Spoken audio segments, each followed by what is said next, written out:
And we're live. What's up, y'all? We Talk Weeklies after the talk on WPPMLP Philadelphia 106.5 FM. We Talk Weeklies after the talk with your boy Charles Gregory and the beautiful Classy Lady Sparkle. and the beautiful.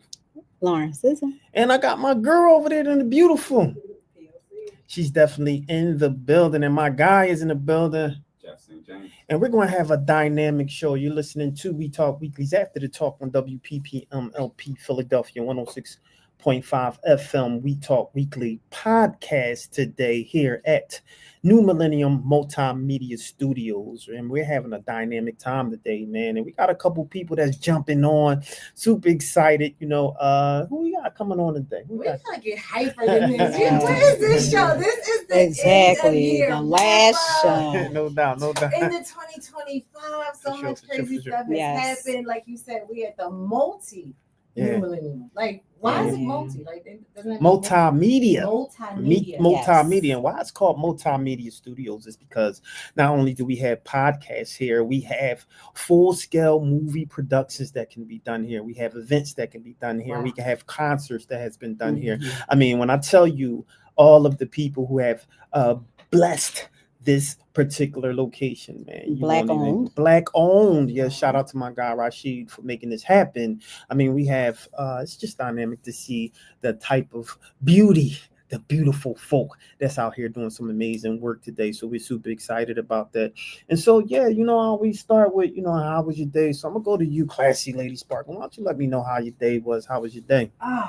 I'm gonna be real with you. I'm gonna be real Okay. candid. I was Okay. just telling Sizzle, my day was like blah Mhm. until I got undiagnosed ADD. Mhm. So with people who know how ADD works, it's like you don't get pressured until it's like a consequence or a reward on the end. So Okay. I'm just getting myself together to come to the studio, and I was a little late. But with all that being said, I got anemia, so I got to go get an iron infusion. So I was just like, I got a little something to blame it on. Okay. But I went to bed late, woke up late, took another nap, woke up again. So by next time I see y'all, I'm gonna be on some, I can lift up a house on some Popeye type spinach stuff because I'm gonna be, Yeah. fully Mm. rejuvenated. So my day was like that. Fantastic. Yeah, Fantastic. fantastic. That's fantastic. Cause you breathing, right? All right. How they And I'm say, here. you ain't die. You ain't die. I'm feeling good though because I'm here with all the beautiful people and just Fantastic. ready to do this wrap up. Yes. Yeah. Since you got my guy right next to you, Jeff St. James, how are you, my friend? How was your day?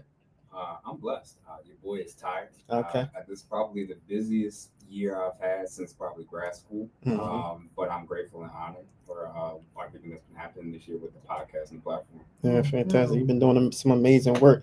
Now I gotta go right next to me. We got Sizzle in the building. How was your day?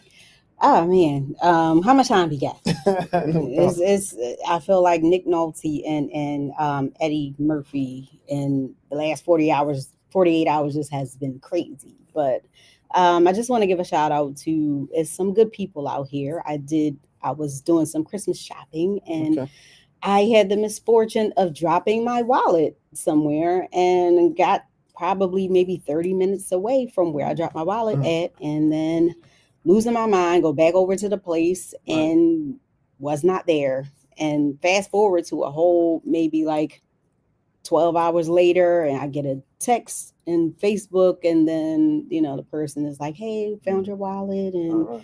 you can come pick it up," and everything's in there. And I went and picked it up, and everything was in there. And they, Yeah, that's look in great. there, look in there, everything's in there. They really wanted to prove to me There you everything go. is in there. There's good people So out there. yes. So shout out to good You got that people out good here. prana back. That's what that is. Yeah, exactly. So yeah, so crazy day. No. But yeah, I'm glad to be here.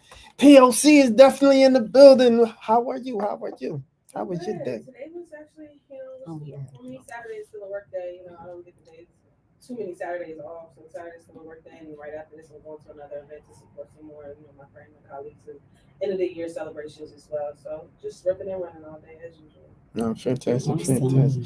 There you go. So all you No. got, Come on, What's- come on, see. what's that? You know what we have. How Oh was your man. day, see? And we don't want to hear no busy Man, day. you just saw last day of the Come year, so I've been on. running He skates around around crazy. this question All every right. time. I mean, it's cool. I got the beautiful people in the building Give today, us a right? little more. What Come do you- on. I ran around all crazy to make sure that this show can happen.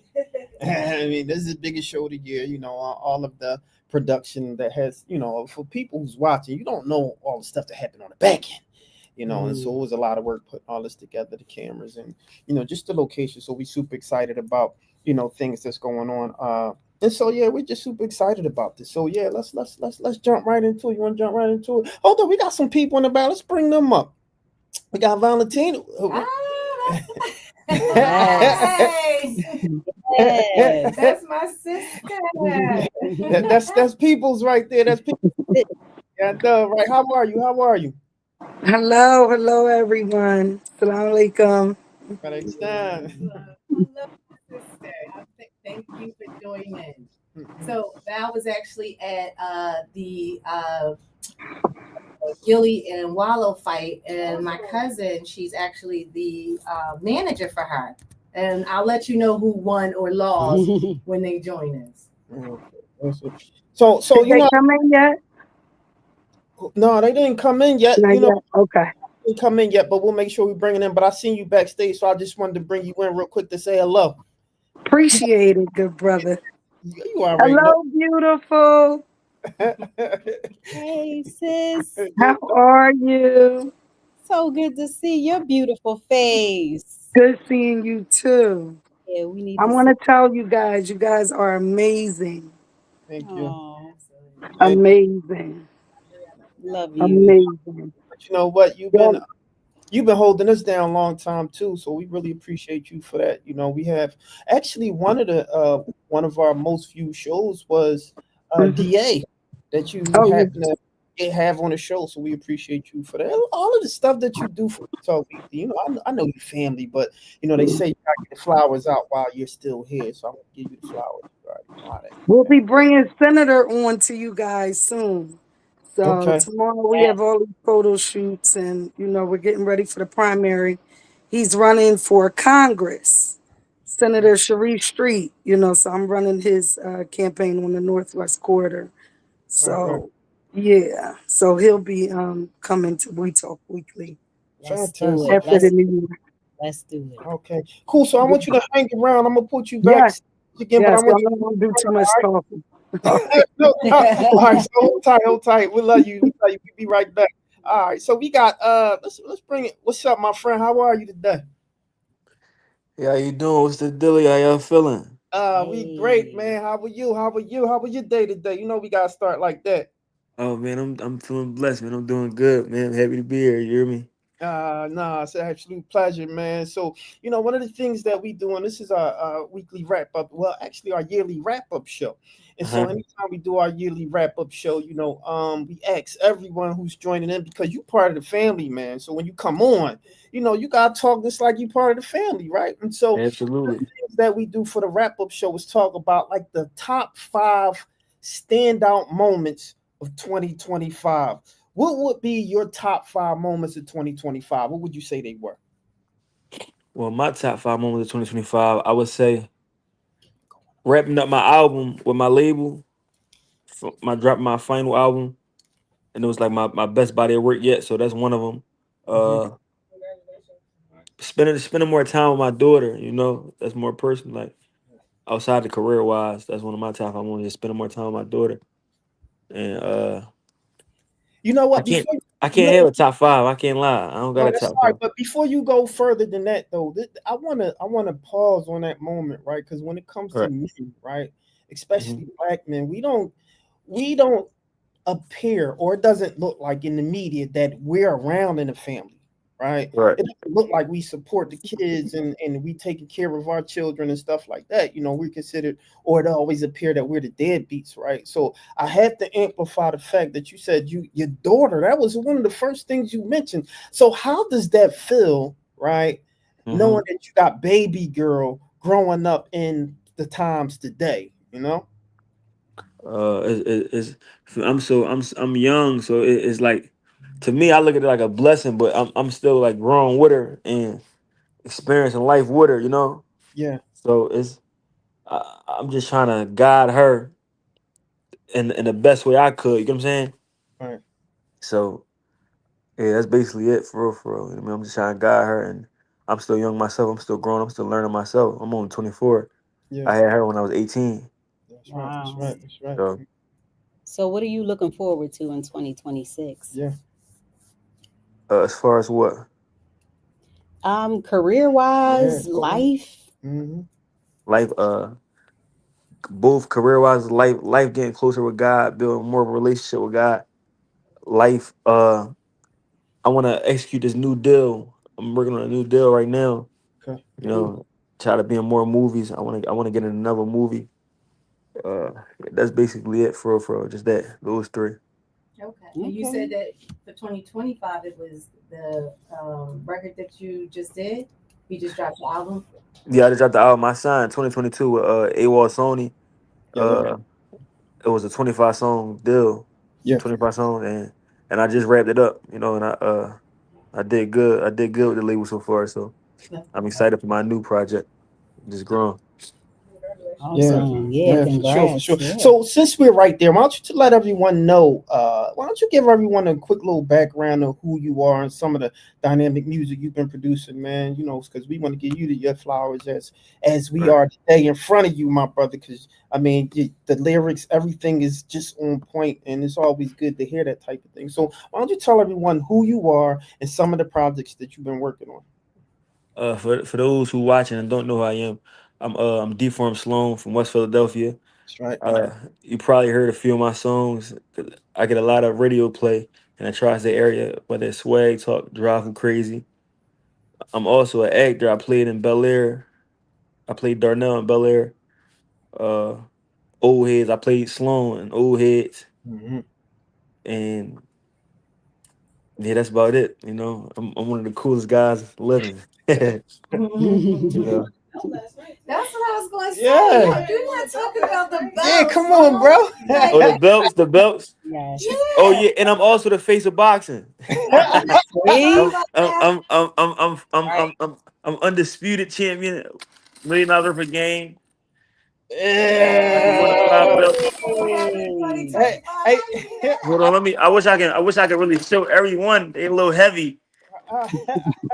Yeah. Yeah, you got to pull that. Let everybody see that. Let me Yeah, just spread. bro. Let me spread it out. Let me just spread it out Yeah. so people can see. Yeah. Ah, Because I was like, wait a minute. I know he got to talk about Yeah. Right. yeah. I was waiting on y'all to bring it up. That's all. Yeah. I ain't want. Hold up. I said, yo, I ain't bro, want to see. no, I ain't listen, want. no. Listen, I said, tell me one of the. I Wow. tried to give you a no look pass, right? You know what I mean? Uh-huh. Look at that. Look at all that silverware right there. All that. Yeah. All belts. Yeah. Wait, put it on there again. One more time. Mm. Oh, It's wow. crazy. Look at Wow. all that. That is amazing. Undisputed champion. Uh-huh.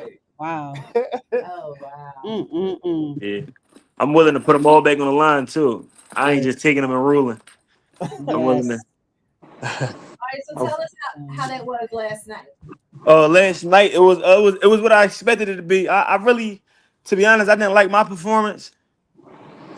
I felt as though I could have did way more than what I did. But it was a good fight, good tough fight. The other guy came to fight. He ain't come to lay down like the last guy, and it was a good fight. It was a good fight. I'm excited to do it again. I had to put on. Actually, a lot of people who don't know that last year I fought at 170 pounds. This year I had to go up 20 pounds, 195, and So you had to put on weight. yeah, I had to put on weight for this fight. So I felt as though it was an experience though. You know, I like to try new things. I like to take risk. You know. Right. How you put on that much weight healthy though? I didn't put it on fast. I didn't put it on fast. I'm a big guy. You know, I'm 5'10". I'm 5'10". I usually walk around at 185. You know, 175, 185, and it really just eating. I don't. When you say healthy, I really wasn't like I wasn't doing as much running as I usually do. I wasn't eating. I was eating more than 2 times a day. When I was going down to 170, I was only eating tuna fish every day and drinking watermelon water or water, not eating past 7 o'clock. you know, working out 3 times a day. So it just was a transition of just diet and working out.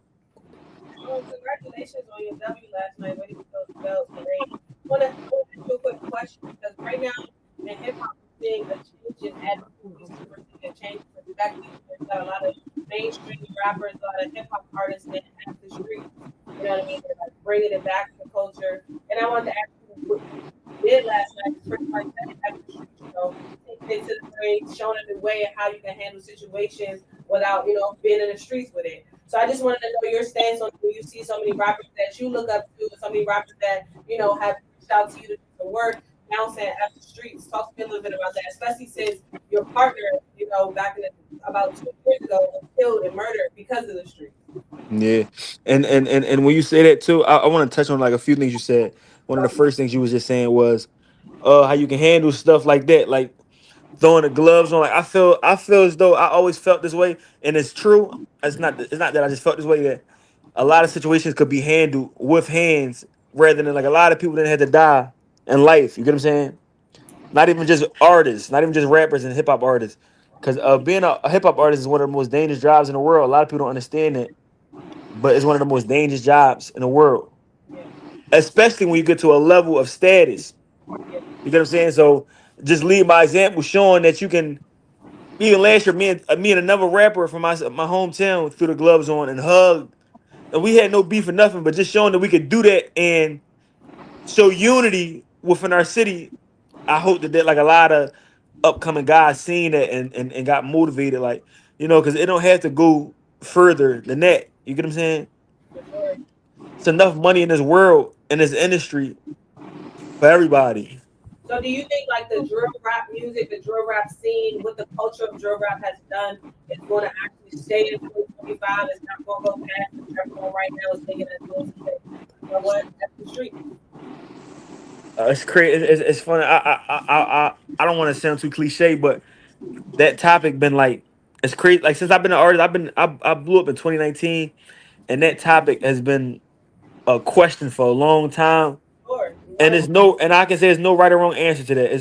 It's I can tell you one thing, and it'd just be me just talking.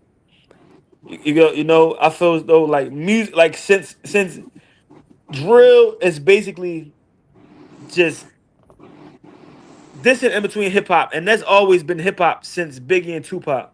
Yeah. Like since and that's just as far as I can remember because I'm young and I'm not even old enough from that era to know those guys, but I feel as though like it's just this, and that's just what I can remember, and I just feel as though that's just how hip hop goes around. One day it could change and drill. I don't, but I can't answer that question with a genuine response. I appreciate your honesty, yeah. Yeah. No doubt, no doubt. That's what's up. All right, so next year you gonna go up in your weight class or what? Oh You no, no, doing? I ain't going up. I ain't going up past Okay, 195. but you said you a big guy. That's why I'm like, are you Yeah, gonna? yeah, yeah. I feel like I was too big, like right there. My stomach, a 6-pack was just in there last year. This year, the 6-pack was like a little bit to a 4. So I want to go back. I want to go back down 170, 175 at least. No doubt. One of the questions I want to ask, I know you seen the Jake Paul fight the other day, right? What's your Yeah. thoughts on that? Last night. It was last night, right? Yeah, it was last night. I actually lost a lot of money on that. Actually, Hold on, wait. How did you lose money on that? because You I'm actually, well, I know you didn't think Jake Paul was going to win that, did you? no. See, I know boxing. I know that Yeah. Jake Paul is nowhere near Anthony Joshua level. But Yeah. in my mind, I'm thinking everything's scripted. Yeah. So I just wanted to be different. I put money on everything. I bet that it was gonna be a draw. Yeah. I bet that Jake Paul was gonna win. Right. I bet that Anthony Joshua was gonna win by decision. Okay. All three that didn't happen. So who would be on your Mount Rushmore boxing? I would say Where you from, really? I know. Yeah, I know. Sugar Ray. Sweet P. I would say matter of fact, let me do this. A lot of people look at me like I'm crazy. I'm gonna always say Canelo. I love Canelo. Gosh, okay. Yeah, because I love how he got the Mexican style and the black style mixed together. Yeah. Whether he lost Terrence Crawford, I'm still rocking. James Tony, Oh, that's one. Yeah, I like him. yeah, Yep, for yeah. sure. Sweet P. Sweet P. Okay. I gotta go with Jerron Boots Ennis because I've seen a lot of talented guys. Boots. I've been Okay. I've been in a lot of gyms. Wait, your Mount Rushmore? I'm gonna put him on my memory. Right? Yes, I am. I'm gonna put him on there because I see the future. Okay, for I see sure. what they don't see, and I didn't see the switch he got to turn it up as 1 in a million. Everybody don't got that. He can do everything, and that's just me watching what I know. Just being around the different Philly gyms, I done seen a lot, and this is one of the greatest we're gonna get from Philly in a long time. You got one more. One more. Mount Rushmore. Frazier, Ali. Nah. I say Sugar. I say Sugar Ray Leonard. I give Sugar Ray Leonard. Hold on. Spark, let him talk. She's stalling you out. Who's your last one? I give it to Sugar Ray Leonard. Leonard. Okay. Yeah. You had mentioned Crawford. He retired. What's your thoughts on that? Like, he's young. I feel like he's at the top of his game. Like, what's your thoughts on that? I salute Terrence Crawford for retiring. I feel like he deserved it. I got a personal reason. I wanted to see him versus Boots before it's all said and done. I wanted to see that. I know that Boots ain't really do enough to really be on Crawford level of wanting to fight and having to fight, but that's something that I would want to see. I definitely. But other than that, I salute him for you know what I mean. Just And that what- one little thing right there. That's all. And what's your thoughts on Mike Tyson and Mayweather? That's still happening. Do you like that still happening? Yeah, I didn't know that was still happening. I feel like that's just pointless. Same. Yeah, especially at the Jake Paul and Mike Tyson. Yeah, exactly. Yeah. Jake Paul just had to get his whole bottom jaw reconstructed. Yeah, I think so. So what? This time it was like he fighting Tyson on some. They must have put it in the contract. Yeah, it was Right, I hate that exactly. Yes. Yeah, I thought that was in the contract. I thought that He did. I ain't think it was gonna hurt Jake Paul in the contract. That's why I bet the way I bet. Mm-mm. But, That's Yeah, crazy. and I, believe it or not, I actually agree with him. The last handful of fights he's done, when it came to professionals, they didn't go all out from what we've seen them do. We've seen them pull punches back. They didn't go full force, and this kind of skating through. So I would have actually assumed the same thing. So it was kind of surprising to see him get cracked like that. Yeah, It was entertaining more than it was surprising. That's exactly what it was. Yeah. And Sloan, I also wanted to check in with you too, because when it comes down to just music in general, I talked to you about this before, but your sound is completely different, right? What you have done with your voice and how you've been able to, create dance music, but also create music that people can vibe to with a story. Going in 2026, what can we expect from you coming out with your music? I know you said you wanted to act, but people love you for your music. So what can we expect from you and your music coming in 2026? More dance music or more storytelling? Really just a little bit of both. Really more so like a lot of storytelling too, because I feel as though, and there's no and I don't really I feel as though me signing to this label, more so a predominant pop label. I'm like one of the biggest hip hop artists on my label. It's not really too many hip hop artists on my label, and I felt as though I was straying away from me a lot with this label. Just not with, I ain't gonna say with this label, just with where I was going with my music from 2022 to now.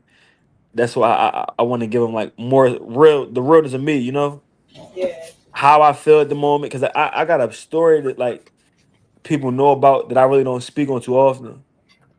And I feel as though you can lose a spiritual connection between your supporters and your listeners like that, And that's how a lot of people tapped in with you from the beginning. When you first started, when you jumped off, of course, you showing your friend, Yep. together, y'all telling stories, and that really is how you got your buzz. So that's one of the reasons why I wanted to tap in with you about that. Yeah, I appreciate you asking that too, though. Well, there you have So, it, man. wait, Go ahead. before he leaves, Yeah, you go got ahead. give Holler. him your famous question. Yeah, this is good. Here we go. So this is a question that I always ask everybody, especially when you're a friend to the show. And you gotta definitely make sure that you come back to the show, because we always say once you come to the show, you're a friend to the show, so you always welcome to come back, right? But this is the thing, bro. I need you to dig deep, right? Real quick, let's show everybody those belts. If you just tuning in, let's show them belts again, man. Show all that hardware, man. Show it one more time, and you got to show the chain too, and all that. Look at all that hardware right there, man. Wow. Is it this beautiful? Face of boxing. The face of boxing? I know that's. Yes. Is it any moment? What would be your favorite moment out of all of your bouts? You know what's crazy? I don't have a favorite moment. Yeah. Cause I ain't get my knockout. Like in my knockout, I can't answer that. Cause I just feel like I'm cruising. I'm just cruising. I'm cruising through it all. No doubt. Who was your hardest fight? Everybody have a hardest fight. Who's your hardest fight? I only had two. Keep it a buck too. I only had two fights. Yeah. Which one was your hardest? Out of Havoc and Welcome Down Lodge. Right. I would say Welcome Down Lodge was harder than Havoc. But that's not me saying that Lodge can beat Havoc either though. I don't you know what I'm saying? I can't call it. Because styles make fights, and I was in a lot of shape when I fought Havoc. Yeah. So who is somebody that you have on your radar to fight? Who would be the one that you want to fight next? I'm gonna tell you this what I'm going to do. I'm going to stop Lodge. I'm gonna fight him again. I really will prefer to move on, but I want to stop him so the people can see, because just stop the chitter chatter. Yeah. On it being close, I want to stop him in a dominant fashion, and hopefully, I wanted to fight Aaron the Plumber or Blueface. Well, I appreciate your transparency, you know what I mean, on your techniques and everything as far as your dips and your turns and whatnot. But do you give any grace because you put on 20 pounds and trying to move that fast at 175 is a little different than trying to move that fast at 190? You know what I'm saying? Do you give yourself any grace? But I do appreciate as somebody who's athletic to actually come out and critique their own style. Yeah, for sure. So what I'm saying is, do you feel like moving at 190 was a big difference from moving at 170? Oh yeah, no, for sure. Moving at it was I just rewatched both fights earlier too, because I was watching the other one from last night. Last night I was watching at 4 o'clock in the morning. I'm really studying to be the biggest boxer in the world. and I was watching both of them again. The last one from last year and this year, I was watching them again, and I was seeing how fast I was moving last year. But I remember how fast I was moving when I was sparring. I was sparring a lot of pros last year, like a lot of professional fighters. And I had more. I trained for a month and a few weeks, so damn near 2 months last year. And this year I trained for 2 weeks. And I ain't really spar. 2 weeks? Huh? You gained 20 pounds in 2 weeks? 10, 11. I was about to say that's a lot. 20, not 20. Yeah, not 20. Not 20. It ain't that hard though. Yeah. 3 meals a day and fall asleep on the meals. You'll gain it fast. No doubt. So before we let you leave, I gotta ask this personal question, right, man? You know what? Well, it's gonna throw you a little left hook right here if you can catch that. So don't bob this, right? Don't bob and weave this. So I need you to dig deep, right? So if I need you to dig real deep and tell us one thing that no one else knows about you that you can tell us right now. We Talk Weekly. No stuffing. One thing nobody know about me. Yeah.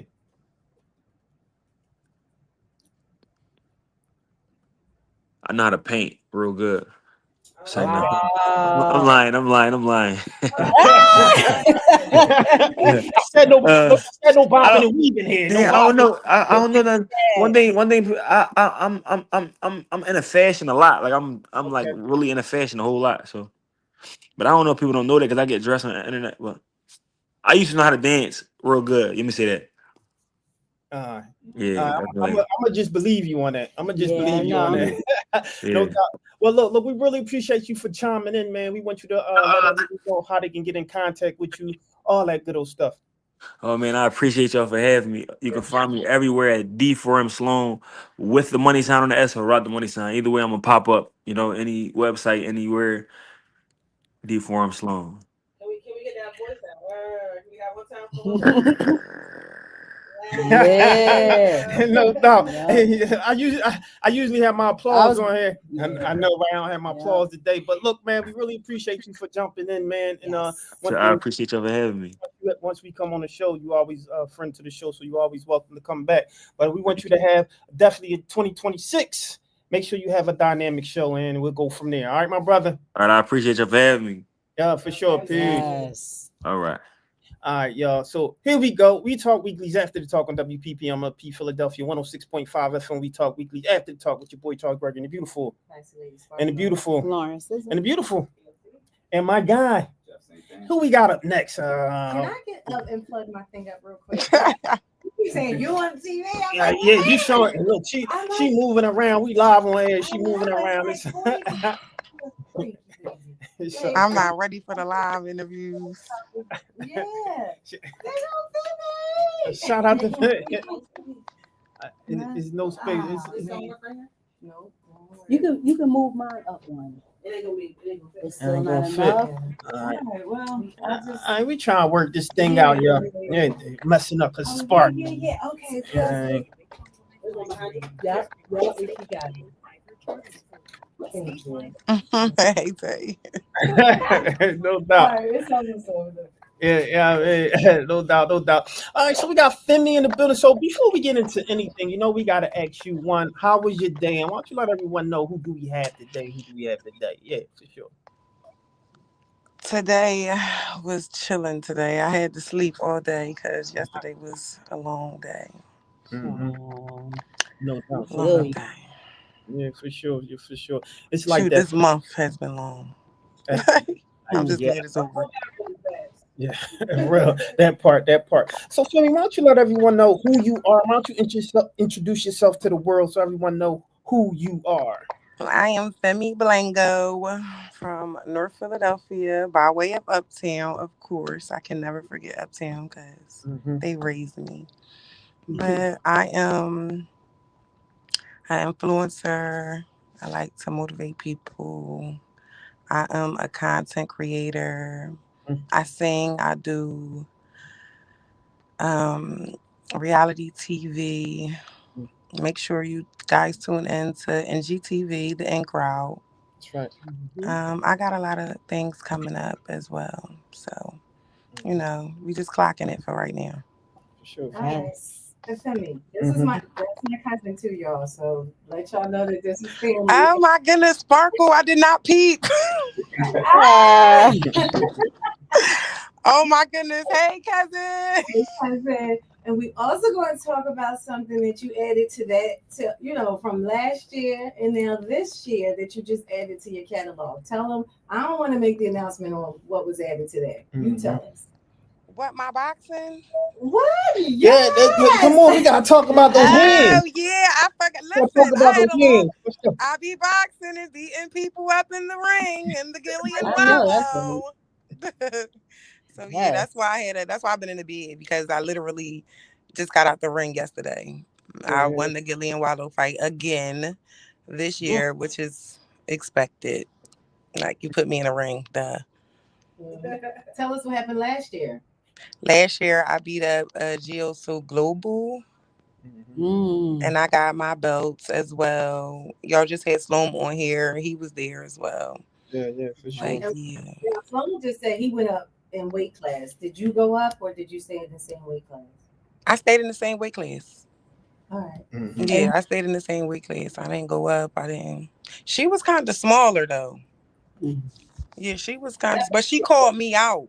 So that's why that fight she wanted the belt from last year. So that's why that fight even happened. And of course, for my ancestors, I had to take that. I had to take that. And where was she from? She was from Kensington, fighting for the hood. Zombieland. She was fighting for Zombieland, honey. So, the drugs beat her and me. I beat her. But yeah, she was fighting for Anthony. Absolutely. Can I jump in and ask you a really quick question? Because this year, women's boxing got a lot of attention. Shout out to, the GOAT Fields. She brought a lot of attention to boxing, women's boxing. Particularly, she threw her own boxing match in Detroit, her hometown, that made billions of dollars. She just signed $1 contract, So just the fact that women's boxing and women's sports in general got so much light this year, that you step up, you win your second belt this year. When it comes down to being a woman, being a part of sports, and being a part of something that doesn't necessarily always be deemed feminine, like I can bring femininity to that ring yesterday to still show that you're a lady at the same time. While you Period. Like, period. Period. I am a girl. I am a woman. I am a lady. Listen, so when it comes to fighting, it's just like, we still have to defend ourselves. Yeah. So that's like, all right.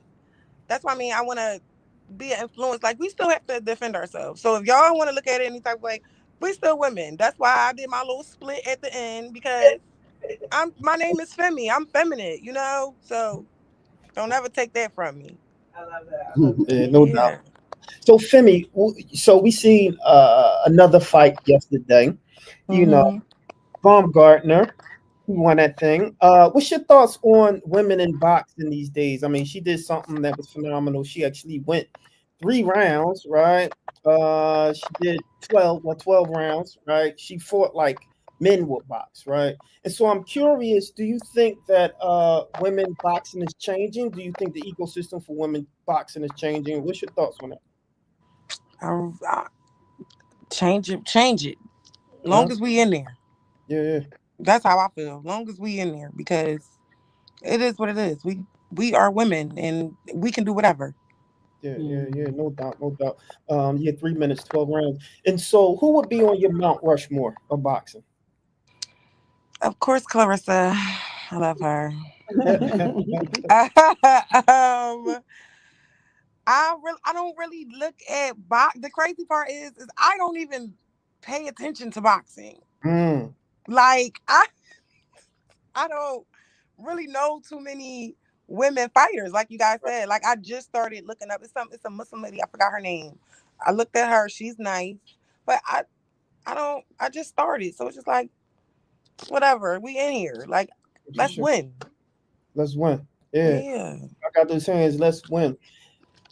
Let's make magic. Let's do what we need to do. That's right. 2025. Go ahead, Pot. Yep. I'm going to ask you one last question about boxing too, right? Because sometimes when it comes down to women boxing, it is centered around entertainment, right? And sometimes they look at women boxers as, put them in there, with the skinny bras on, the short shorts, and look at them as objects versus athletes and trying to do their thing and get this money. So, I just asked you a question about making sure we keep femininity into the keep sport. That for sure. How can we make sure that people are respecting us? Because we do want to come out in our tights because it's easier for us. We do want to come out in our bras, and sometimes a little nipple might slide out. There ain't no truth. So I just want to ask, how do we make sure that dignity and respect is still intact when you do think of women who are getting in the ring for entertainment purposes? Say it again. You got to repeat like the last call because I couldn't hear you. How can we make sure that dignity and respect are, still stand up for yourself? Stand up for yourself. Yeah. Like, you can't, don't force nobody. You can't, can't nobody force you to do it. Yeah. That's how, can't nobody force you to do nothing that you don't want to do. Stand up for yourself, though. You got to, period. Like, I'm going to let nobody degrade you. Believe it or not, I can actually add to this. I actually think what can really help women's sports is if women start watching it. That part. That too. Yeah, it's crazy because I'm really big into sports, and there's certain women's sports, particularly tennis, soccer. Those are the two ones that I tend to watch. But Carissa, I absolutely love her. I think she's right. And I'll hear women a lot of times talk about the pay gap, or talk about what women are supposed to get paid. And then when I ask them anything about the sports that they say women are supposed to be paid for, 9 times out of 10, they know about the Diddy documentary, they know about reality TV, and they have their whole set of interests and things that they support. But when it comes to these ladies' actual program, The NBA ain't just getting free money just because. It's because people are watching, showing up, buying tickets. Mhm. In 2026, I would much rather men and women try to support these ladies and support these brands so that they can get the coverage they deserve. That's right. As a woman, I agree, respectfully. You gotta pick your battles. Like, I don't just feel just like sign up for stuff. it's what we gotta really push past because that's the same thing as being a doctor, right? There are men doctors who get hundreds or more thousands of dollars than a woman doctor, and they're from the same practice. So it's really not necessarily. I do agree with the challenge of saying, "Yo, if we're going to support. We need to support her all ways as far as watching and viewership, because viewership and advertising does accumulate dollars. Yeah. But at the same time, if I'm doing a job, I need to get paid the same value as the next person, whether I have, a penis or a vagina. It shouldn't matter. You know what I'm saying? So I think that's also the tell two coin. I mean, the coin. When you think about how we talk about compensation on a job, because at the end of the day, it's still a job. Pay me my money. Give my why not give this? It's the same thing. Yeah, I definitely agree to 80% of that. I think what you said was legit. At the end of the day, the bottom line is the ticket sales, how many people are watching. And I know like LeBron James and Steph Curry is going to make way more than the other men because they are the ones who sell all the jerseys. So even within the men's section, they still have that meritocracy aspect to it. Obviously, the men's dwarfs, and this is the same thing with the soccer, and various different sports for sure. But I think this could be a renaissance moment where I think as men, I'm more into women's WNBA over the last 2 years because of a couple of the ladies for sure. And I'm getting interested in it as well. And being a student athlete, not a professional athlete back in the day, I noticed that even playing in high school, where it was like when 12 people show up to watch the girls' game, and 40 or 50 people show up to watch. Now, people could say if we were getting paid like the college students are now, they could say we're doing the same thing, but if 40 people or 50 people or 100 people are showing up to watch us, and then 12 people are watching the other side, people saying that's actually equal, it's not. So I agree that we got to do something about it. But I think the way we get there to have a better argument is all of us actually supporting these ladies. Shout out to what you just said, standing up for what you just pointed out, the WNBA, they stood up for themselves this year. That's why their contracts look different. That's why they can talk to the commissioner any type of way. Because you got to respect them at the end of the day. If you want us to play for your team, you need to pay us our money. You need to pay us what our just do. So standing up for yourself. I appreciate that. Pay your fare, pay your fare. You want us here, pay your fare. Well, before we let you go, Femi, I just want to bring it back to you. What do you have lined up for the future? Is this someone that you ready to fight? Is it someone you want to fight? What's in the future for Femi? Whatever comes, I'm ready. If they call me out, then I'm ready. I did call out Meatball because she do have 2 belts, but I don't know. But whatever comes my way, you feel me? Whatever, I'm willing to keep going, but I'm always going to train. Like training, that's what I do to keep myself fit. So. That fight would definitely put some money in your pocket. So. That's what I was gonna say. You hear everybody saying? I know. He said that meatball fighter definitely put some money in your pocket. Correct. That's 2 belts. We got 2 belts. What's up, my man? Let's do it. Let's work. Hold on, wait. So hold on. I'm gonna pull you live. Are you willing to officially call out Meatball right now? Meatball, you gonna get called out by my old ass, honey? Yeah, I will, because I did it on public already. I already did it, So what's up? We outside. Let's do it. There you go. We talk weekly after the talk. Official call out Meatball. If you ready, she want to see them hands. She want to see them hands. Come on, let's do it, my man. No doubt, got an exclusive. All right, before we let y'all messy. No, it's all good. So look, before we let you go, Femi, you have to tell us one thing that no one else knows about you that you can let us know on We Talk Weekly. Oh. That no one else knows. I'm an open book for real. That's what they all say. You better dig deep in that Birkin. Dig deeper. I'm scared of dogs. Okay. Oh, wait, what? No. Yes, I'm scared of dogs, but if it wasn't for that one right there, huh? Oh my God. Wait a minute. She got a baby that's a dog. I'm talking, she loves Cinnamon. She loves Cinnamon, and she was once scared of dogs. I'm scared of Wow. dogs. I gave her Cinnamon. And I mean, that's her baby. No Like, doubt. No I don't doubt. play with nobody dog. Get back your dog up, but mine, yeah, I don't play with. I hate. Oh my God, I'm No scared of doubt. dogs. No doubt. So, Femi, we want to thank you for coming to the show. One thing that we say is once you come to the show, you're a friend to the show, so you're always welcome to come back. But how can anyone and everyone get in contact with you and find you and all that good old stuff? I have Facebook, which is Femi Blango. Instagram, it's Femi for me. Instagram, such a underscore fem, and I also have a TikTok. Just put in Femi, FEMI, you gonna find me for sure. Okay. Yeah, no doubt, no doubt. Well, thanks for coming on the show. We love you. You already know that. cousin. You know, Thank you, love you too. already Thank you got for that. having me. Absolutely, absolutely. In 2026, you got some big things. Real quick, what's a big moment? Because we didn't ask you this. What's a big moment in 2025 that stood out for you?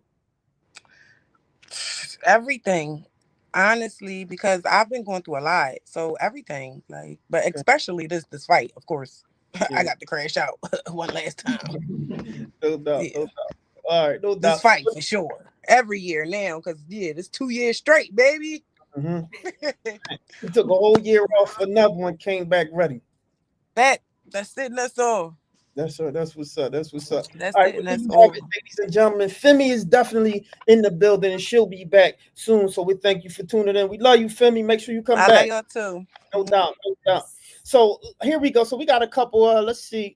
We got a couple comments. Somebody shouted you out. Ask a brother. We was running our mouth. They said, "Is that Ask a brother?" He definitely in the building, man. She said, "I'm in the building. Spread the word for sure." We got somebody else. He said, cutting in and out. That was the mic that was cutting in and out. I had to change that mic, ladies and gentlemen. I had to give her a new mic because of that. Chasing Grace said, "What's up? What's up? What's up?" Let me Kazar, that's my guy right there. Charlie Horse in the building. He called me Charlie Horse. We in the building. And so, yeah, ladies and gentlemen, we got a dynamic show. We got Valentino. Did Valentino drop off? Valentino dropped off. Let's see who we have next coming on the show. So since we're waiting for somebody else to jump on, do we have anybody? Yeah, they jumped off. They must have jumped off real quick. Let's go on to Spark. Spark, you ready for your stories? Yeah, I'm ready. Why don't you let us know? What's holla at us? Let us know what's really And we good. got some discussions I want to talk about too. All right, let's talk about some All discussions. right, so did y'all? There's not like a big things that happen in Philadelphia, but these are things that happen currently. So did y'all hear about the hit and run, the Uber driver Yeah. with the woman who died? Yep. So pretty much a lady who was a passenger in the Uber. Her name is Angela Cooper. She was 63 years old. She was a passenger of Stephen Thompson's car. He is a part-time Uber driver and a pastor. Authorities said that 35-year-old Joseph Sini was driving his car, fleeing from the sheriff's, and he crashed into Thompson's car, killing Angela Cooper. People in the neighborhood spoke highly of Miss Cooper, saying how, she was community and everything. And he fled from the scenes. I think they did apprehend him and took him into custody. And now he's facing homicide. But I want to know, what are y'all thoughts on at one time I thought it was illegal to do a high-speed chase. Like, you're supposed to just let the assailant go, and get them on the end some other kind of way. What are your thoughts on that? Yeah, I'm not sure whether or not out here it's ever been officially illegal. Each police precinct kind of makes their determination on how much of a risk it is and what particular crime the person's accused of. Right. If the person's extreme threat, they're going to try to neutralize the threat. So that wasn't super surprising to me. It's so unfortunate, and I hate the fact that somebody, again, is passing away in Philly that's innocent and has nothing to do, whether it's a shooting, whether it's a car situation like this. I just hope going into 2026, we get better, not just in Philly, but across the board with just valuing life again, because that's really what I think the saddest thing is at the end of the day. That I think, I don't know what's been happening over the last 4 to 6 years, but it seems like as a culture, across the country, it seems like we just value life a lot less than we used to. So yeah, I hope praying for her family and her friends and those that knew her. Yeah, it's a sad situation. What were you gonna say, PSA? I mean, it's a state by state basis, and in the state of Mhm. Pennsylvania, in this Commonwealth state of Pennsylvania, you can do a high speed chase. You know, that's why you're able to do one in Philly. We see them all the time in Philadelphia. For like, you can go to West Philly at around 9 o'clock and 10 cars coming down. You know what I mean? Like literally, you can be sitting at a red light. They're causing accidents all the time, in my opinion.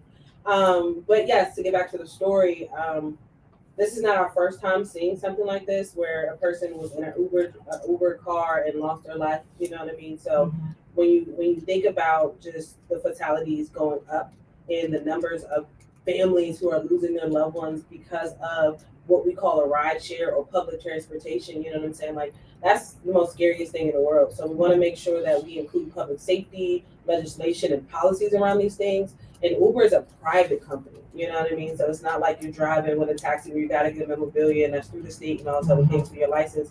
Uber is a private company, so how they would even handle the situation with the family is going to be privately done. You know what I'm saying? Right. So these things is definitely an eye opener to everyone.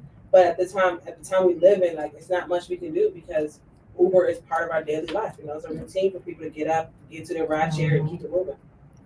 Yeah, and I think that, like you said, it's not legal here, but the way that it's saturated here with the amount of people and the logistics of how the interstates are, you can't even imagine doing a high speed chase without having where someone that's innocent civilians get involved. Like this should be something that the Congress people fight for because I just don't understand that. Like you said, it happened many times. So it's just, really sad.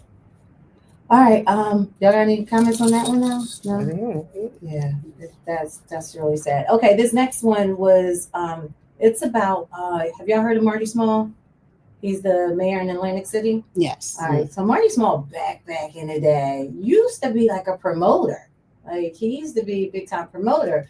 But now he's the mayor of Atlantic City, and he was found not guilty of assault charges. There were assault charges and child abuse charges against his now 17-year-old daughter. So the charges against Small was for beating his then 15-year-old daughter with a broom and allegedly beating her unconscious. The daughter has also taken a stand to make claims that, to fix things and that she said against her father.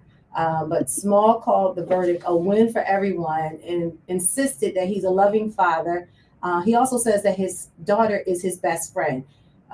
Evidently, the jury agreed because he was found not guilty. But meanwhile, separate charges against his wife, LaQuetta Small, she's a 48-year-old superintendent of the Atlantic City's public school system. And they're charging her for not reporting the incident. And her trial begins in January. Hold on, wait a minute. She's getting charged for not reporting it, but the jury's stating that he didn't do anything wrong. Well, these are two separate charges. So his charge that he went through was first. So the charges were already made prior to them, having her go through her trial next month. So And with this is him, for child abuse. this is for child I know abuse. exactly what you're Yep. talking So about. now he was already acquitted. So more than likely, Gotcha. the way they're going to move next month with hers, but the charges are still, pending because of it. But what do y'all think about, like, in this case, he's the mayor. I guess the child allegedly made these allegations against her father, her parent, and then it went totally public. And where do you have a certain type of reprimandment for your child? And because him being the mayor, did this get magnified? Oh yeah. This is a messy story. This is an extremely Yes. messy story. When it comes down to domestic violence, of course, when kids are involved, it's definitely something you want to tread lightly because you want to necessarily give the kid the grace and the benefit of the doubt to tell their side of the story, right? You never want to edge them out because they are a child and what are they talking about. I feel like kids these days know exactly what they're talking about. They know how to express themselves, right?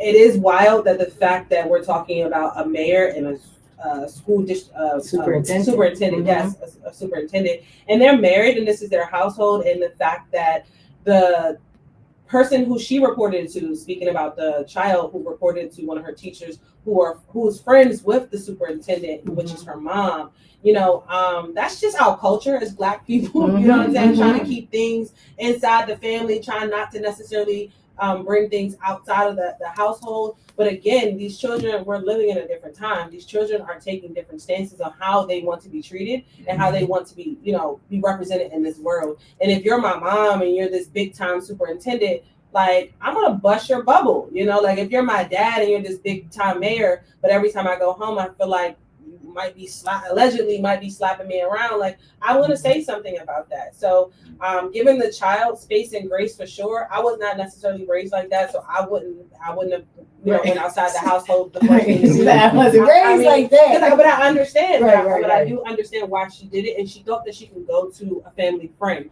but not. Like, as a child, you don't really know the connections to a family friend because that family friend went right back to her friend. Like, your daughter said, so it's a very, very messy situation. I feel like it is something that when it comes down to Black people and when we get into a position of power, we find ways to just bring ourselves down in so many different lights. And I really hope that this does not leave some type of density on what Atlantic City needs right now, because as a city in general is kind of desiccating right now. We do see people trying to build back up the boardwalk and put money in it because it is coming as gentrification. But right now, a lot of Black people who are living in Atlantic City need help. They're low income. They're living on assistance, government assistance and whatnot. So I really do. And even when we talk about the Atlantic City School District, the Atlantic City School District is not in the best state right now either. So it's a very messy situation, and it really does look bad on the culture of Black politics, especially in a gambling city like Atlantic City. Yeah, on my end, working in my field as a therapist for over a decade, I hear a lot of these stories. And one of the things that I actually learned was not just about the amount of victims that go through these type of things, potentially, but also the amount of people that lie about it. And that's a very, very tough thing, I think, in terms of the public eye, where it's very easy and convenient to kind of feel like we can just pick a side. And we just assume we know what happened, even though we weren't there, didn't see any video. And I've had to learn the hard way that sometimes kind of being in a neutral space, allowing people to be able to get their story out and then let the system and investigation, run its course is usually the best course of action. As an example, I used to work at Plato's Closet when I was still in college over in Langhorne, PA. I don't miss it. And I distinctly remember the owner at the time, they had two daughters and they were in an interracial relationship. And one of the daughters got so angry at the father because of his refusal with allowing her to date a particular boy that was working at the store, that she threatened him with an accusation. Interesting. And we all knew, and even talking where it was very clear and obvious that she was clearly making it up but in that moment, you thought about the power of how powerful that type of accusation could be, especially to men. And now in this era of Me Too, the moment a man is accused of anything, the court of public opinion, you start off guilty, and now you have to prove your innocence. So I've learned as a man and just as a general observer, I tend to get to a place now of I'm willing to listen, I'm willing to hear people, but I'm also willing to kind of, unless I see something very obvious, marks, signs, information via text that shows something or video evidence outside. I wasn't there, I didn't see it. So I'm okay with being one of those people that's like, let me wait till we get further information, see how it goes. And I think that's maybe the best course of action for most people who aren't investigators and aren't on juries. I thought you had something. No, I'm just also gonna just double down and say being spoiled is a thing too.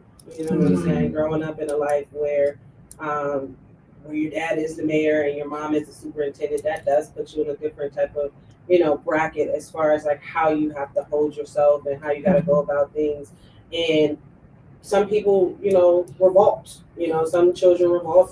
Some children push against that, and maybe just the type of discipline that the parents wanted to put on their child, it just didn't click. And that is another reason why it just didn't mesh well. And then again, it just got messy.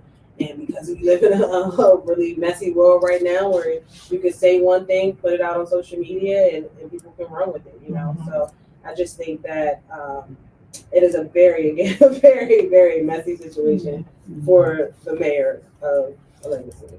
Yeah, no doubt. Especially a black mayor, like being in these spaces right now where black cities of black mayors are being attacked every day. That was one thing that stood out in 2025 is that our federal government attacked as many black mayors across the nation as possible to see if they were able to even be in charge of these big black cities that they are in charge of. You know what I'm saying? So the fact that the mayor of Atlantic City, which is used to be casino capital of the world, one of the places Donald Trump frequents on a daily basis, and now this is the type of junk that he can, or rhetoric that he can put into that. It's just, just another little fire on the flame.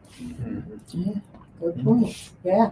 I think what I can just add to that is that it's just sad to hear because I can't understand how that household is right now. Having something that crippling and knowing that you all are under the same roof, it's not like she lives somewhere else, and having that type of media that's, that magnified it like that, you're looking at your dad, you know what I mean? You're looking at your mom, like, and whatever that feeling is, I hope that they have a healing process that they're able to go through to really heal from what's taking place. So speaking of Trump, if y'all don't have to add to that, No. all right, Trump. He's mentioned Trump. Trump signed an executive order reclassifying marijuana. Mary Jane, he reclassified it from a Schedule 1 drug, which is the same category as heroin, to a Schedule 3, which is it's more like Tylenol codeine. Now, this doesn't legalize it nationwide. Federal law still prohibits recreational use in some states, but it does help with banking and could lower the tax burden for cannabis companies. 40 states allow the medical marijuana and 24 allow recreational use already. But those come from the state law, not from Washington. So as a person who was awarded her retail and delivery cannabis license, I actually was in that world for quite some time. But my question is, do y'all believe that the changing the drug code could help everyday Americans or just the corporate cannabis interests? No, hard answer is yes, it can help. Absolutely. If you most people or a lot of people look like me have been profiled and stopped, and if you conveniently smell something that doesn't smell like it should, then they're already going through your cars and everything. Now, to lighten, I guess, the severity of having something like marijuana, you won't have too many, I guess, people in law enforcement to try to pit something against you or try to, lock you up, so to speak, because they smell something in your car. They will be less likely, in my opinion, to try to put something on you based on marijuana. I mean, if they want to say you carrying for distribution or something, possibly they could do something like that. But I think it benefits a lot of people who are now currently serving simply because they have marijuana. Hard answer. What's your thoughts? I love it. As a cannabis consumer, medically and recreational, I love it. I appreciate the fact that, not necessarily giving him too much credit, but I appreciate the fact that the president actually has stepped up and took it on this challenge. We have seen many people that look like us in this room have literally been the burden. I mean, literally backs broken because of a medicinal plant. That's right. Like families broken, fathers not even have never even seen their kids before because of this particular medicinal plant. People who have been formerly incarcerated, not being able to come out and get a job, not being able to get a house loan, not being able to get a credit card, to be able to restart over. So being able to declassify this and bring it up to a status of a Tylenol is everything for people that look like me. Philadelphia is one of the cities that champions Stockton first. So, what Charles is talking about, walking down the street, just being black with a hat on, rest in peace, Trayvon Martin. That's right. These type of things you can't really put on us anymore. It's not really a stereotype or a perspective because these white people are smoking it just as much as us on these college campuses. And you know, like when it comes down to even the taxes, let's think about like a state like Colorado who has had legalization for the recreational side and the medicinal side for so long. The amount of tax money that is poured into that state because of the recreational side of cannabis is overwhelming, and that's why you can walk down and not see no trash on their street. You can see, you know, people outside crossing guards with the stop signs because you can pay people to do essential jobs that city needs. So for a city like Philadelphia, this is going to be really big. We already see it on the medicinal side, how big it is. We got dispensaries on every other corner in the city of Philadelphia. If you're actually paying attention, they are definitely here. For me personally, on the business side, to answer your other question, like on the business side, as long as my people get some of this money, this is $1 trillion industry. You know, as long as my people are able to get the growing license, the dispensary license, or we're able to be able to come and be bud tenders, we're able to become doctors and professional scientists around the whole thing. You know, we've been walking these type of businesses down for a very long time. I mean, building kingpin industries, you know, of marijuana, the plant marijuana. So you're not about to, you know, block us or keep us away from this industry. No matter how you want to do it, we still going to do it on the street side or do it on the legal side. Regardless, we still going to make a way and find a way to make it work for us ourselves. But I think that this also gives us, you know, help when it comes to the patient side as well, because medicinally, a lot of Black folks, we're dealing with a lot of trauma, we're dealing with a lot of mental health issues, we're dealing with a lot of things that trigger our mental health, and cannabis, THC, CBD, these products can really help us. You know what I'm saying? A lot of us are still blue collar jobs, workers, you know, 9 to 5, so we need to rub that CBD oil on our neck and our backs and our shoulders every once and again, you know? So we need we need to be able to benefit from this as well as the Caucasians are benefiting from it at the same time. And I would just say from a criminal justice standpoint, since that's my background, one of my hats, I welcome it and would support it based on that, just for, you know, criminal justice reform, probation reform, and all that, and just seeing what would come from that. See some work being done already, but just hoping that, you know, that will add to the work already being done. From the criminal justice sector, is there a lot of people that are being released based on previous charges that they had for distribution? Has that been something that has been talked about? From the probation side, I've been seeing some of that. A lot of those people who have been sentenced and convicted on certain charges, they have been seeing you know, their probation sentence reduced, some terminated. So there's been you know, some work and some reform and you know, some relief there for those people. Awesome. And then also they're doing stuff like with being able to get pardons and expungements, and you have like the expungement clinics and a lot of organizations like community legal service, community legal services. I think they're kind of doing like a lot of work to help people get clean records. So it's definitely help out there for people. Clean records and the medicinal card, because if you, especially in the state of Pennsylvania, if you apply for a medicinal card, is actually free. The only difference is you are giving up your ability and your access to own a gun license. You can't have a medicinal license and a firearm license at the same time. Interesting. So you do have to make a decision. I'm glad you said that too, because a lot of people don't know that. They will, and I've had clients in the past that have gotten that because while you're being supervised, they don't want to, because some places you have to, you know, do certain screenings and stuff like that, and it kind of like helps them, because unfortunately some counties are still kind of like, oh, you're still doing that even though it's just marijuana, and they find that in the screens, and it's like they're trying to punish them, whereas like Philadelphia is not. That's one of the drugs that they're not, you know, kind of giving them sanctions on that. But it's like they're finding that in certain counties, and then they're like trying to punish them, and it's like back to the square one with that. But but I'm glad that you did say that. So they're running to get their medical marijuana card, and then they think that that they're okay, and then they find out later that they want to try to do that and they can't. So I mean, I would advise, this is just my advice, don't listen to me, but I would advise that you use your Second Amendment right. You know, that's just me personally. We live in a Commonwealth state. So if you're able to use your Second Amendment right, use your Second Amendment right and just continue to vote and push legislation for recreational use, because the more we push for recreational use, you don't have to make that choice because it's a basic human right. It's under the Constitution to say you are eligible for a firearm if you are someone who was born in the United States. So the fact that you got to make a decision of whether you want your medicine or whether you want to protect yourself is, blah. I know that's right. Well, I'm an advocate for definitely our return to citizens in addition to owning a firearm. So you can get your firearm. I'm just say that. Yes. No doubt. Yeah.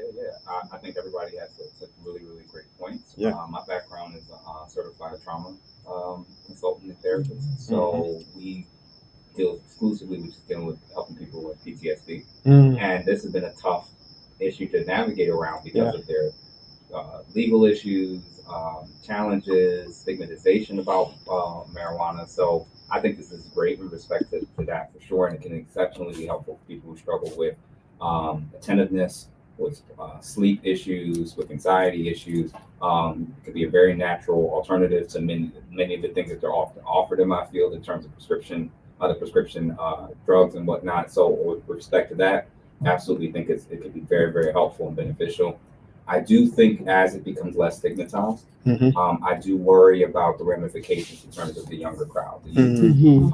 Just because our actual drug program that we have in house at our facility is for adolescents. So we have an adolescent drug, and we work with the juvenile treatment court, and they all are in there for marijuana, and they're all minors.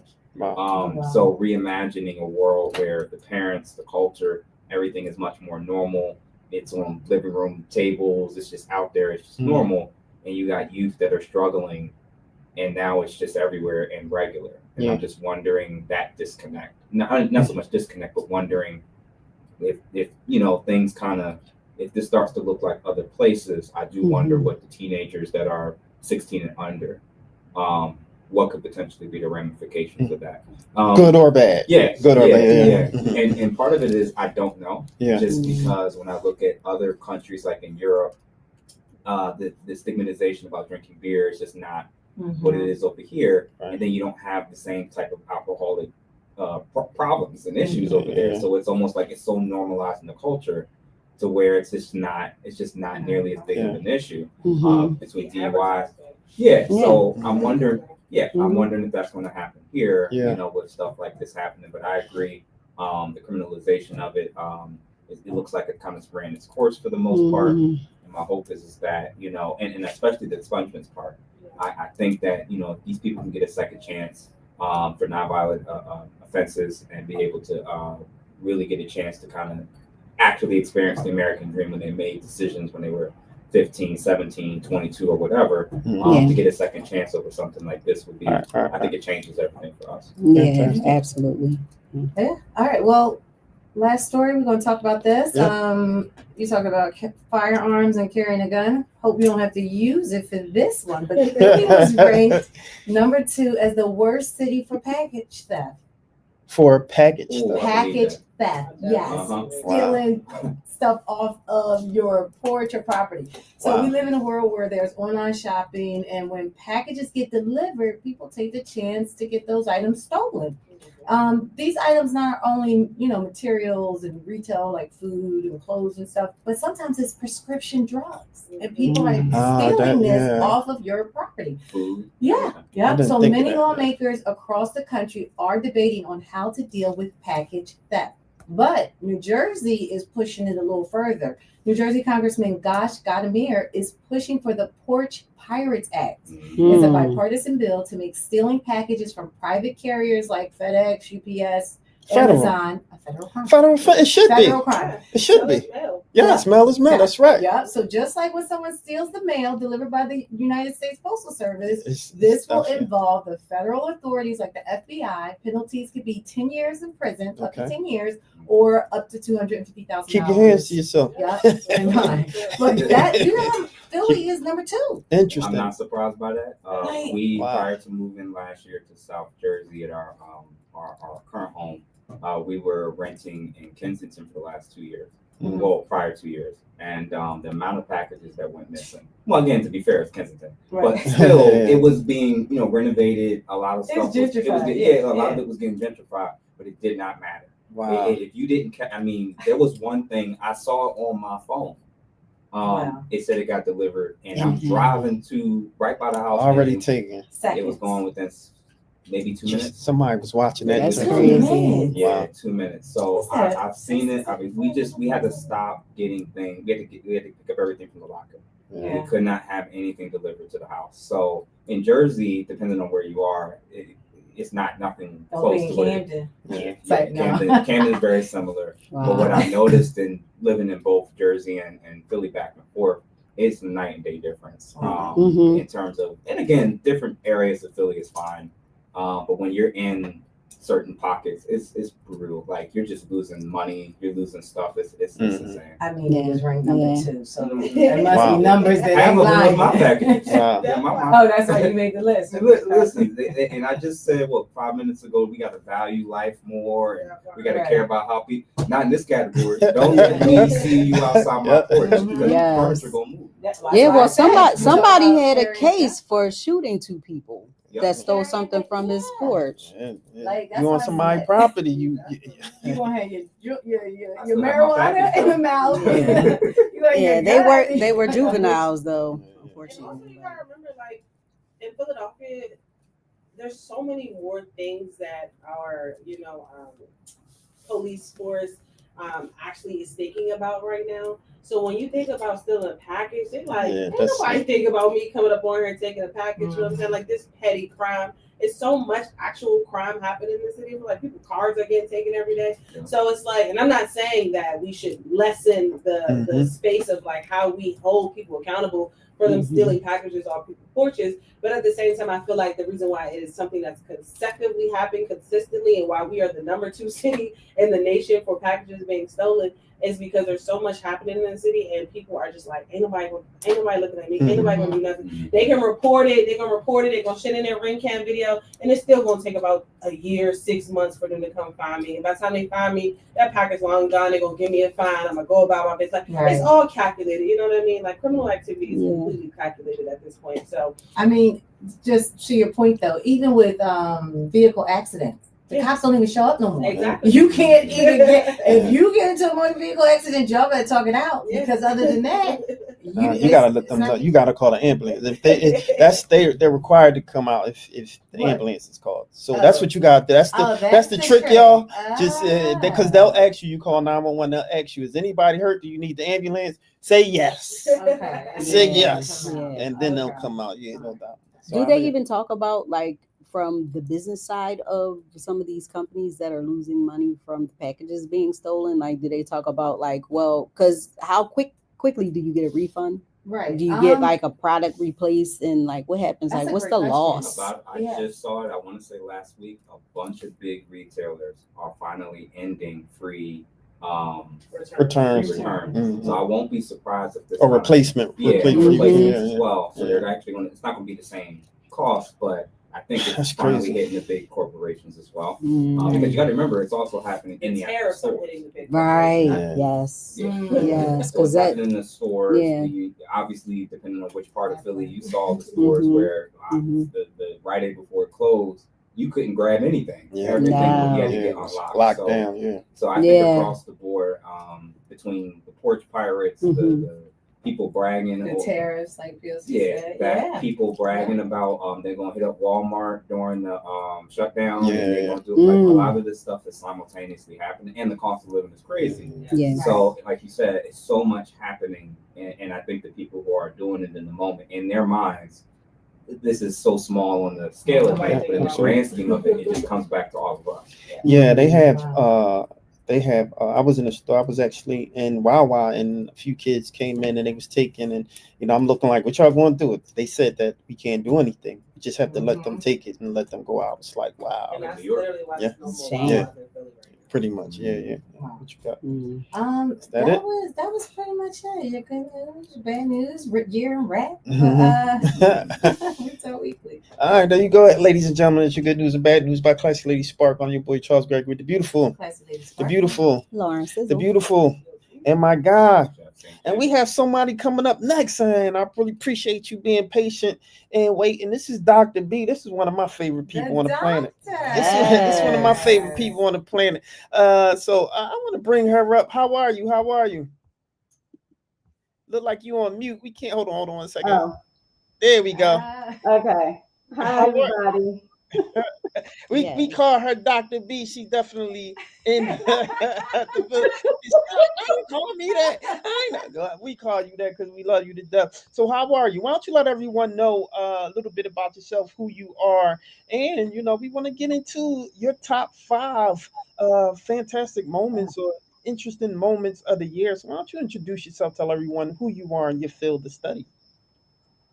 Hello, everyone. I am Deborah B. Hamilton, your love coach. I work with married women. My main focus is working with married women. This whole year, I've been working with Black married women, which has been fun, interesting, and surprising. Let me put it that way. But I love what I do. I have over 41 years of marriage. So I know all the ups and downs and all the rounds of being married.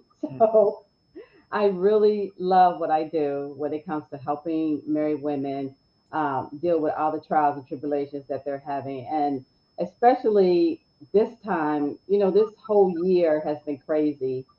So my work has really been instrumental in helping women to deal with so many stresses and strains that they've had to deal with in their marriage. So I'm just happy to be here. I love hanging out with you guys, and I appreciate y'all letting me come on. Absolutely. We have brother Jeff St. James in the building, and he does a lot of work within that sector. So it's great to have both of you guys on. I want to jump right. Do you have any questions? I know you. Hey Doc, I just took a screenshot so I can follow up with you afterwards. I think it's awesome. I've been collaborating with some ladies that are also doing similar work, femininity coaches that I brought on my platform, a couple of counselors, some psychologists who are all working with women, especially Black women. And their perspective is actually a lot tougher than it used to be now in days, and even 5 to 10 years ago with working with the ladies. And I want to pose you a slightly controversial question. Uh-oh. I asked each of them the same question based off their anecdotal and professional experience. What's the percentage of women in general that are current in this current generation that are marriage material? Ooh. Now, all three or four of them, and I asked them different times, different dates. There was no beforehand. I just asked them straight out. Based on your experience, you work primarily with women or exclusively with women. From your vantage point as Black women, and one of them being white, what's the percentage of women that you think are currently in America marriage material? They all fluctuated between. Let him finish. Actually, they all fluctuated between about 20 to 30%. That's exactly what I was gonna say. I mean, it's slim. It's so slim. This generation, they don't want to. Okay, I shouldn't say they don't want to be married, but the expectations are so high that they don't understand that.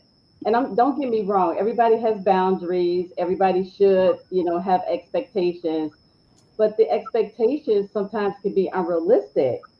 So that is what's causing a lot of them to not be marriage material because it's a me world. It's all about me. Sorry, I didn't mean to cut you off.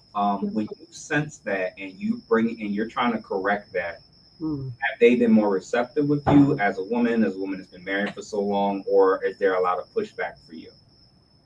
It's pushback. I think it's a combination. I think it's pushback, but I also think two things. I don't think that some women feel like they have an issue, or they're don't see themselves the way they should see themselves.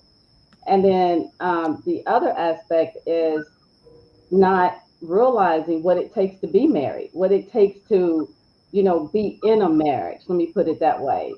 Because we live in this fairy tale world, we live in this me world where everything is hurry up and let's do this, with the option of getting divorced, right? So you deal with that and you try to help them see that, and I this is what I teach all the time. And that's what I think makes me different, is because I focus on who you are, who you want to be, right? And how do you see yourself?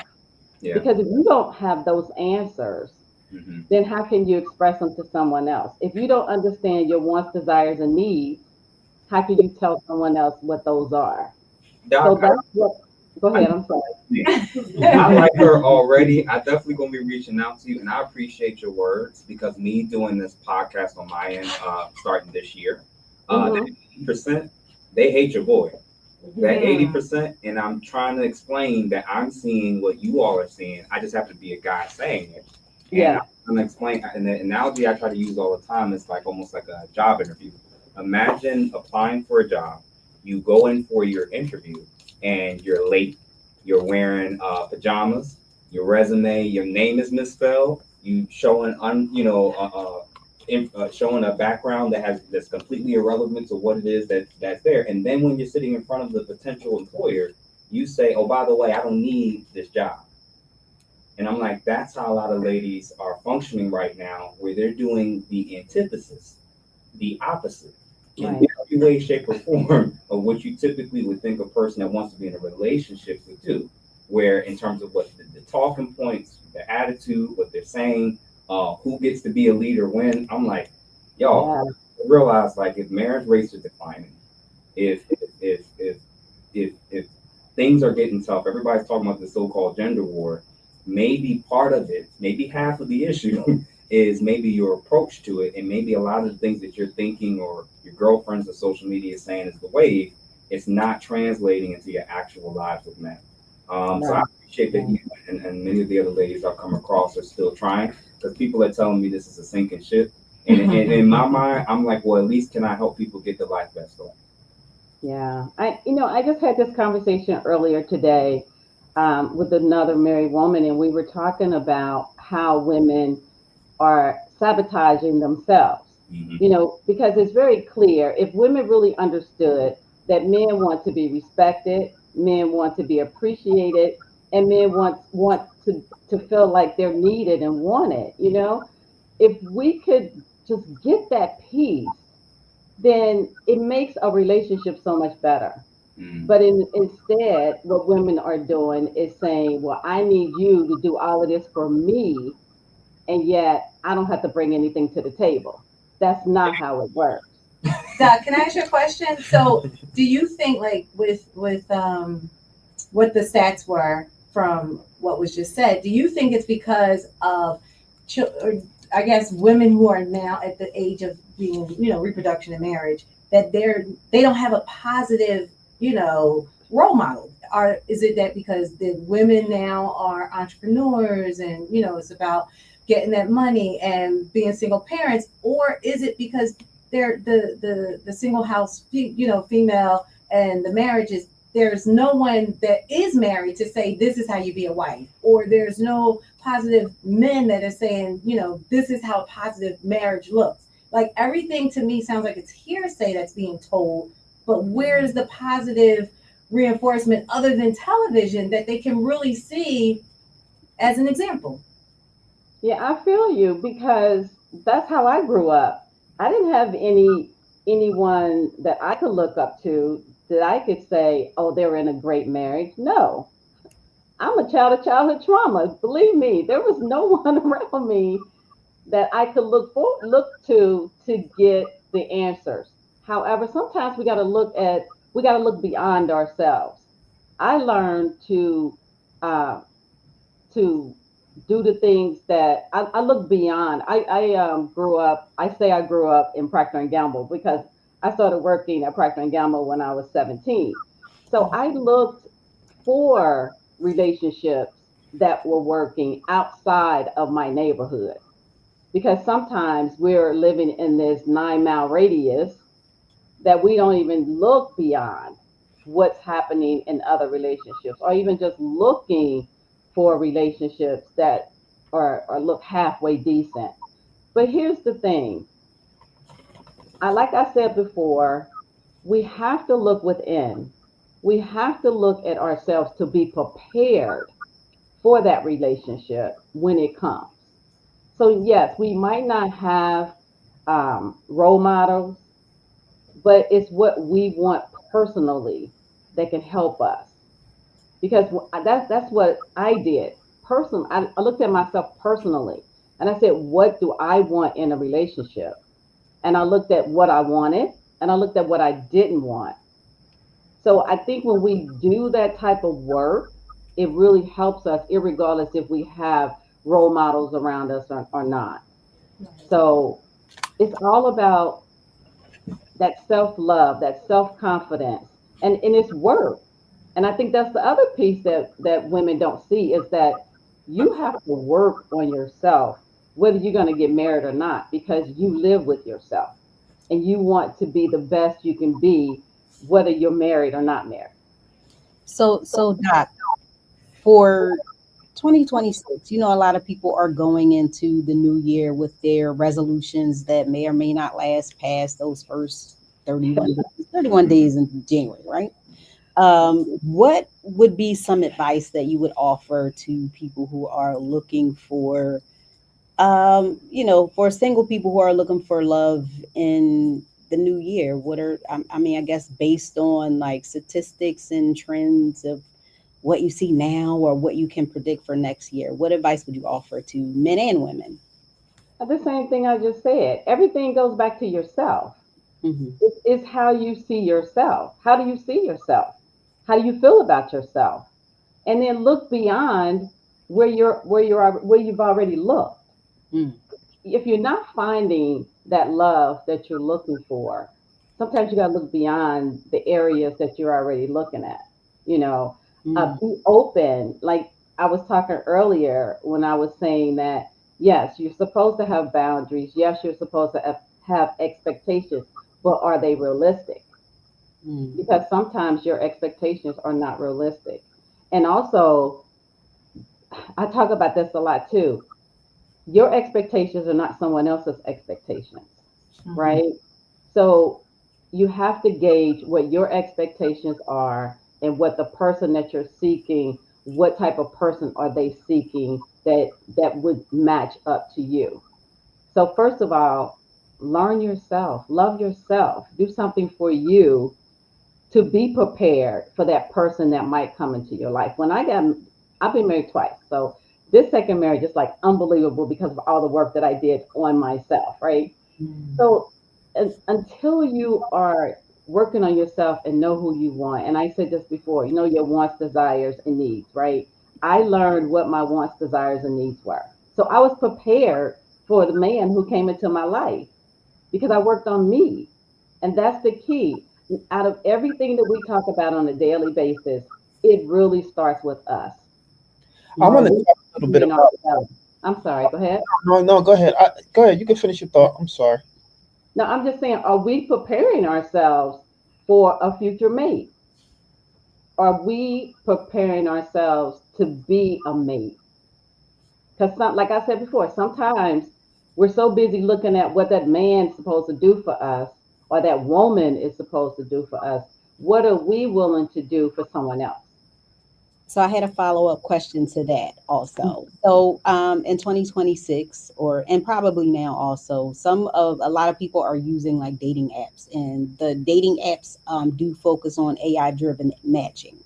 So should people like dating apps ditch them, or good old-fashioned like trying to meet people in person, going out to I guess coffee shops or whatever the preference is? What are your thoughts on that? I think people should expand their horizons, but I also think that people need to have conversations before they meet up. If you're going to be on a dating app, how much conversation are you having before you decide to meet up with that person? Whether, and that will help determine AI. We can't, because AI is so popular right now, we can't always identify what's AI and what's not. But when you take the time to get to know the person before you meet up with the person, it can make a difference. I want to do a follow-up question real quick since you mentioned AI. When you hear that term, and I know Jeff have a follow-up question because he has some interesting positions on dating apps, right? And so I know that you probably will go into that. But I do want to talk a little bit about the conversation around AI in potential relationships as it relates to potential apps. What are your thoughts on that?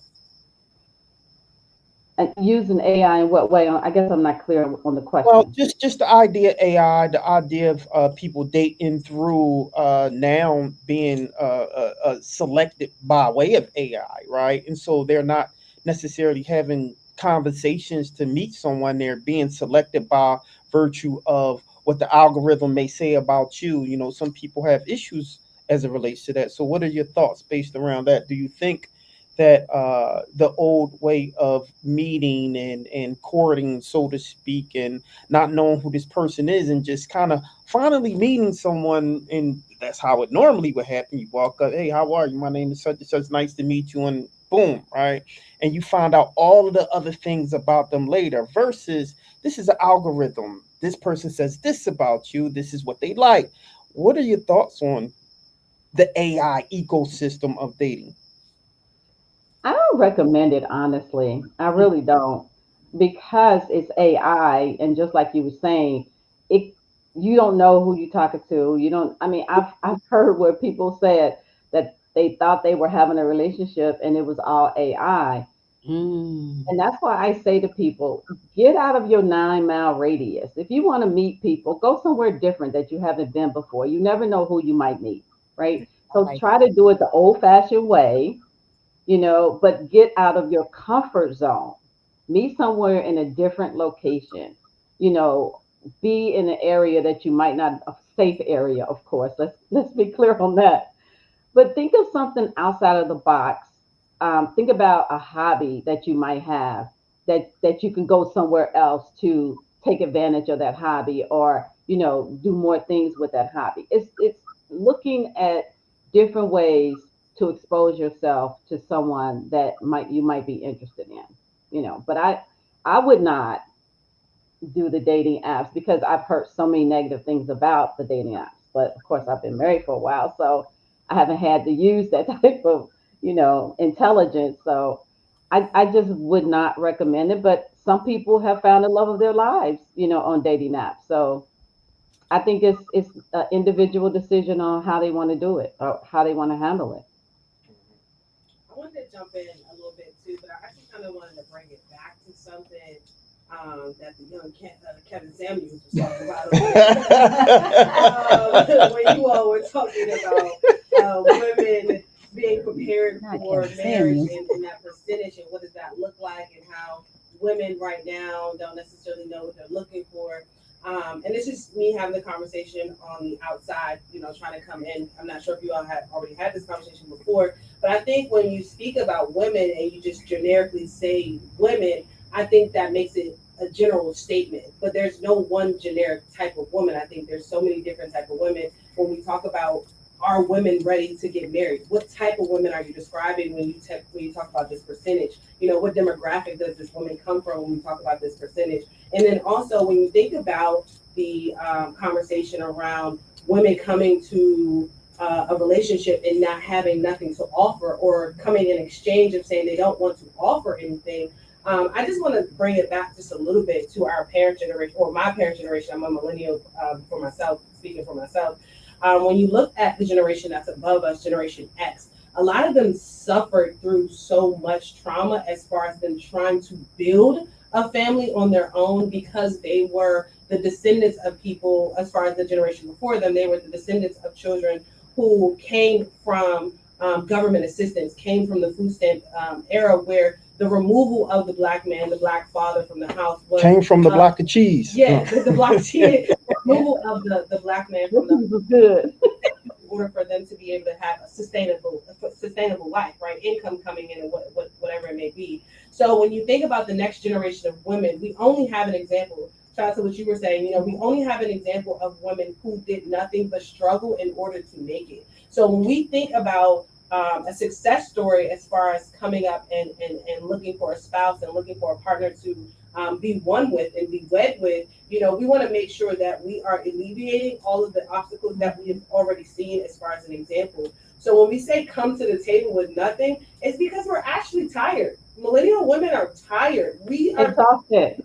Yes, She said, they're exhausted. Yes, I agree with you. So I a lot agree. of times when you generically put us in this box and talk about women, we're like, you're not talking about me because I have worked so hard. I've done this and I've done that. I pulled so many men by their bootstraps up, but I have nothing to show for it. You know what I mean? I've been slapped in my face. I've been, pushed around so many times, not talking about specifically like domestic violence, but I'm talking about in a way in which we did not get the respect or the just due from what we have done in the accomplishments we have done by pulling Black men up for so long over time and not getting anything back from it. So when you think about a generation of women and you talk about that that small percentage of women who are prepared to get married, it's because the other half of us are honestly tired. That is not even a desire that we're looking for. A desire that we're looking for is raising our kids to be the next person to actually start a family, to actually no longer bring on these family routines and things that have been a cycle within our lives. So I think we're so busy trying to break the cycle. We're so busy trying to reinvent the wheel that was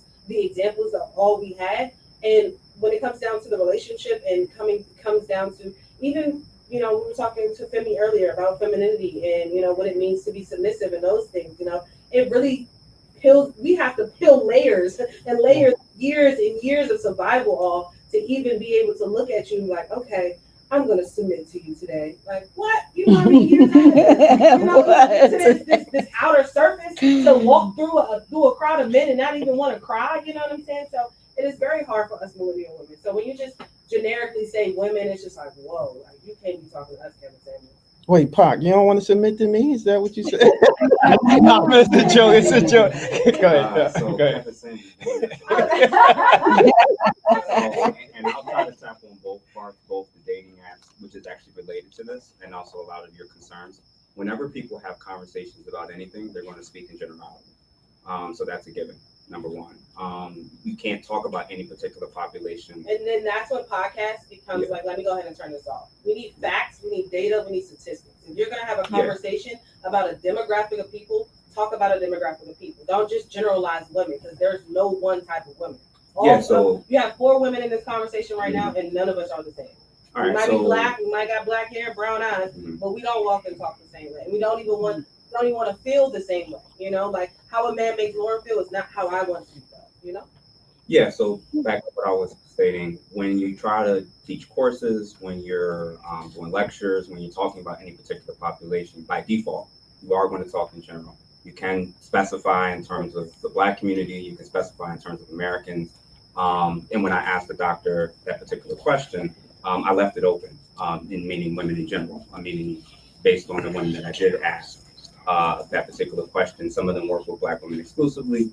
Some of them work with women across the board. Some of them work with women internationally. The point was from their vantage as experienced professionals, life coaches, femininity coaches, and therapists or psychologists, the women are saying that we primarily do this work, that they feel like a lot of the ladies aren't ready. Now, what she's stating and what they all have stated, which again, I don't know any of these ladies prior to these meetups, is a lot of it's relating to the expectations. Now, going back to the dating apps in terms of data, data, the reason why a lot of people can state what their concerns are about how the dating apps and social media is impacting the dating market is because the 80-20 rule is real. And what they're stating is that when you look at a lot of the dating apps, what's some of the big ones? Match.com, Hinge. Yeah, more so Tinder, not necessarily Christian Match. Mingle. Yeah. So there's certain ones where it's highly skewed, where there's a very small percentage of men that's getting attention and access to a huge percentage of the women. Bumble is probably a big one. Now, as an example from anecdotal. So anecdotally, my wife and I actually met on Bumble. and we worked, and it worked. Yeah. But again, I remember you saying yeah, that. Yeah. and I've heard a lot of people where that hasn't been their experience, right? But what's happening is women's in general, and I've done this thought experiment with Yeah. ladies all the time in terms of their standards going up over time. And I was trying to explain to them, like, all right, when you were 16, what did a guy your age have to have in order for you to be interested in potentially dating him? Very small, minimal stuff. By the time she's 21, she's looking at where she's at. She's looking at her peers. She's seeing what's going on. And her standards are usually going to be a little bit higher than they were when she was 16. Post college. I hope so. Right. And if you went from 16-year-old not making really any income at all to a 20-year-old maybe just finishing school to now 25, 30 years old, you may have a rent, you may have a mortgage, you may have a car, and now the standards keeps going up over time. Now that's a very lived experience that 99% of women are going to be able to state. Yeah, that's logical. It makes sense.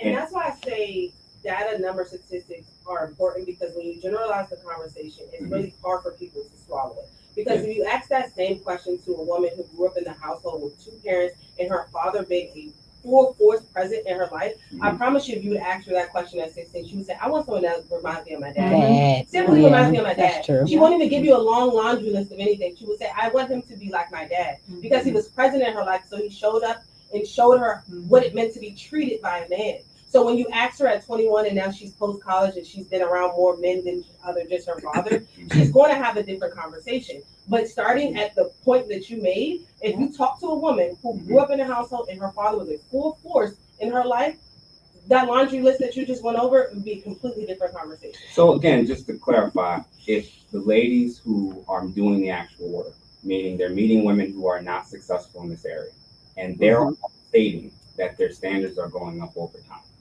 And I'm just reiterating both what I've seen professionally and what I'm seeing anecdotally all over social media. Regardless of whether the father's in their life, which means they may potentially have, like you said, a particular skew on why it is that they're approaching things in the way that they are, why their expectations are already set, versus the other ladies where it could be based off of social media, it could be comparison with other friends. Regardless of the reason, their standards are legitimately going up. So I have a And question. so, and I just want to finish the thought, not pass it for you. So, in terms of hypergamy, it's going to a place that's never existed in the history of humanity for a lot of ladies.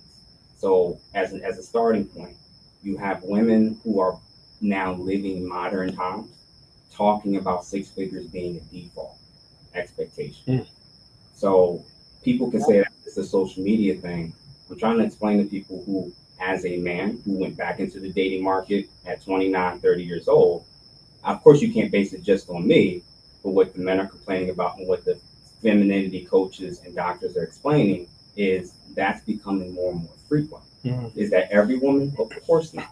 However, if the dating apps are not going well, and I would give a whole argument that much of the issue with the dating apps is the men and what they're presenting, where they're not, where ladies feel like they don't have a lot of options. Yeah. So it's a multi-tiered, multifaceted approach. And I think what's happening is if we don't start with, from both sides, what is it that men are presenting and expecting? And then on the flip side, what is it that ladies are presenting and expecting? That's where the disconnect is in terms of alignment. You have people who are more focused on what they want, which is what the doctor stated, versus what it is that they're willing to present. When I talk about solipsism, there are ladies that legitimately don't know anything that men want other than sex. They legitimately don't know that. Now, it could be like you said, well, the ones that grew up with a father and the father expressed these things, that's great and all. But there's countless women who also stated they had fathers in their lives, they had brothers in their lives, they had male role models in their lives. But for whatever reason, that conversation either didn't happen or they weren't interested in it. So then when they lived life, dated, had sex, had children with men who they now saw wasn't a good fit, they're now re-entering back into the dating market where with time, things get harder. So when you, as a person who actually cares about this and is actually trying to establish what many of the, I'm writing on this as we speak, and I'm doing research on it, and I'm trying to basically get us away from the general binary, which is what most people tend to argue about in terms of tradition. It's either you're super feminine and traditional, or you a boss babe and you don't want no man. And I'm like, There's no shades of gray there. no. Most of us women are somewhere on the spectrum, Right. right? And so from a general perspective, the prescription I would personally make is that I think we need to start to move away from the traditional model and look more at the here and now of what you said. Women are tired, they're working, they're providing for themselves. Many of them have certain model in terms of what to follow. A lot of the shows and TVs are totally different. Where when we grew up with the Cosbys and the Huxtables, I'm about to say, yeah. it's all that's gone.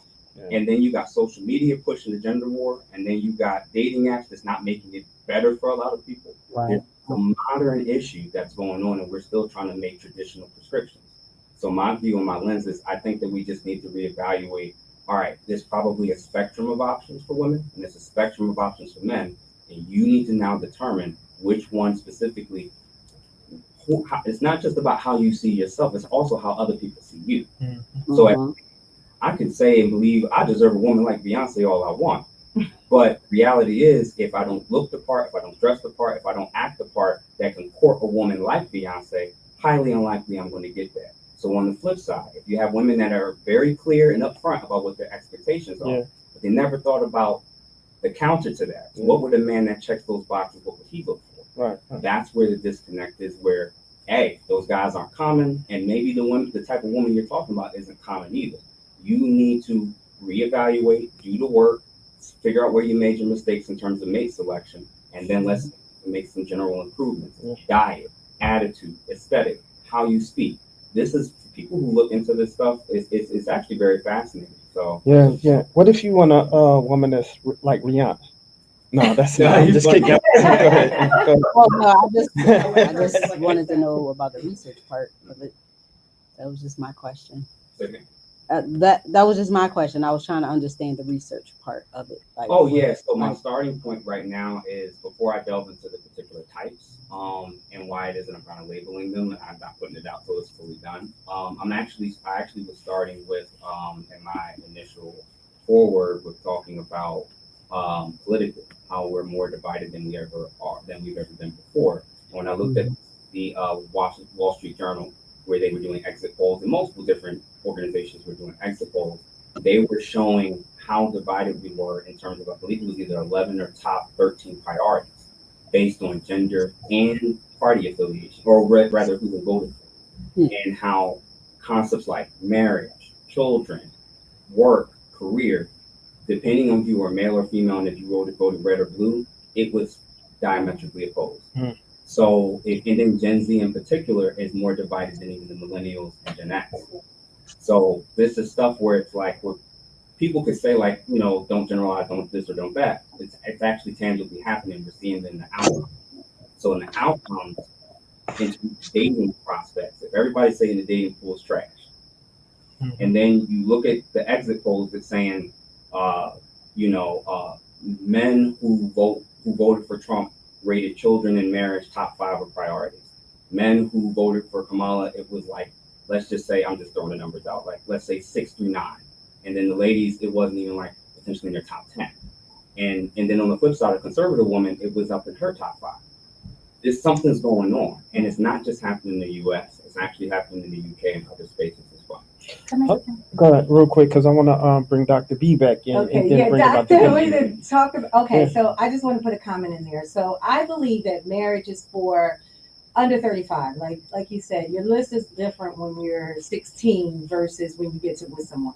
If you get married under 35, the procreation, raising a family, all that kind of good stuff. After 35, for me, a person who was married for 17 years, I don't want to get married again. My outlook is that marriage to me is a business. And if I have my durable power of attorney, if I have my life insurance, if I have all these things in place to show he and I are going to provide for each other, then outside of, I guess, a pension from Social Security, everything else, I am able to make decisions on this, my person. Unless it's a spiritual thing, I think that that's where the covenant, where people would debate on what my view is. But for me, for someone who had the marriage, had the children, and now looking at what I've accomplished in life, to be able to, put that together. I know you could do like a prenup and everything, but you're still doing something that is of a business, in my opinion. I can have a lifelong partner, shout out to Oprah and Stedman, because she made that same kind of concept. And then just vetting on the dating part, there's something called the non-horsemen. And I think that that's what, for me, I do to vet, and you can Google and look it up. But these are things that I do in order to vet the person that I'm like, does this person, do different boxes? Like you said, every 7 years, I feel like there's something different about myself that I've learned, that I've accomplished, and then you have to also understand, especially for women, you have the reproduction side of having children, postmenopause, premenopause, and, postpartum after pregnancy. It's so many different hormonal things that go throughout the body, throughout the mind, that when you're choosing this partner, do they understand this? And then men go through the midlife crisis, the different types of things for, being a provider. It's so many different things. So shout out to what Dr. B said about, do you know yourself? And then when you are knowing yourself enough to get that person to say, hey, does this person, how can I want somebody who's 6 feet, eat healthy, all this stuff, and I'm not doing that kind of work? Like, I just want to, I do want to be fair and say that that you're talking to a particular generation too, as opposed to maybe a millennial, someone younger than that never even experienced. That's why I menopause or said something like after that. 35, I'm like, because you've accomplished different things, even though you're getting, life is getting a little bit older, but after 35, to what Pac said about, post college, like you're looking at things differently now. And then when you're, mending that with someone else's life, now you're mending lives together, which is more baggage. When I was 16 and met my first love, I didn't have that. I didn't have an idea of how life was. So my idea of him and I doing things, even though we're still learning ourselves, which you're gonna have to have, coping mechanisms for that. But that's just my Dr. B, they snatched the mic from you. So so I want to give you I want to give you the opportunity to kind of like pull this all home on what you believe your thoughts are, your last thoughts on this. And I want to bring my guy, Mr. Benton, in here because he has interesting take on just the idea of gentlemen and coming of age and how people should just kind of like love each other and the things that we should do. So I just want to throw that back to you, Dr. B. What are your thoughts on all of this? Yeah, because I seen you shaking your head on a lot of it. I'm just kind of curious. Yeah. I think that everyone has a right to feel the way they want to feel. Everybody has a right to decide whether they want to remarry or not remarry. I got remarried at 59, So it's each individual on what they want. I wanted companionship. I liked being married. So for me, marriage works for me. It might not work for other people, but it works for me. And I'm willing to take the risk. If I'm doing everything else with a man, I want to be married to that man. That's just my personal opinion and my personal thoughts about that. But I just feel like I cannot tell you how you should live your life if you choose to live it differently than I would. So if you're content with what you're doing, then that's fine. Someone else who's 35 and older still might want to be married, and they have that option to continue to seek a mate because they want to be married. I just want everybody to understand that I keep going back to this because to me, I want everybody to hear this. You might want to be married, but you have to know your wants, needs, and desires. You have to know that to expect someone else to understand what your expectations, what your wants, what your needs, your desires are. So as we continue this journey and these conversations about marriage or about not getting married, we still are responsible for ourselves and we still are responsible for making sure that we are bringing something to the table and not expecting just the man or the woman to bring something to the table. And one other thing I want to say, I'm sorry, I don't know your name, but you were talking about how you were tired and exhausted. I spent this whole year working with Black women, Black married women, and that's it. And I talk about that all the time about their conversation. I'm tired. I'm exhausted. I get to the point where all I want is just time out for myself. I don't want to deal with this relationship issue or whatever. But I created tools to help guide and lead you through those processes. So I don't want people to feel like they're disconnected and they have to stay that way. There are ways that you could work through your situation, work through being exhausted, but that's also about working on yourself and having the tools to work on yourself. And now, So focus on, go ahead. no, You I'm gonna saying say I agree with you on that. That's a big choice for sure. But I wanted to ask you this question while I had you. Am I talking over you? Sorry. No, okay. Oh, I wanted to ask you this question before we wrapped up, because we were talking about, just love, and then we mentioned a lot of generations as we were talking about love, marriage, and being a wife and being a husband. And I wanted to ask you this, right? Because culturally, as Black and Brown people, at one point, even getting to the conversation around relationship or marriage, it was amongst the family. It was a family conversation, right? You had to sit down with your mate and like, yo, if this is something we really want to do, before you ask me to be my girlfriend or my boyfriend, I need you to come meet my family. I need you to come introduce yourself in that type of way. And it became, and at that point of time in a generation, it became a point where when you talked about at the beginning of our conversation, getting to know the mate first before we just jump out there and, be in a relationship with them. And I think that because we went away with that through so many generations, I think that is why a lot of Black and Brown families are not staying together. And then also why a lot of people, when it comes down to dating, we don't even know how to date. We don't even know to actually how to define what courting somebody truly is. So I wanted to just get your opinion, going away from the family aspect of bringing a new mate into the family or bringing a new mate into your family's lives in general, even if you're not going to marry them. I think that puts some detriment onto the space of dating and marriage. And I wanted to get your thoughts. are you talking to me? Yep. Oh, okay. Just wanted to be clear. Well, I mean, who says that you can't, your potential person who might want to marry you still can't meet with your family and talk to your family about, wanting to marry you or wanting, I think that yes, we've gotten away from that, but it doesn't mean that's something that we still can't do. We still can bring our potential mate to meet our family. We can still get our family's thoughts about how they feel about that person. In the final analysis, it really is on you to determine if you really want to be with that person or not. But we can't make that a blanket statement. We can't just say we've gotten away from that so it doesn't exist. It still exists. And we can make it exist if we want to. We can still bring that person around our family. We can still, observe how they act around our family and, if your family is feeling them or not. So I just think that, yes, we've gotten away from a lot of the traditions that we used to have, which is part of the issue right now. But it doesn't mean we have to stay away from that and that we can't bring it, be the change, be the difference. We have so much generational trauma. Break the chain, do something different. Go back to those patterns of bringing your potential mate, spouse, whatever, to your family.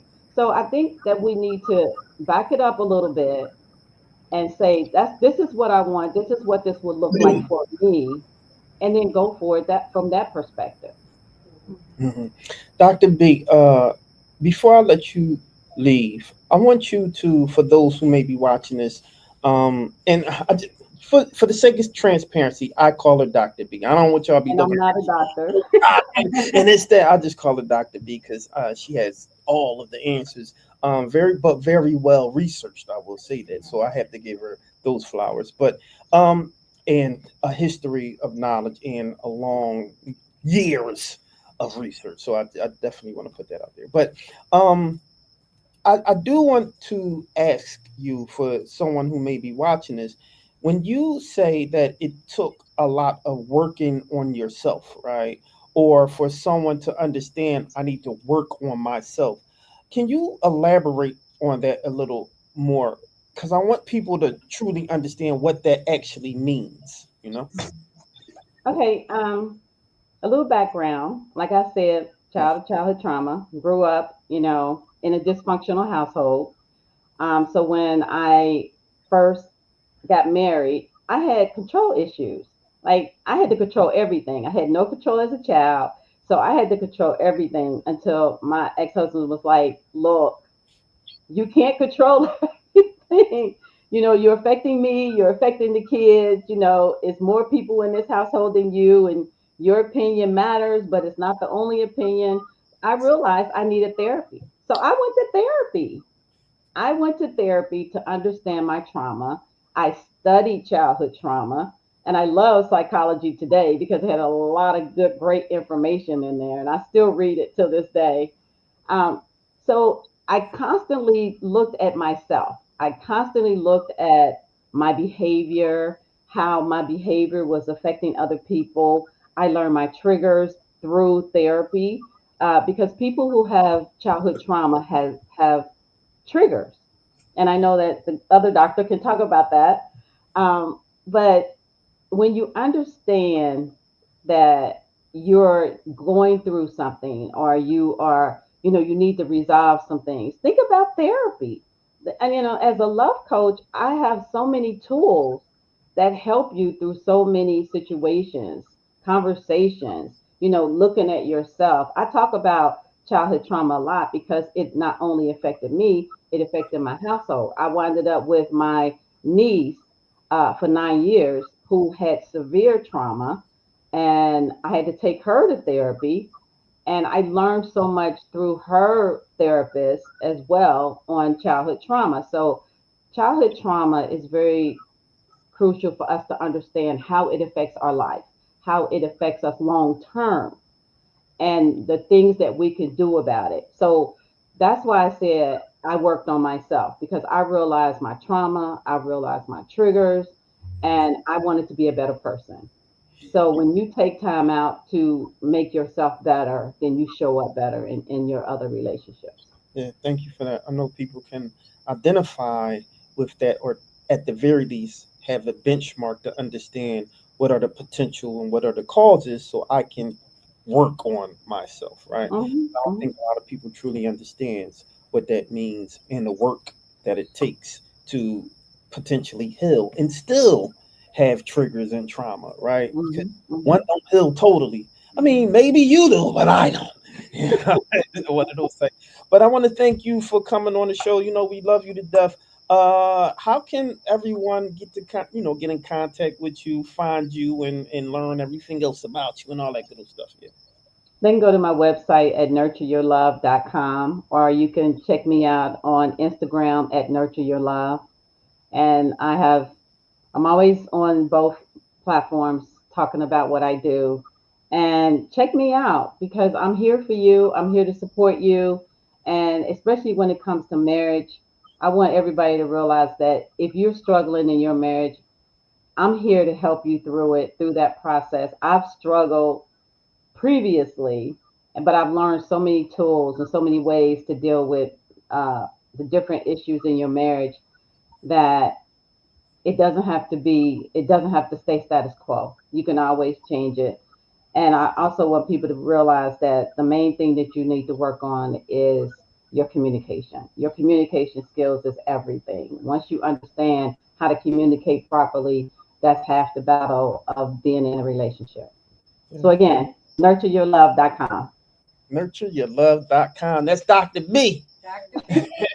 We really appreciate you. Really appreciate you. And you already know once you already know you're a friend of the show, so you're always welcome to come back at any time. All of the valuable pieces and the nuggets that you give.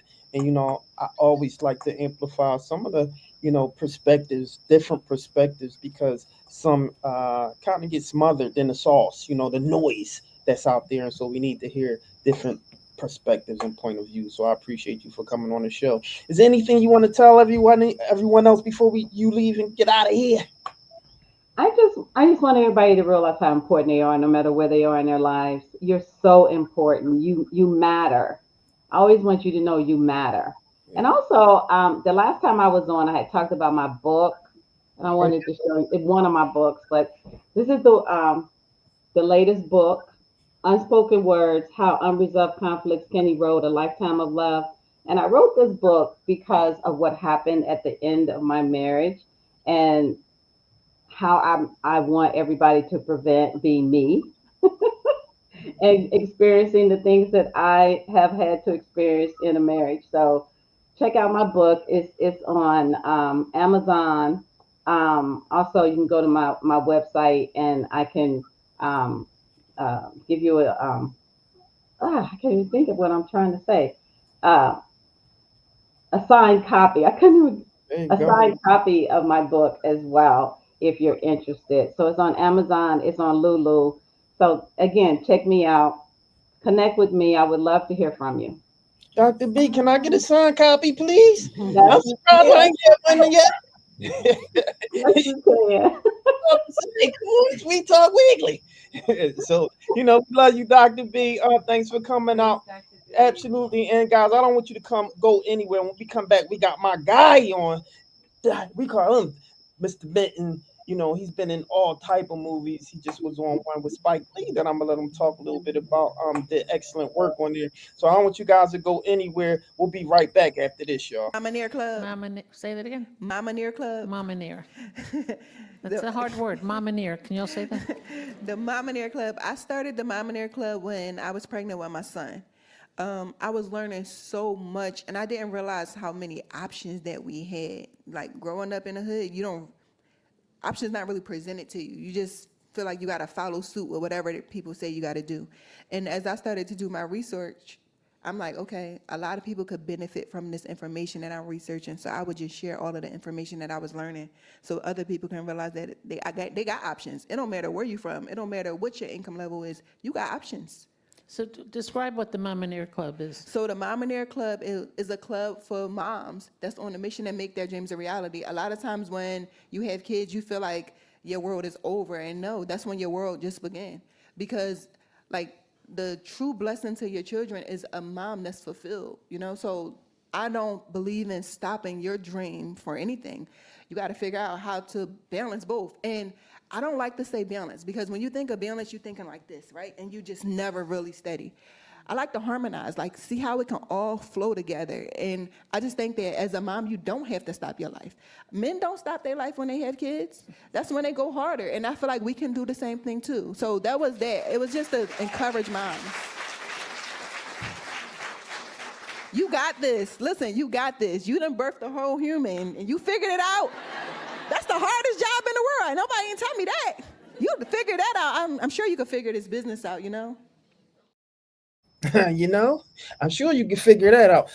We Talk Weeklies After the Talk with WPPMLP Philadelphia 106.5 FM. We Talk Weeklies After the Talk with your boy Charles Gregory and the beautiful. Lauren Sizzle. And the beautiful. And my guy. All right, because I ain't get Pop. I call it Pop. He's POC to be specific. Well, look, I'm gonna bring. All right, yeah, I got you. So I'm gonna bring you on. I'm gonna bring you on because I want you to give us one. Why don't you talk a little bit more about POC? Because I think the acronym says a lot in itself, right? Because I want the people to know about that, and then I want you to give us your 5 of the year. Holla at us. Quick story behind POC. POC was the name that was given to me. It was the acronym actually stands for Proof of Consciousness.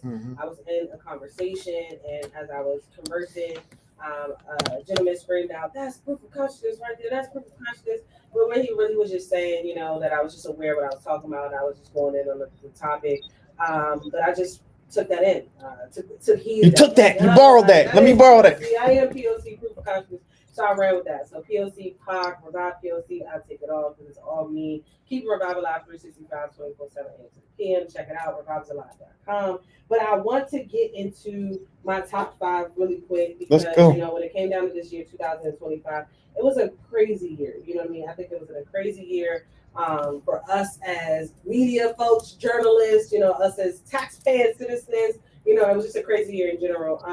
But my top 5 stories so far off the top of my head, first, rest in peace to the God, LGBT Qua here in the city of Philadelphia, young king who lost his life to gun violence, senseless gun violence. And he was doing something to motivate the city of Philadelphia, motivate our youth, the voice of the youth.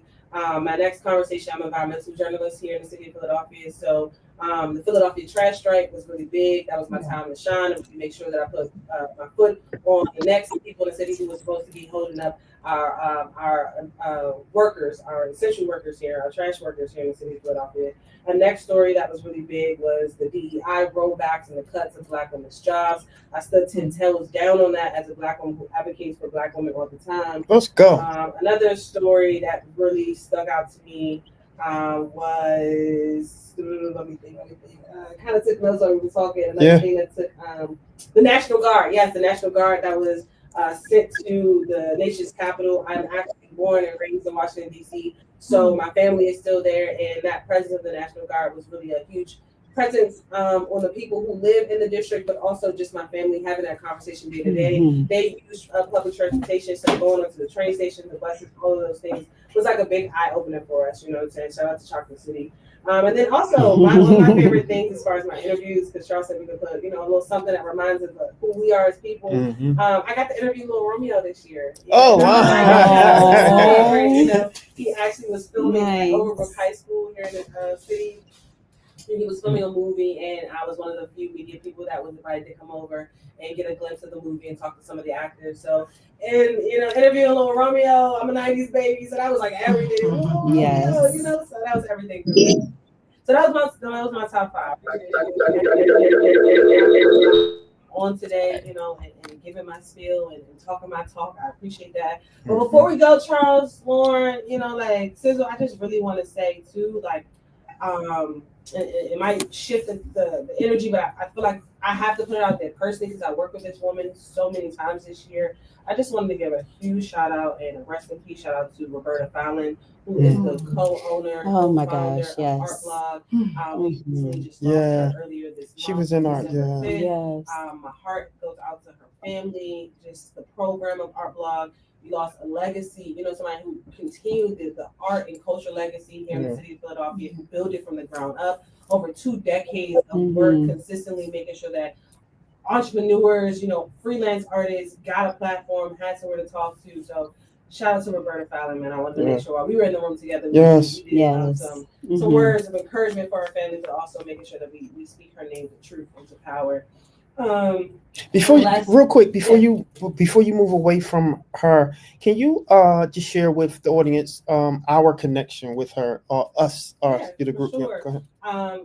Well, me, Charles, Lauren, Sizzle, we've been connected for some time now, but when it comes down to how we got connected on a platform of WHYY, we're a part of the News Information Community Exchange Program, and Roberta was also one of the members as well. So we've been partners for some time now. It's 2026, right? 26, so 6 years now, working together. Trying to find ways to bring independent media to the forefront, grassroots media to the forefront, but focusing on collaborative efforts, collaborative partnerships, and then also co-reporting and co-storytelling.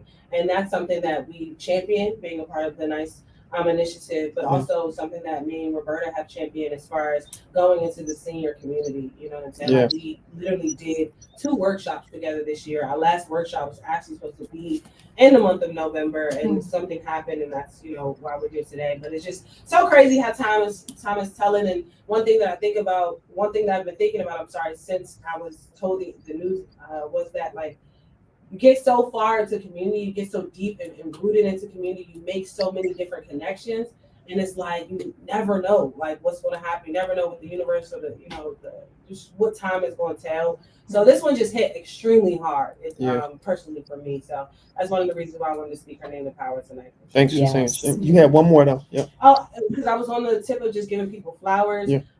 We lost some R&B legends this year. He was actually supposed to perform at the Roots Picnic here in the city of Philadelphia. We lost D'Angelo and Angie Stone at the same time. So those 2 things for me, or those 2, passings for me hit hard, especially because I'm someone who roots for R&B, neo soul, that type of artistry. So to see these 2 pass away at the same time in the same year was really big for me as someone who's a connoisseur of hip hop and R&B.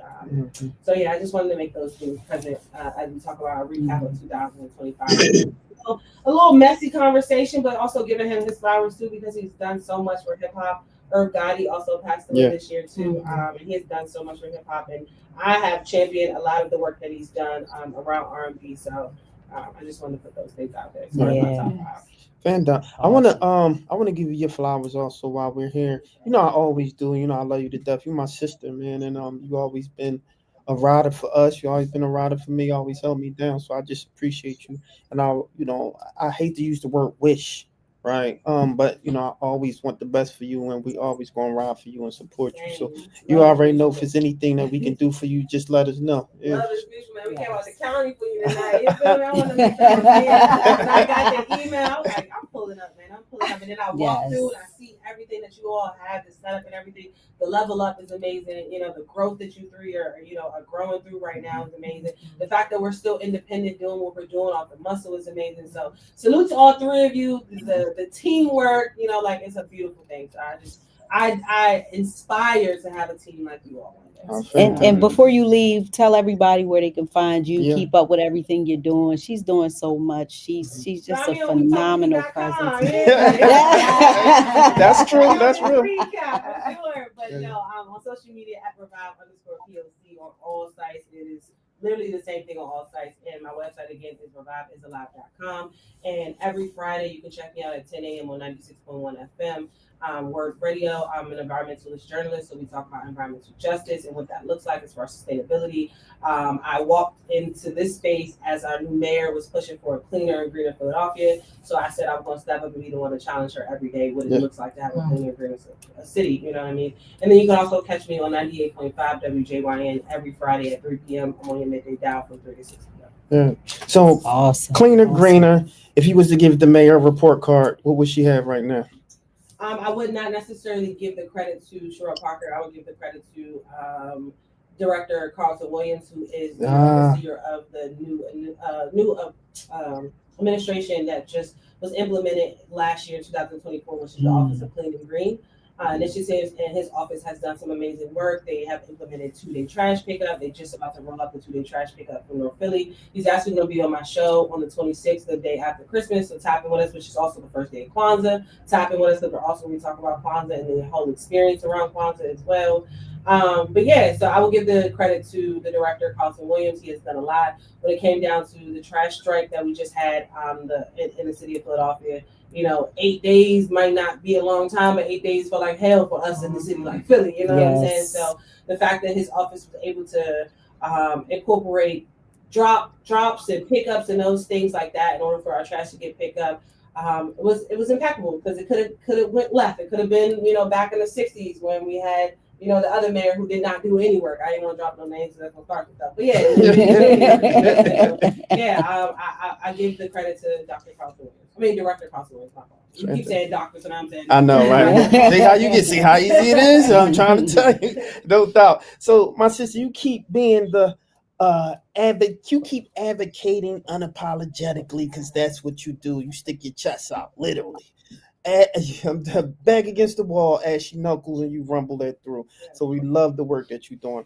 All right, y'all. We talk weeklies after the talk of WPP MLP Philadelphia 106.5 the film. We talk weeklies after the talk with your boy Charles Gergen, the beautiful and the beautiful Lawrence and the beautiful POC. I was about to say, and my guy. I gotta call her Sizzle when I'm supposed to be saying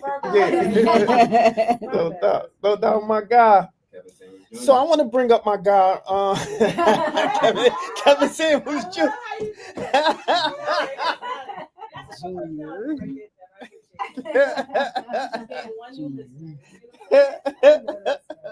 That's funny. You gotta let it show. You gotta let it show. I want to bring my guy, man, Kevin D. Benton, in the building, man. He's been doing some amazing work.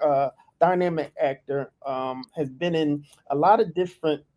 You know, I want to say, you know, from commercials to movies to plays, you have done everything. You have done everything. And so I want you to, why don't you, for those who don't know, right, I want you to tell everyone, why don't you introduce yourself, right? Tell everyone who you are, and you have to talk about, because I was going to ask you, what's your highlight of 2025? And I'm sure I already know what that is. So I want you to go directly into your introduction and your highlight of 2025?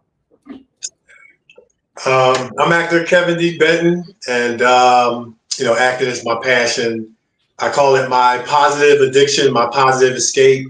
And man, I kind of have like maybe a slightly different approach to acting in terms of my perspective as to why I do it and what motivates me. And so I see myself as a giver. You know what I'm saying?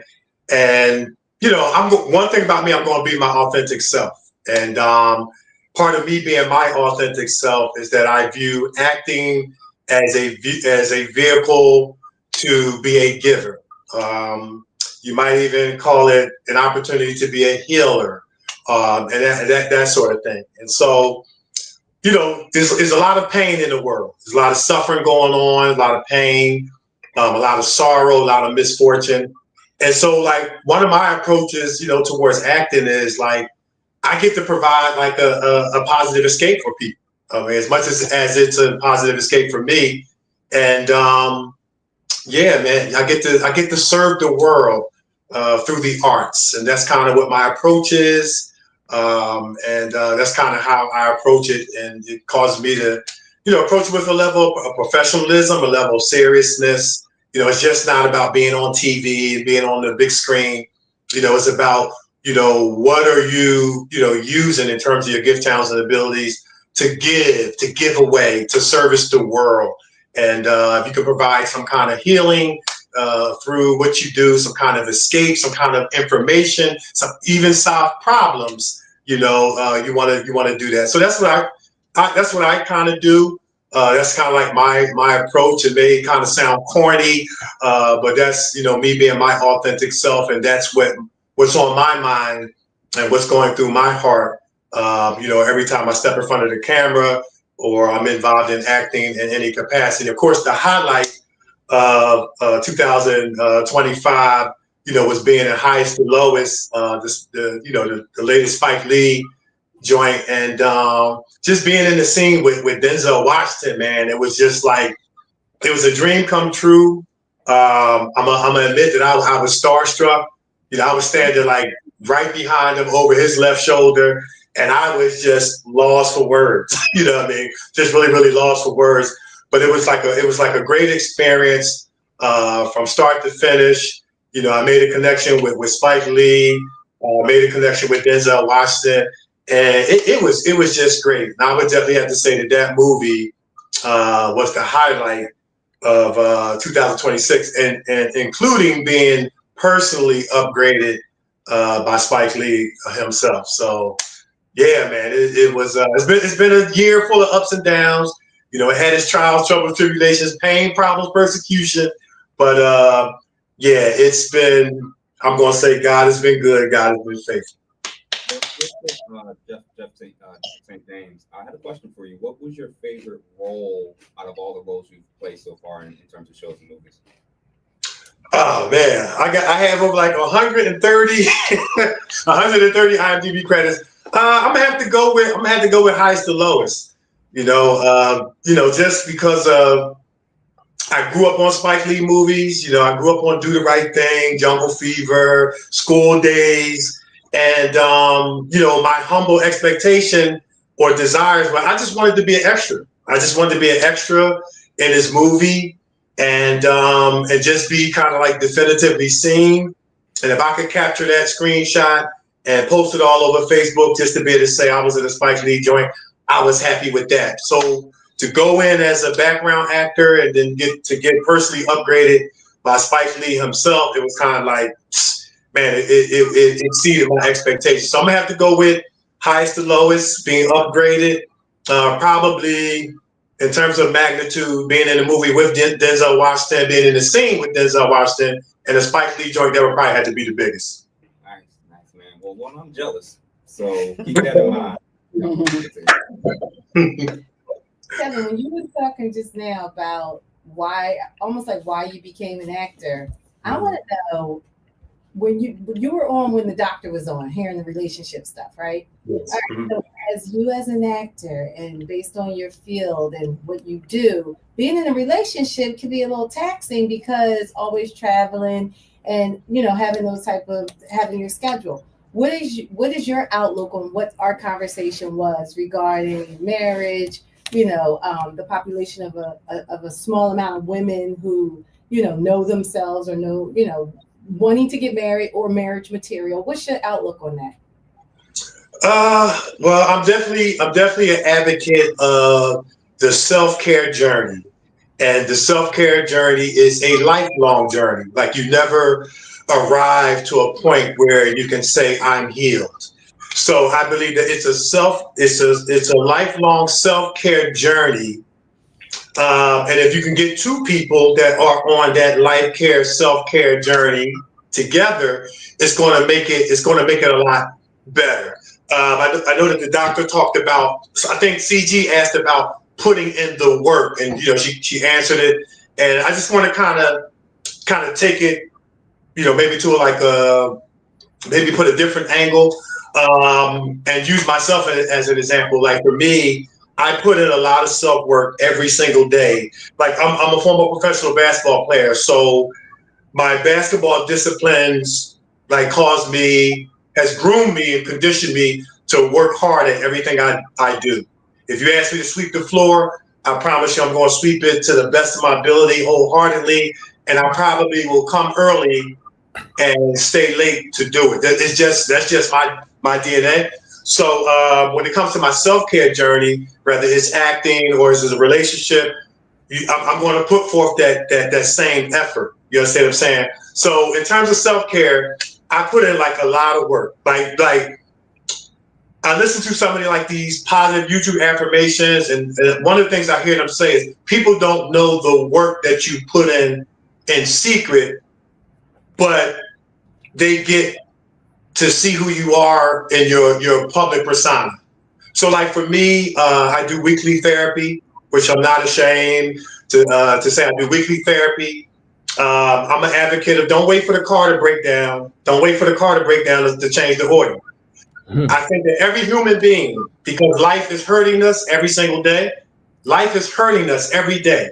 If you're driving down the street and somebody cut you off, that's a rejection. That goes against the acceptance that you deserve. It goes against your worth and value. So life is hurting us every day, whether it's on a job, whether it's people betraying us, whether it's friends turning on us, people gossiping behind our back, things like that, whatever the case may be. So every human being is hurting from something. If a human being would tell you that they're not hurting from something, they are the first ones that need counseling, because everybody's had some kind of form of trauma.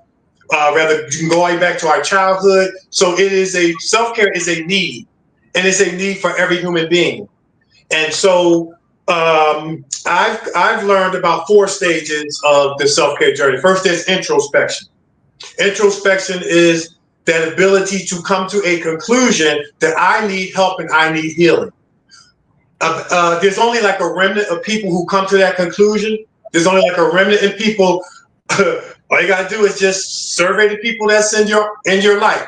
How many of them are just so easily apt to apologize or take accountability? You're not going to really find that, because most people aren't on the lifelong journey of self-care. So there's introspection. That's the ability for whatever brings you to that point to be able to say, you know what, I need healing. I need to change this. I need to be better at this. I need to do more of this and less of that. You cannot become your authentic self without introspection, because we live in a world where everybody is not taking accountability and blaming. So introspection leads to authenticity. And then, that's when you start to become your authentic self, being comfortable in your skin. What you see is what you get. This is who I am, and things like that. And you just, you become your authentic self. And then I kind of graduate from there to enlightenment. You start to become enlightenment. There's introspection, authenticity, and then there's enlightenment, and then there's one more stage. But I'm an advocate of self-care. I put in a lot of work. I listen to tons. I listen maybe 35 to 40 YouTube positive affirmations every day religiously. I write in my journal every day religiously. I exercise, try to eat right, try to get good sleep. I'm in weekly therapy. I do breathing exercises. This is apart from acting. You know what I'm saying? And so you have a lot of people who nobody's totally healed. Nobody will ever be totally healed, but you can be on the path to healing and gaining healing. And I wake up every morning and say, hey, I just want to be better than I was the day before. But when you have like people, unhealed people, bringing their trauma to a relationship and you're at least not working on it or trying to heal together, yeah, it's going to cause some friction. It's going to cause some problems. So CG talked about putting in that work. Most people don't want to put in the work. And that's why for me, I have a problem with, and I've experienced, like I went through narcissistic abuse for 14 years on a job with 10 years, being the worst. And it was that experience. It was that experience in trying to seek closure. Like, why did this army of people come up against me? And I came to a conclusion that if you find out what people hate about you, you might just find out what's great about you. So I went on this quest for closure. And for the last 3 years, it's just been I'm talking about every day without missing a day, seeking closure. I've been in isolation. I've kind of isolated myself from my family. They didn't quite understand it, but it was what I needed to gain closure, to gain a sense of healing. And you're talking to a new version of myself that will never go back to what I was 3 years ago. And so I feel like if you can bring the best version of yourself to a relationship, and they can bring the best version of themselves to a relationship, and you can heal together, and your perspective is, hey, look, we're a team. We're trying to create a win-win situation. If you win, I win. I win, you win. We win, we win. I just don't. For me, I don't understand why people get into relationships and you're against one another. Like and I'm not talking about like everybody's gonna have disagreements and things like that, and but just like kind of just people just in competition, they're envious and jealous of one another, and you're going to find these different dynamics. But can you work through it? Can you heal together? You know what I mean? But I think that individual self-care is just so important. Because one of the things you're going to come out with it is a sense of peace. You're going to come out with just peace inwardly. You're going to seek peace outwardly. And so I'm an advocate of self-care. For me, I'm a traditionalist too, as far as relationships. So everybody has what works for them. I think I heard the doctor say that. You got to find what works for you. I'm a traditionalist. I kind of believe in like courtship. Like we're getting into this with purpose. To just a Kevinism. All that we talking, we messing with each other. I think like particularly African Americans, we come up with these terms that mean lack of commitment or I ain't ready to commit. We messing. What is we messing with each other? We talking. To each his own. But for me, I'm a courtship person. Like if I'm going to get into this, we're going to get into this with purpose, And with any relationship, man, you take risks. It's risk in everything. You know what I'm saying? You take risk. And I was more so like a one man, one woman type of guy. Courtship, we're getting into this for purpose. We're getting this. We're going to be a team. We're going to go through this together. We're going to heal together, and see how it works out. I just think that people are in a place where they don't want to waste their time. They're in a place where they just really don't want to waste their time. And I heard him talk about the AI apps and things like that. To me, that says I don't want to waste my time. I want something that's going to work. You know what I mean? So if AI can cut the, tell me that this person is the perfect person for me, for lack of a better way of describing it. Yeah, let's cut out the foolishness. People don't want to waste their time, and so, but everybody's got to do what works for you. I would just say do what works for you. But I'm an advocate of self-care. Can you hear me, Ken? Yes. Okay.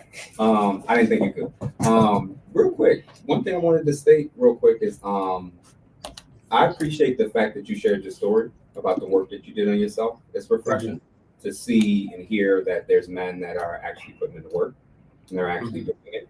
Because a lot of times I think when people talk about the dating market and the dating pool, it's usually filled with people that didn't do the work, that are broken and hurt and jaded and trying to get into defense mode when it comes to defending their side or defending themselves. So it's refreshing to know, and even you stating 3 years ago, I'm not even close to who I was 3 years ago.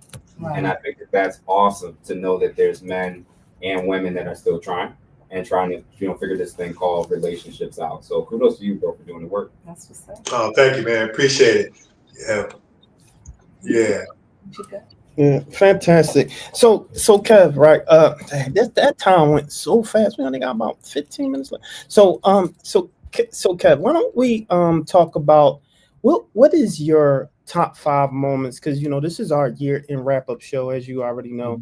And so one of the things that we do is talk about some of our top 5 moments. I would love to know yours. If you had to throw out, of course, the latest movie that you did with Spike Lee, because I know that's kind of like someone you admire really heavily.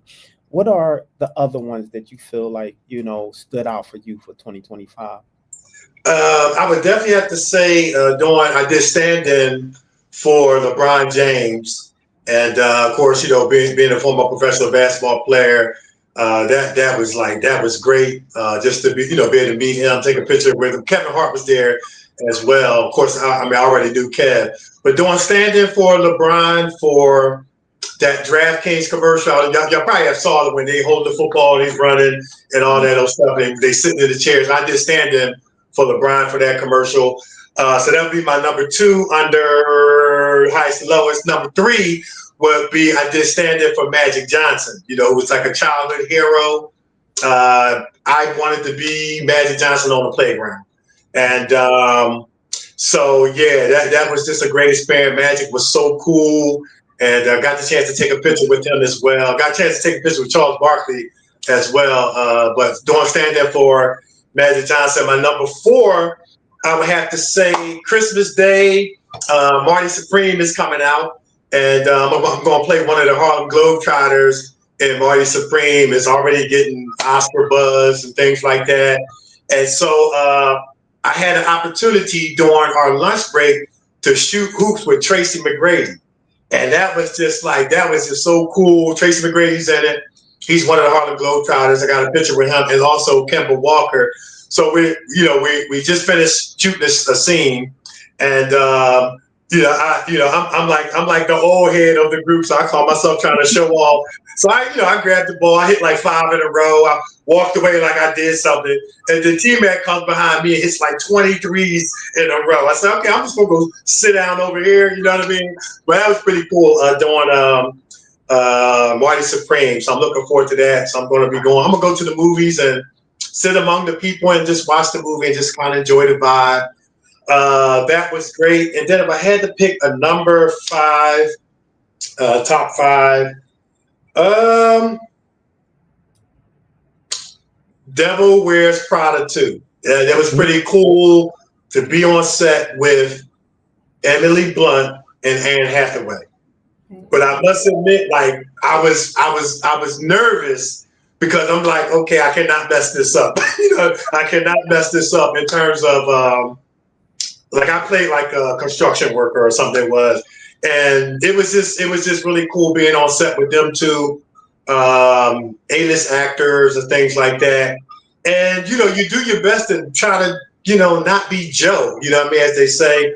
And one thing I would say is this: it's like no matter how long you do acting, like you still kind of live with this fascination inside. Because like before I got into acting, like I watched these people, in the NBA, in movies, on TV.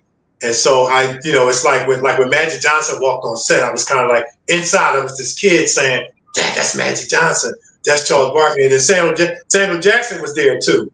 So I had a moment. I didn't get a picture with him, but had a moment to talk to Sam while we were doing stand-in. So that'd be my top 5. Fantastic. Yeah. Fantastic. My brother, well, I really appreciate you for coming on the show, man. You already know how we do. Once you come to the show, you're a friend to the show, so you're always welcome to come back. But you already know that of the work that you have been doing, man. You're one of the, one of our friends that constantly gets work, and you're doing it on a high level. So it's good to see one of the brothers from the hood, so to speak, making it. So I want you to keep on doing what you're doing, because I know your journey. I know it has been very challenging for you, and I know you still have some of those triggers that you fight through every day. And Yes, so, sir. you continue doing the work that you're doing, my brother. So before we leave, how can I get in contact with you and all that good old stuff? You can check out my IMDb page. Kevin D. Benton is www.imdb.me/Kevin D. Benton. So yeah, you can check out my IMDb page, look at my body of work. And I'm really proud of it, man, because like I had to get it from the mud. I didn't have anyone pave the way for me. I didn't have any kind of relatives in the industry. So I'm pretty proud of what I've been able to garner over these 10 years. So, and the best is yet to come. This is what I'm believing for the new year. Yeah. That's right. You keep putting in that work. You keep fighting. Yes, sir. How did they say it? You rumble, young man, rumble. And you see, I got my Creed shirt on, man. I got my Creed shirt on. Yeah, I see that. No doubt. All right, y'all. So you already know what's coming up next is the sizzle, man. Yo, Kevin, really appreciate you, my brother. Again, anytime you want to come on the show, just let us know. You're welcome to come through. Make sure you come through. 2026. Real quick, what you got coming? Anything heavy for 2026? That you want to I've been cast for a couple movies in 2026. Some I've already filmed that will be coming out in 2026. So I'll definitely be keeping you guys posted, and hopefully I can come back on the show and share more about my acting journey and talk more about relationships and healing and self-care, and just we just trying to spread love, man. I like what Doctor said. Everybody matters. No matter what your trauma is, no matter what your experience, everybody matters. And every day you get another day, it's another day to be better than the day before. And man, that encourages me, because I'm gonna be better tomorrow than I was today. You know what I mean? Right. Man, that one is great. I'm taking that. All right, no doubt. All right, y'all. So you already know what's coming up next. We got the sizzle. Sizzle, you ready for us? Yes. And I see you over there typing and clicking and carrying on. So why don't you go ahead and holler at me and give it to me early, man? All right, y'all. So before I get right into the Sizzle's top 5 of 2025, I just want to make sure you guys, I got to read the Riot Act, because you're on assignment. You have to go to We Talk Weekly. Catch us on all social media, major podcast platforms, and subscribe so you guys never miss an episode, a show, an update, or anything. Make sure you stay connected, stay entertained, and keep this movement going. If you want to make a donation, you can donate on Cash App at $ We Talk Weekly, or you can go to wetalkweekly.com and donate on our PayPal. And no donation is too great, too small. We want to what they say, Spark. We like the what food? The kind of we like the donations that jingles. But we rather have the ones that fold. We like the ones that fold. We don't accept the one that jingle, but we rather get the one that fold. Exactly. All right, so I'm gonna start this Sizzle top 5 of 2025 on a little somber note, with a salute to some fallen celebrity soldiers that we lost this year. Diane Keaton, Ozzy Osbourne, filmmaker Rob Reiner, and his wife Michelle. We just lost them, which is crazy. Former VP Dick Cheney, Ike Turner Jr., Dallas Cowboys star Marshawn Nealon. What's happening? Danielle Spencer, Hulk Hogan. I know. I forgot about it. Yeah. BET and MTV host Ananda Lewis, Sly Stone of Sly and the Family Stone, the Notorious B.I.G.'s mother Valletta Wallace, and Cosby Show's Malcolm Jamal Warner, our brother from another mother. Like, that right there is just, that was one of the hardest ones, I think. Because it was just like, yes, It's just like we just saw him doing stuff, and then just like, oh man, that was sad. But turn it around to Kendrick Lamar. He popped out and showed ninjas that they just not like us I at forgot this I 2025 don't have my Super applause, Bowl. man. I Yes. have my applause. Yes. He really did it big. Oh, But here it go. this, Let me see if this works. this, 1 second, Sizzle. yeah, Oh yeah. yeah, Did that work? yeah. That All right, yes, that works. that's Honey. cool. That's cool. That's Hey, cool. man. Yeah. But this Drake diss track was the iconic diss that it just kept on giving. I don't know what it was about this. It just kept on giving. But his performance also had a surprise guest crip walk from Serena Williams and SZA. She also joined Kendrick on the stage. His performance it symbolized Black America's experience in the U.S. He brought out Samuel L. Jackson as Uncle Sam, if anybody remembers that. Uncle Sam was representing oppression. He had the dancers formed in a divided flag, symbolizing a racially divided country. And then at the end, he kind of turned off the TV, just kind of like basically saying like the revolution will not be televised. It will not be televised. So, yeah, it was, a lot of people's kind of hating on him, but I thought it was a great performance. Me too. Yeah. Yeah. So number 2, Sean Diddy Combs. He was convicted of 2 counts of transportation for prostitution. Sorry. But although he was acquitted of the more serious charges of sex trafficking and racketeering conspiracy, he was still ultimately sentenced to 50 months in federal prison. So he's slated to be released around May 2028, but he's been appealing the sentence. So several documentaries have spawned from Diddy's case, but most recently, 50 Cent's Netflix Sean Combs The Reckoning has highlighted key moments in hip hop surrounding Diddy. So has anybody caught? I'm not going personally because I've been asked about it a lot. I have not. I probably watched maybe 2 minutes of it just by accident. I've heard about this stuff for years, and I think we get to a point sometimes in terms of like what we allow in our spirit. In terms of what we're listening to, what we're engaging in and watching, I think so much of it's so toxic. Yeah. For me, it was like I already knew enough of the information, so like I didn't need to. And then there's social media to tell me all about it. So Exactly. And honestly, I think I would have just felt even worse watching and listening to all these people's stories. They have a right to be heard, but for me personally, I was like, I don't even think I can. I don't even think I could do it because the stories I heard 4, 5, 6 years ago was already so bad. So. Yeah. Exactly. Yeah. Spark, I did watch it. She binge watched it. Actually, I didn't because when I didn't want it that disdain, and it was at night, and I was like, I'm big on what I listen and look at right before I go to bed. Yes. So I made sure to turn it off, and then I read a good book. So, but to what you said, that's my generation. Like I lived through that time of that era when these things were in real time, from when he was a young man at the university with the whole, the stampede. So a lot of these stories, it was like I already knew. It just actually brought it back, lack of better words, nostalgia, to say, oh, I remember that, or I remember that was said. So a lot of this stuff wasn't like brand new. It really wasn't. It was just kind of like a confirmation of what was already said during that time. And then especially if you knew people who knew people. Like I'm not talking about just on a rumor type time. I'm talking about I know people that are in that, that sector of those people. But I think what it is more is that the biggest thing that was magnified to me is the beef with him and 50.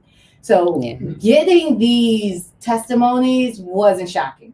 Sadly, it wasn't, because I've already knew some of that was a new things because it happened now or something like that. But for the most part, but I think it's the more that the things I'm hearing more are about these 2 men, Black men, going against each other, or 50 like magnifying when what he's going through. So and I'm not going to give my opinion on that, but I think that was the most part that was more magnified to me, that was making me look at it like, scratching my head like, oh wow. But as far as the allegations and testimonies, a lot of that it was already I knew about. Right. So Exactly. And Yeah. I was actually reached out to by an alleged victim of Diddy to interview on my platform, and I actually decided not to as of yet, for a variety of reasons. Not because I don't think they should be platformed or anything, but more so with the case stuff still going on and liability and everything. I felt like it was better for me to kind of wait and kind of give it some time to kind of see. Absolutely. And I wish that more people, similar to the discussion we had about the mayor in Atlantic City, I wish that when you don't have enough evidence, when you if you're on the other side of an accusation, and it's public and it's out there, you would wish that people would give you the ability to just wait until they can confirm if you actually did something or not. And I think this particular situation involving him, I was talking with Charles earlier, I think it's a mix of a whole lot of things. I don't think it's very easily black and white. I think it was obviously him doing some things he probably wasn't supposed to do, crossing some lines, crossing some boundaries, probably doing some stuff illegal potentially. But there's also the reality that these are grown, consenting adults that more often than not were not children, who and some of which kept going back, and it's confusing to me. Once something happens once and you go back 3, 4, 5 times or make a lifestyle out of it, and then now you get to monetize whatever happened to you when you keep repeatedly going back into the situation. And the reason why I say that is because when I'm working with actual domestic violence victims, and to see people who made money off of that and got notoriety and fame off of that, try to present themselves as if they're in the same category as a domestic violence victim who has to go into a woman's shelter because she was kicked out 6 months pregnant. To me, they're just two total. They could both potentially be victims, but I don't put them in the same category personally, because there's people who want to leave and feel like they can't, and then there's people who can leave and stay because of all these incentives. And I think a lot of that is kind of mixed in this whole Hollywood behind the scenes stuff. Personally, Yeah. And I think what the general public probably doesn't understand is that you can, as as a journalist, as a content creator, as as somebody that's doing this type of work, that you can make an editorial decision and say, hey, I'm not going to give even this person a platform or let them speak or just like give any type of something you can't figure out like what they're saying, or you can't confirm what they're saying, or and you kind of do want to wait until everything cools down and then just like because sometimes you just have to make that decision because it's really too much kind of going on and it really is though, like it really is a lot going on when it comes to this. Can you read that real quick since you brought up domestic violence? I just want to make sure that we give that number out for people. Yeah, for anybody that's experiencing domestic abuse, male or female, anyone, there is help that is available, and you can speak to someone today. Just call the National Domestic Violence Hotline at 1-800-799-7233. 1-800-799-7233. What's your take, see, real quick before Susan continues? I agree with the brother over there. I feel like there needs to be more digging. I think in order for us to make any concise, even to come up with some solutions, we need to do some more due diligence with facts and dig some more and do our due diligence. And as in the ecosystem of journalism, that's first and foremost, right? Make sure that you have all of the facts before you give any comment. And I still don't have all of the facts, so I hate to even comment on it. At this point, I'm just kind of watching like the world is watching, but I still don't have all of the details and facts on everything. So yeah, and I believe his mom did speak out and deny a lot of the stuff that went on, that was stated in the documentary. So I'm sure we will probably hear more about that. So if you remember, Jimmy Kimmel Live was suspended by ABC after his comments about conservative activist Charlie Kirk's murder during his opening monologue. And for those of you who kind of missed that, Kimmel said, "We hit some new lows over the weekend with the MAGA gang desperately trying to characterize this kid who murdered Charlie Kirk as anything other than one of them and doing everything they can to score political points from it." So after pressure from FCC Chair Brendan Carr, ABC put a pause on the show, and there was public outcry, which ensued from millions who spoke out in protest against ABC and in support of Jimmy Kimmel's freedom of speech. And then, long story short, Kimmel did return to the show. He did apologize for his comments that he made during that episode. But a lot of people were just saying, like, there was questions, and there's always questions about, like, should comedians, should they be penalized for their freedom of speech, or like, what does this look like going forward when it comes to, freedom of speech and being able to, say what you want. And who knows what that looks like. Yeah. Because it's just, I guess things are just kind of changing when it comes to that. Yeah, my honest opinion, both with my platform and how volatile and controversial it is, and me wearing a red hat that somebody in the comment wanted me to expound on. First, tell them your platform, because you keep talking about sorry, Ask the Brother podcast. On YouTube, Instagram, and TikTok as of now. I'm a huge advocate of freedom of speech for a variety of reasons. The most obvious is that nobody likes when the rabbit gets the gun. And when you get to the habit of using and weaponizing systems, and particularly the government, to try to do censorship and silence people, when the other side gets the power, and they felt that that's what you guys were doing, what do you think is going to happen to your side? So that's my initial starting point. Private businesses, private entities can make decisions for themselves in terms of liability, in terms of risk, in terms of if it's worth it to defend you or keep you employed. Private businesses and entities are free as well to employ you or not, to discipline you or not. But in terms of actual freedom of speech, and it's going to be shocking for maybe some people, this is part of the issue with the constitutionality of hate speech. Where when you, depending on how people frame it and how people decide what they want to clap, when you get the certain people into certain positions of power, they'll call what they don't like that you have to say now hate. So that's the thing that I think people who are the staunchest advocates of wanting to use the government as their means to, weaponize certain environments and everything, this is the consequence. So now you'll get during the 2020 run of the issue with COVID and everything, you're getting licensed, boarded physicians and medical doctors and psychologists losing their license over something that we're now confirming they apparently were more accurate and right about than what was the consensus back then. So we have to be a little bit careful. And I'm a big advocate of, I'm one of these people that's like, most people won't do it. I think what tends to happen is the reverse happens when it comes to censorship. It actually grows. So this is why Nick Fuentes is everywhere. He can get deplatformed, he can get debanked. They delete all his social media, and he was on Piers Morgan with a few million views 2 weeks ago. And he's on some of the biggest platforms, Candace Owens, this program, that program. It's because he's censored that now he's like, well, what are they hiding? Why are they keeping him from being able? And now before you know it, he's functionally, now that Charlie Kirk's gone, he's arguably potentially the biggest face of the conservative movement as we speak.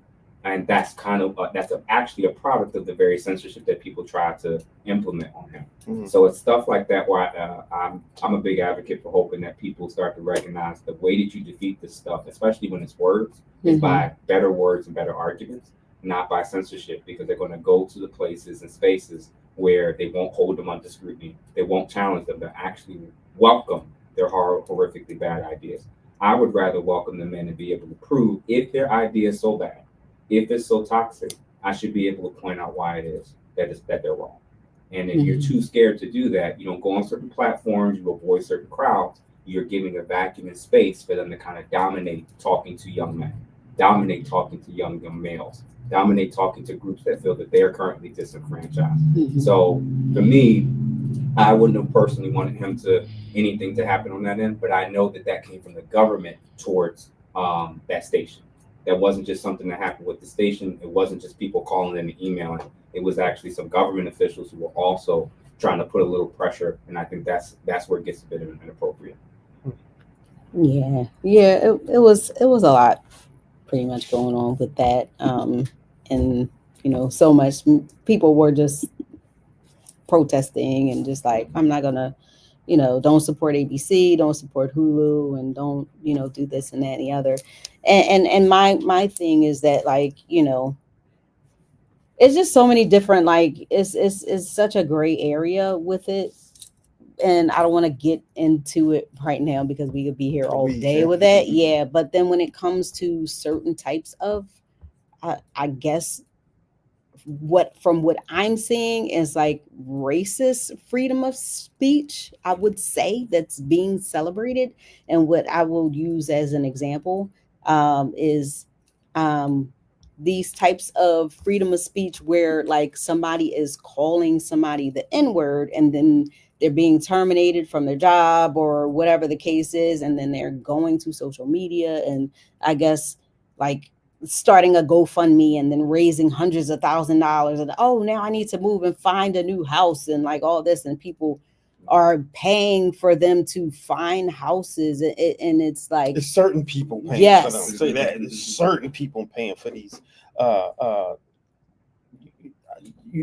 pieces of stuff to get houses like that. It's not necessarily the people who have sense, so to speak. But I will just say that we have to understand that there's things at play and not fall into the nonsense that they want us to fall into. And so if we continue to support each other and fight for what's right, we can be more powerful than people think we can be. And I'll just leave it. And I'm being politically, on a line with that, because to hear things like that is very frustrating for me, because they are being called out for a reason, and for people to give them certain people to give them safe spaces for them acting up, that's a problem for me, right? But we're in a position where what can we do? And so that's where us, as we talk weekly, talk about being solutions based, right? Mm-hmm. So what are the solutions that we can do to make sure, one, our sanity is okay, right? Our mental health space is okay. And then what can we do as a collective to make them, I hate to use the word pay for it, but what can we do to actually hold them accountable for those bad decisions? Yeah, I did want to say on Wednesday night, I did an episode on one of my lives titled The Truth About Black Fatigue, where a lot of conservatives and white nationalists and supremacists are currently using this trending talking point, which of course they co-opt from a Black woman who originally used it in a book in reference to the fatigue of people who are going through microaggressions and systemic racism. Right. As per usual, they decide they want to remix it and claim it for themselves. So I went into detail about the very things you all were talking about, and I went through from the psychology of it to how to respond to it. And I think the biggest lesson that I've learned from content creation to being a therapist and general observation is the number one thing that they're waiting for, especially on platforms when the camera's running, is to see if you're going to react to that emotionally. That part. The stereotype is that we function politically, 100%. Socially, behaviorally in society, all primarily off of emotionalism. Yep. So what happens is Pearl, you name it, whoever these people are, they'll say something, and then you'll get said person. And again, the accusation is towards liberals in the Black community specifically, that they're highly emotional, not able to articulate themselves in the moment because of their emotions, and now they're making emotional arguments and emotional responses versus a legitimate one, or not necessarily legitimate, more so one that's actually more substantive. Yeah. So again, my stance is we have to start with, there's a spectrum of people that are using even that type of terminology. Yeah. You got white nationalists on one side. You got Black folks that have been saying my whole life, we've always differentiated the ninjas versus Black people. That's right. The hyenas versus Black people. That's right. So we always said we sick of that stuff. That's right. Right. That's right. The difference is when somebody says they have Black fatigue, that's talking in general. Mm-hmm. That's not specifying you're talking about ghetto behavior or hood ratchet behavior or just violence per se. or gang members, or you're not saying that, you're saying black fatigue. Yeah. So for me, it's a little bit of that, where it's like when you slow down, remove the emotion from it, half the time you don't actually need to respond. I know this is shocking to people, but believe it or not, imagine a panel full of people, a bunch of black people on, 1 or 2 white people get on, and they start saying something crazy. And instead of, well, white people do this, just and ignore what it. about this? Yeah, it would be insanely more effective if we don't even acknowledge them and keep talking as if they're irrelevant. And if you start to function that way, it turns out that the thing they thought was going to happen doesn't happen, and then they don't trend. It doesn't go anywhere. Yep. And then they don't get welcome on the platform anymore. Hold on, hold on 1 second. Where my there you go. Let's give you a round of applause for that one right there. That's the whole premise of rage baiting. Yeah, Absolutely. It's rage bait. Because Jeff, you pick up a great point, and it's in the sector of corporate America. Like it was like, oh, when we speak with projective conversation, you're being hostile, you're being emotional, but you're just passionate, you know. But when they do it, it's a different conversation. Yeah. So I think we, as as Black Americans, need to understand that when you're called out of your name, or when you're accused of something, keep your monotones down. It's the same thing, like, sadly, but it's a different game we have to play. When we're teaching our children how to drive, we have to tell them, if you get pulled over, yes, sir, no, ma'am, both hands on 9 and 3. I'm reaching. Like, it's a different type of conversation. That's right. And then to your point, Sizzle, about what you said about Jimmy Kimmel, I just think that it's just like, make an example out of them. Let them know, oh, if you do this again, this is what's going to happen to you, you, and you. You know what I mean? So I feel like that it's nothing new. It's the same thing. It's just in a modern twist where we are today. And just to clarify, when Candace Owens got let go, when Tucker Carlson got let go, I think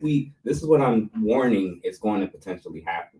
And the secondary part, and I love John Lennon. Lemon. Yeah, and I'm saying this, and I hope people, a lot of Black folks lost opportunities to make a whole lot of money because they reacted out of emotion. The reaction, In terms of employment, in terms of in public, if somebody's harassing you, if somebody's stalking you, if somebody's blocking you from being able to leave, and they're using racial epithets and all this other stuff, they're threatening you, instead of all what you're prone to wanting to do in that moment, you about not have to work. You about to not have to work another day in your life if you can just keep it together a little bit longer. Steve Harvey talked about that, and it was controversy when he said that, because he had gave that, I think, who was it that he had told? Monique. He was telling her about the game, and they're like, but the media is not pushing that. The media is pushing about feminine masculinity. Body shaming. No, like, if you see a woman who is obese and she's in a certain type of clothing and she's walking around, oh no, I look good even if I'm a big girl. Hence to what Lizzo was talking about. But you're telling them, listen, what you're wearing is inappropriate for your size, for this, for that. It's not about body shaming. It's just that work towards getting to where you want to be so that you can look appropriately. So I think it is based definitely on emotion. Yeah, and I always parse this out. The freedom of speech doesn't cover threats, right? So I always separate those two. It's that we react as if they all are physical threats. They may be emotionally feeling like a threat for you. Psychologically, they could be feeling like a threat for you, but oftentimes physically, they're actually not. And if we, as a community, start to self-police and start to factor that in, more often than not, when we don't give the reaction or response that's expected, whether it's a microaggression or outright blatant racism, usually there's going to be a potential payoff. And I always say this to every person when I get behind microphones. If you are a Black person, especially working in corporate America, document. Take notes, email it to a private email. And when it's time for you to make the move, you're going to have the paper trail that shows when it happened and who you reported it to and what was or was not done. That's far more effective than, so I called him the C word. I taught him, and then you lost your job. And like she said, the rules are different, and you can't claim the rules are different. And then when you're presented with the opportunity to mess up, you take the bait and then are shocked that you're treated different. I agree with that. And one last thought, because I know you're trying to finish your stories, but I do want to say that there comes a point where the leadership have to be leaders, right? And lead by example. Because if you have people that's claiming leadership and they're acting like what you're referencing, then they have people that's following thinking that that's the way to be, right? And so I'll just leave that there and say that we have some people who are acting unbecoming of the title that we're giving them in a leadership position, which is unfortunate because they are whom people are saying is what we vocally are supposed to be. Listen, we watching somebody. That Something part. going viral. Yeah, yeah. And a lot of times we don't. Now, to be fair to us, it's unfortunate that we don't have control over so many of the different platforms that are pushing this in the algorithm. Yeah. Where it's like if you on the block and there's a shootout and it's 20 houses. Was it 20 houses full of black people shooting? Or was it 1 or 2 people on the block shooting it out and everybody else is innocent? That part. That's really what's going on. That's right. We don't have control, generally speaking, on the algorithm necessarily. But I will tell you this. I was extremely encouraged with the quarter zip. That's a whole. We're gonna do. I like that. I'm gonna do because that was part of my quote unquote nice. top 5, Same. one of my top 5s. And we can get into that. I want her to finish her story, but I'll leave it there because I want her to get because that's a great point, and I think we can do a show just fully on that specifically. But I'm sorry, Sizzle, you may proceed. Oh yeah, no, just one final story. So the long-awaited Epstein files have been released, but at least 16 have seemingly disappeared from the Department of Justice site with no explanation. So these tens of thousands of pages were posted. The files were available on Friday, but missing by Saturday. And according to PBS, the files included images of paintings depicting nude women and one showing a series of photographs along a credenza and in drawers. And in that image, inside a drawer, among other photos, was a photograph of Trump alongside Epstein, Melania Trump, and Epstein's longtime associate, Ghislaine Maxwell. So the DOJ did not say why those files were removed, and this sparked public rumors of conspiracies to cover up for President Trump since these files were, I guess, missing from all the other files. And then on top of the DOJ delaying releasing the files and blaming it on having to obscure some of the survivors' names. So the photos released have been so far have been of Epstein's house, the Virgin Islands, the U.S. Virgin Islands, and some other celebrities and politicians, but not many of Trump. So everybody was like calling for these Epstein files to be released, and finally they are, and people are just, I guess, disappointed. They thought it was going to be something else. Huh? Believe it or not, that was literally one of the top 5 things that a lot of MAGA supporters and people who wouldn't even consider themselves MAGA but did vote for him. That was actually one of the key things that they were hoping and expecting was the transparency involving this case. So functionally, damn near none of them are pleased. They're pissed, as rightfully so. But I'm going to tell you this. I appreciate the people who voted for him, support him, stating this isn't sufficient. This isn't what we literally asked for it all. We demanded, and they're not happy, and they're raising hell about what's going to happen during the next presidential election if you don't deliver the goods and the results on their end. What I will say on the other end is, if you wasn't interested in these files for the last 4 years, you were silent about it, and you waited till Trump got into office to now state and demand that there needs to be transparency, realize that the people who don't think like you and vote like you, they're recognizing that you have conditional morality. You have conditional empathy and concern. That it seems to be only when it's convenient to care about it. When certain people are in office, now we can bring up certain topics. Because when other people are in office, this wasn't a big pressing thing at all in terms of the pressure that was being put on. There's people that's in the middle, there's people on the left, there's people on the right that actually cared about certain things happening abroad, happening domestically, happening with cases like this. And then there's other people that wait to see who's in office to determine whether or not they're going to speak to it and care. That's right. So if that sounds like you in a hit dog collar, I highly suggest that you're ideology, your philosophy, and your concern about crime and war and evil and stuff happening in our civilization and culture, try to maintain that regardless of whether or not your candidate won those 4 years, or if they're running, or if the candidate you won is currently running. So we shouldn't talk about that. Now's not the time. Realize it's always the time. If it's evil and it's wrong and it's something that needs to be addressed. And I would respect a lot of y'all more if y'all had a lot of y'all that's speaking on it now had spoke on it 12 months ago. So Just a thought. why do you feel like it was, and I'm just asking this because I just really don't know, but why do you feel like it was such a big, because you said that like this is what MAGA, one of the reasons that they voted for him. Why was that such a big thing that they voted for him to release these files? So MAGA is MAGA, to be clarified for a lot of people that aren't aware, that haven't really looked in it on enough. A lot of times people equate MAGA with Republican or MAGA with conservative. Yeah. These are all separate groups that have some overlap. Right. There's people that are MAGA and have never been Republican before, never voted Republican. They're either associated it with necessarily, more so specifically with Trump himself in terms of like him as a figure and what he symbolizes.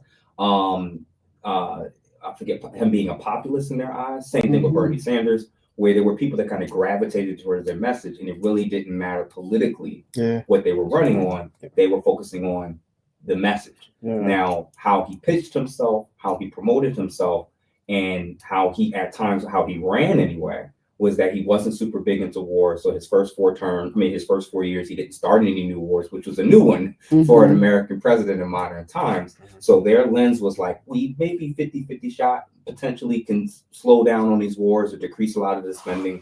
They're factoring in, if the left and the liberals are accurate about his relationship with Putin, then a lot of those billions and billions of dollars we're sending to Ukraine, we're probably going to stop sending it, because if him and Putin are buddies, why would he keep allowing all this money to? So they're thinking about stuff like that. And when it came to the corruption, if he's seen as an outsider, even though he's a billionaire, even though he's been involved in politics and giving money to both sides of the aisle historically prior to him running for president, with the way that they saw the media treat him, how they covered him, how they ran him, overwhelmingly not positive.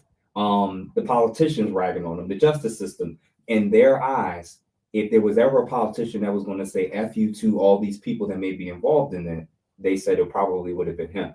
I personally viewed it as a pipe dream.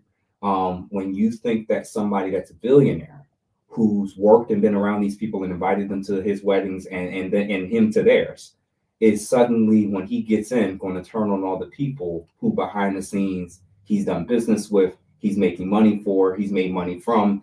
I think it was extremely naive, personally, to believe that, but it comes from a place of desperation when they're constantly believing, regardless of who gets in at the top level, by the time they get there, they're compromised, and much of what American voters are voting for tangibly doesn't actually result in it. But they believed it. They believed that out of all the people who were traditional politicians, they're already gone. Like you're not going to get them to turn against quote unquote the system. With him, MAGA views him as like a wild card, where you don't know week in and week out what he's capable of doing. One of these ideas may be great, one of these ideas may be bad, but it at least sounds like there's some friction behind the scenes between him, the establishment Republicans, him, the justice. He was a wild card for people who were losing faith in the system. But unfortunately, watching back then and watching now, he, just because he didn't start any new wars didn't mean he didn't continue them, that he didn't end them. And that was something that a lot of them didn't really factor in and think about. Did his family get enriched with Saudi Arabia in the deals that they made after the first term? Yes. Him, Kushner, they made money. So this idea that this billionaire that's doing tax write-offs that work well for the ultra wealthy, who's making money from Saudi Arabia and getting special perks in the country that won't be named. It's like, and they thought that like when he gets in there, he's going to fight for the little guy. Highly unlikely, personally. And so for me, that's what they believed. And to be fair, it's like, just ask yourself, why do most people believe in most politicians?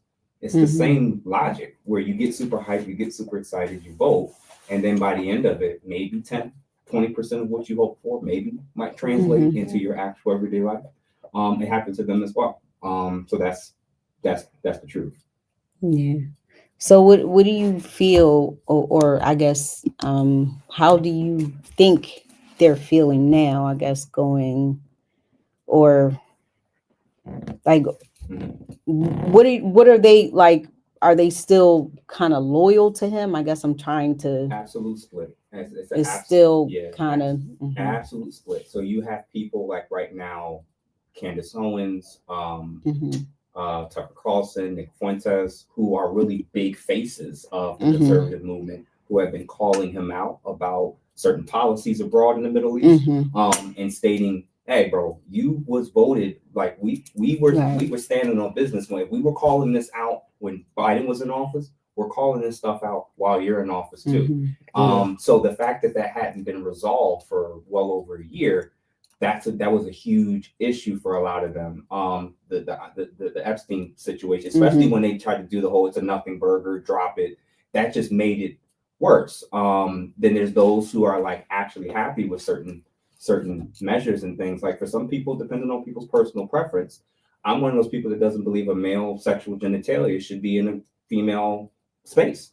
In terms of locker rooms and prisons, I don't, and I'll stand on that to this day. It can cost me my career, it can cost me my license. I don't believe there should be no reason why female inmates are getting pregnant in prison. Period. And the fact that there's people that agree with me but won't say that out loud because of who they voted for is crazy to me. Unfortunately, that common sense logic, that happens to be on the side that Trump happens to be on. And so when all these new things of laws and policies are coming out in terms of changes in terms of scholarships, grants, opportunities and stuff, in terms of sports and everything, we had 4 years to address this. And people were being gaslit and shamed into some of the questions and things that people were tangibly seeing. So again, another controversial statement. When I'm saying certain things a minor should probably not be being exposed to in terms of certain types of forms of medical care and interventions, I believe that. From a mental health standpoint, yes, they're at 14, they can decide from a mental health standpoint, but in terms of surgery, are we crazy? And so again, they're voting for stuff all over the place. And some of the things he hit on and some of the things he was way off on. So you're going to have a wide mix based on people's top like priorities. So I mean, look, a broken clock right twice a day, right? But I want to make sure that people know the context is that you're not a MAGA Republican, right? But I want people to know that, right? So they don't classify you as that, right? And not I was going to say not that you care anyway, but just for context, right? Because it's easy for someone to take pull quotes and be like, see, that's how all them act. When I'm not even part of them, right? And we understand. Well, when you're in media, you're supposed to know about certain media, right? I know. I'm just saying. You're really, I mean, as a journalist, you're supposed to take an oath to objectivity, and you're supposed to be unbiased and all that. But you're supposed to pretty much like. I'll just leave that alone. I'll just leave it alone. But like, you're right. The problem is Fox objective? And that's and that's when you have And the problem is that people are basing their view of reality off of biased news outlets that are already skewed. And there was legislation during the Obama years that I forget exactly what it's called. I should know it off the top of my head. That allows for them to be able to tell us things that are not true.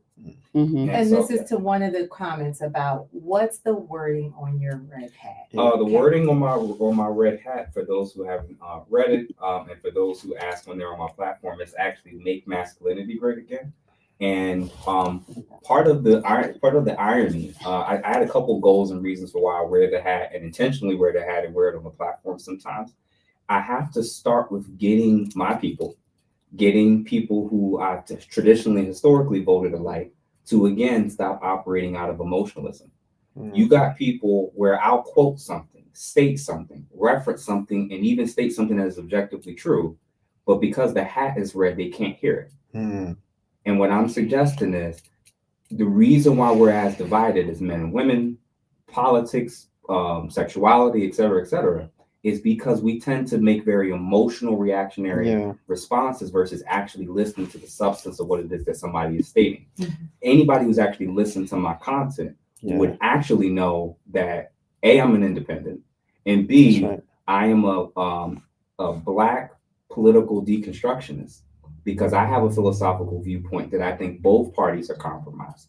You can't keep convincing me and telling me that there's all this systemic racism and the government's rigged and everybody's out against Black people, but then that kind of gets turned off when the people that you want get in. Something is off, because if our numbers aren't improving, our cities weren't improving to the way that they should, and if they're only improving it's because it's getting gentrified, and regardless of who's in office, collectively as citizens, we're losing more and more rights. That's right. I'm willing to bet that debate back then with Booker T and W.E. Du Bois and Martin Luther King and Malcolm X, the deconstructionist is recognizing the truth in both of their messages and stating, all right, I don't mind us being educated, but I also know we got to have more of our own, because if when everybody's freaking out about benefits being cut and this being cut and that's partially heavily contributing to the fact that, from my lens and my vantage point, is that if you give the government or you give someone else the ability to feed you, that means you've also given them the power to starve you. If we had so much more of our own, because we left the trades, we left farming, most of us can't hunt, can't fish, can't do much of anything outside of these 9-to-5 jobs, and that's why we're as beholden of whoever it is that's currently in office. What I've learned is that the people and the groups that have a lot of money and work and do a lot of group economics, they keep winning regardless of who's in office. We keep losing regardless of who's in office. So me wearing the red hat and speaking out about the Democrat Party, who I historically voted for Obama, voted for Hillary, voted for Joe Biden. If you're not willing to listen to MAGA, if you're not willing to listen to Republicans and conservatives, that's your business. But somebody who has historically voted that way and stating, yo, there's problems over this side, there's some corruption on this side, that people are losing interest in the voting process because we're not getting tangible results. They had the Asian hate crime bill that got passed. They had the during the Obama years, they had specialty things going on for certain particular groups, DACA, in terms of so stop telling me that there can't be special things that need to be done specifically for Black people. But then when I look at historically what's happening, various groups are still getting things, tangible things. So is that on both sides though? I'll argue this. Yes. Yeah, I personally believe that. But this is the thing. The white demographic, the blue collar white demographic is going through the same type of thing that we are going through on our side. They're getting told certain things, they're getting pandered to a certain way. The elections come and go, and then we'll see you every 2 to 4 years. This is what's actually happening. And then when you go the next 2 years or 4 years, did the cost of living go up? Did your taxes go up? Is it harder for you to be able to afford rent or mortgage? This is what's going on while we're debating. This is my view, and I'm gonna make it plain. I'm now a huge advocate, more so for Booker T, but acknowledging the benefits of W.E. Du Bois. I'm not tossing out degrees. I got one, but I'm recognizing the merit and the value of us being able to actually have the skills and ability to start building again. But this time be a little bit more different and strategic with it. When we start planning, when we start working, and when we start doing things, it won't be online. It won't be televised. It will be talking about, all right, Pan-Africanism hasn't really worked because it's not really working for whatever reason. It seems to be lopsided in terms of a lot of interest on one side to want that to happen, and it did never really work out the way we wanted. The Black Messiahs keep getting taken out. My view is I think we have to get our mindset off of the plantation that's been created. Who told you can only vote 2 ways? Who told you there's only 2 options? Who gave you the illusion of choice in this space? What about what we're doing? So while a lot of people are cutting family and friends off over red hats and who voted for this or that, my view is imagine if what you asked about the Republican versus Democrat part, my view is this personally. If 80 to 85% of the time, people that look like me are voting a particular way, and I don't tangibly see their lives getting significantly better, I'm going to spend 80 to 85% of my time talking about what's going on for why things aren't being delivered. That other 15%, I did an episode on Charlie Kirk 48 hours after he died. People wasn't a big fan of it. I called him out. I said some of the racialized language that he was using. I have no problem doing this. But I know a whole lot of people that look like me also aren't conservative and aren't voting for Republicans and aren't voting for Trump. So me, I'm trying to get us to just become more independent, critical thinkers. Yeah. I guess my question is kind of like, because I know you're saying that like we have to like don't rely on I'm trying to go back to one of your comments. You said don't rely on like government assistance and things like that. And just to clarify, not to the degree that we are dependent on it.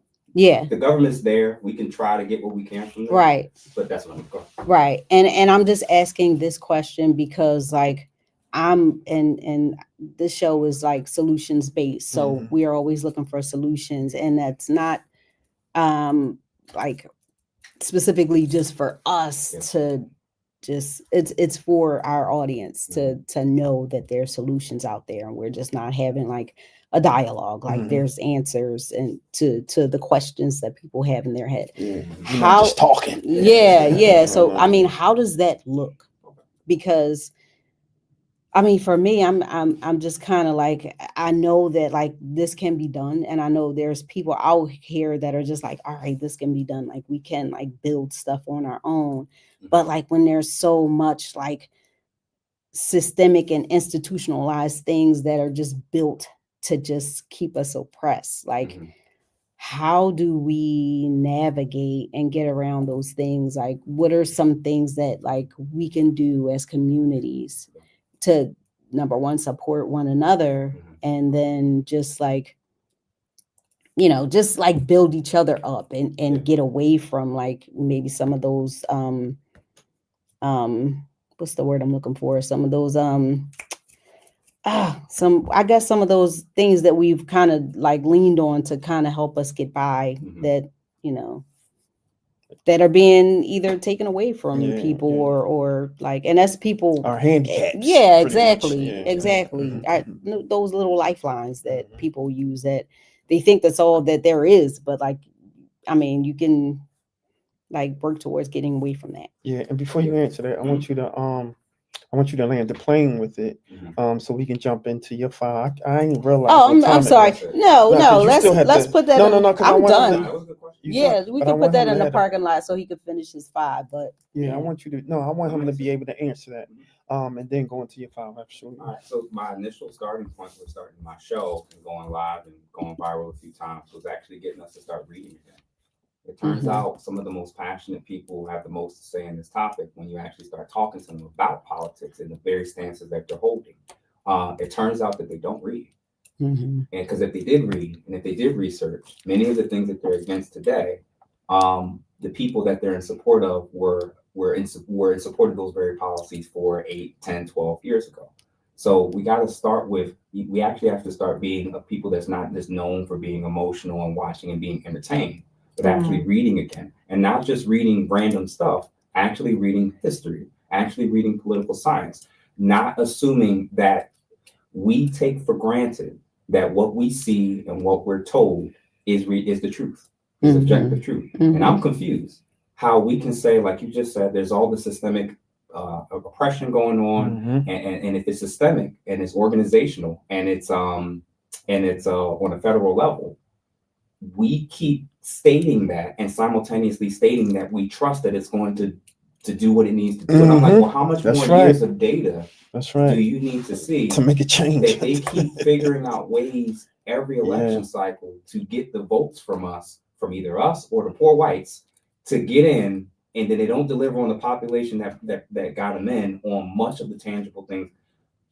I think we need to learn from the Amish.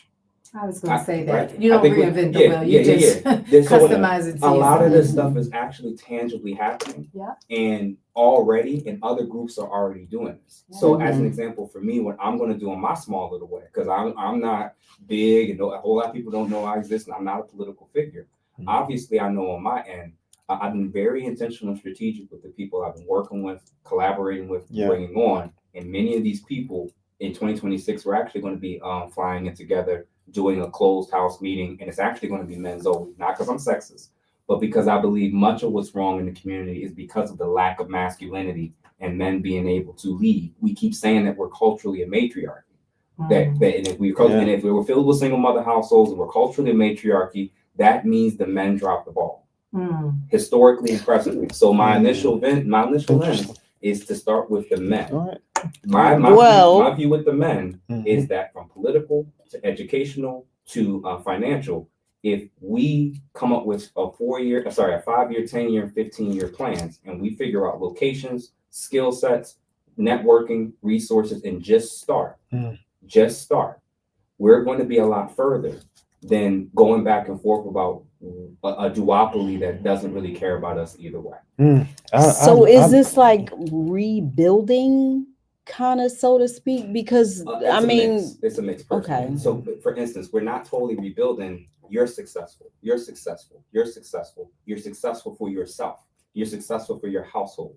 We're trying to replicate. I want to replicate the successes that we've been able to do individually and figure out how to bring that back in house. You have skill sets. You have networking. You have people. Like for like the Black household. Yeah. Go ahead. Sorry. Well, no, because you said single. It's like a lot of single mothers, and that kind of, if you look at the history of that, that wasn't by design. Well, that's it was by design, but there was. I was about to say that was by design, but not our choice. Right. You know what I mean? Like inside out, what was dismantled? Basically, what you're doing is what the KKK did. This is what they've done. Whoever to organize a group. This is what we need to do to dismantle what you're about to reverse. So what she said and what you're asking is, I'm being intentional about and I'm trying to be very careful with my language, and some stuff I'm intentionally not saying on camera. Right. So they push for anti-intellectualism in our community. Yes, they have. So now you've got a whole bunch of people that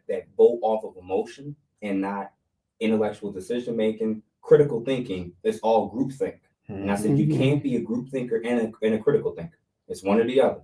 You cannot be a group thinker and a critical thinker. So my starting point is we have to start with reading again. I started book clubs. I started a men's self-improvement group. We're about to start a women's self-improvement group at the beginning of the year. We're going to be doing men's retreats. We're now coalescing and I'm going to be bringing on people from across the board. Everything that we're complaining about and saying is wrong, from our image to our presentation to our spending habits. I'm intentionally picking people that are experts and really highly qualified in those respective spaces, bringing them on the platform, getting them out there, showing how people can connect with them to learn, to build, to grow, and then replicating it in their very respective homes and communities. Instead of the whole, we need another Martin Luther King, we just need this to be replicated everywhere. I agree. Everywhere. And I think that if we actually did the reverse, where everybody wants to be in front of the camera and do the big stuff, and now I'm the face, and they keep knocking them people out. Them people people don't be making it to 32. And to that point, real quick. Yeah. I love everything that you said, and I agree with you. I have a concern.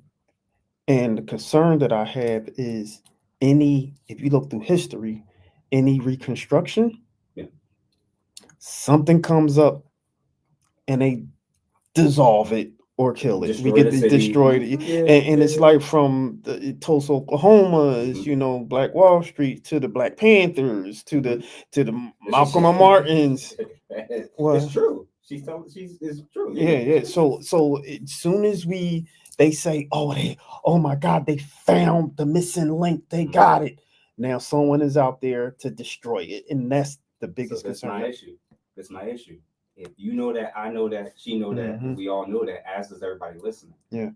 What would we do different this time? To prevent the dismantle. Yeah. So that's my lens. The starting point is when I mentioned the whole Pan-Africanism. Gotta be something. What I was stating was we have to stop. When I mentioned plantation mindset, what I'm arguing is if you're stuck on a plantation, that's a physical location where they say you can't cross these lines, you can't leave, you have to stay within these rules or boundaries. I'm now trying to get you off of the plantation mindset. This includes politically, spiritually, intellectually, and psychologically. I'm trying to get you to start to think out of the box, not the black and white thinking that they told you. So the thinking is, if we build it up, they're just going to destroy it again. All right, How do we figure out then Yeah. how to be strategic with where we put supplies? Do we got to start doing underground stuff, tunnels, areas? Why are we only thinking domestically in terms of retreat areas or retirement areas for people in our community to be able to go and thrive in? Why aren't we thinking globally? There is, you've traveled, I've traveled Turkey by ourselves, right there. The hell? When the Nazis were losing World War II, a lot of people didn't realize where they went after World War II. Right. They didn't stay in Germany. They and their entire bloodlines flew to Argentina. Real quick, And I'm if just you- real quick, because when you bring up Nazi, people will take a pull quote. So I'm just saying that you're making it. This is in context. Yes. Okay, go ahead. So the Nazi and the Nazi specifically, their parties, their family members, they flew following the war. They escaped and relocated to Argentina. And if you go to the specific city and area in Argentina to this day, it is all German run. They speak German. It's German schools, German restaurants, German everything. And they've kept with their whole traditions and everything. What I'm saying is capitalism isn't perfect. It's got its issues. It's got its flaws. But we, in terms of the Black community in this country, in comparison to all the other Black people in the diaspora and in Africa, Right.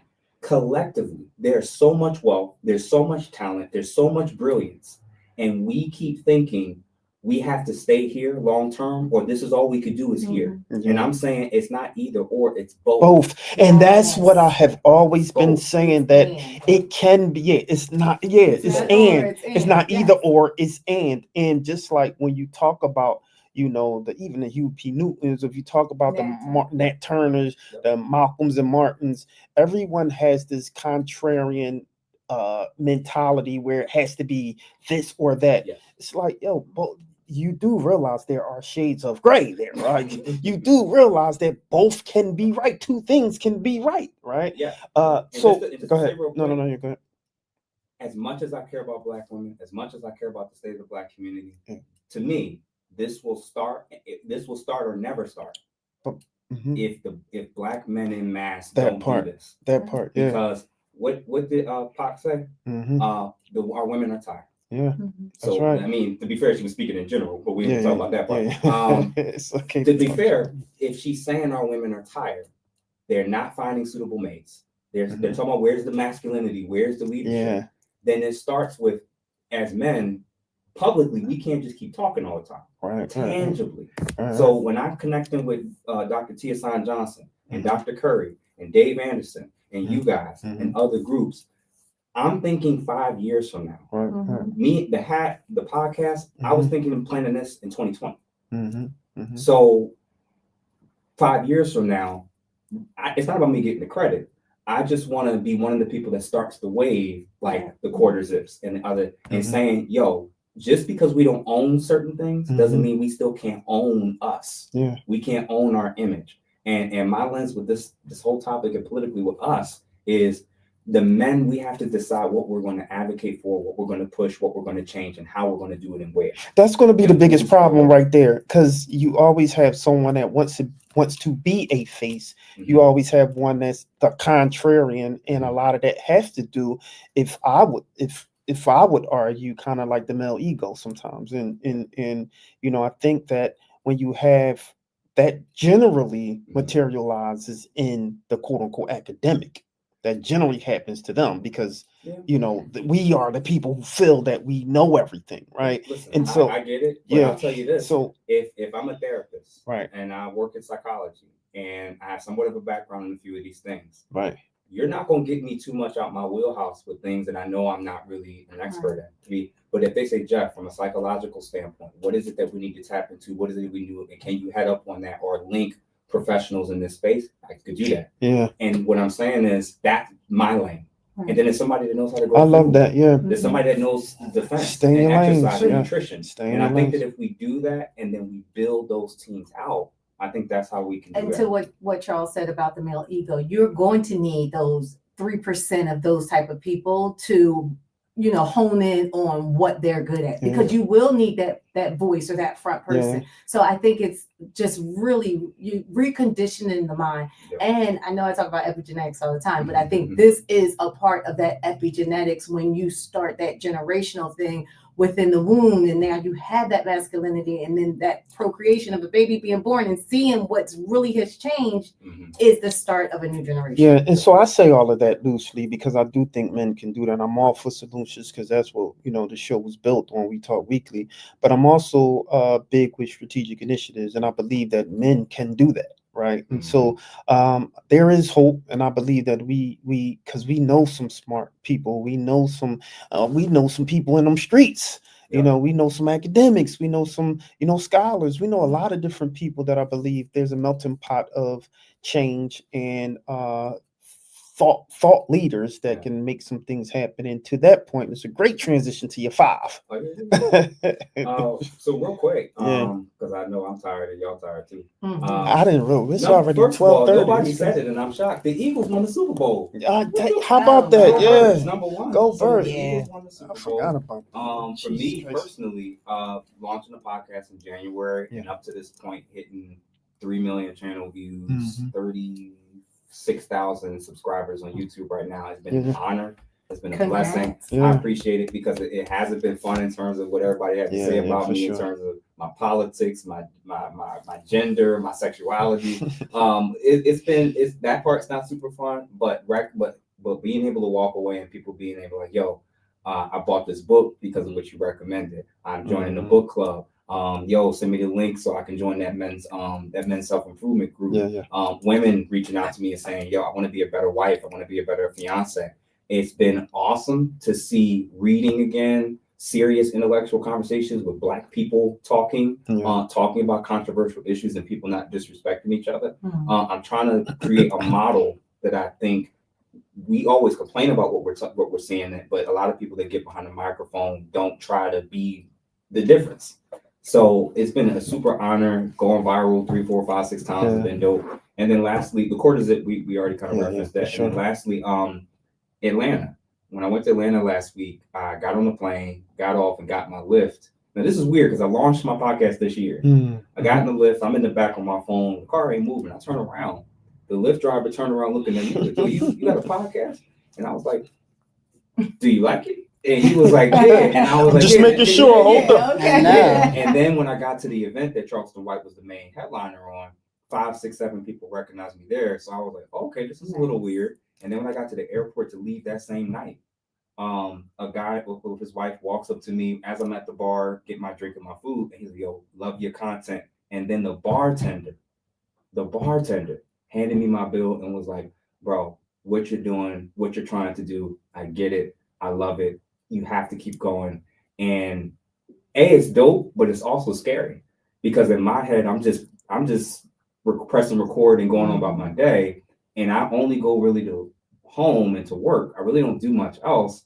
And then when I went to Philly, New York, Atlanta in the last 2 months, people are recognizing me. So it's both dope, but it's also a little weird and scary because 3 security firms have kind of communicated with me and saying, about 2026, man, if you're going to keep wearing that red hat, man, you're going to keep saying controversial things that's challenging people and everything that they hold dear, you're probably going to need security sooner than you realize. So and a vest.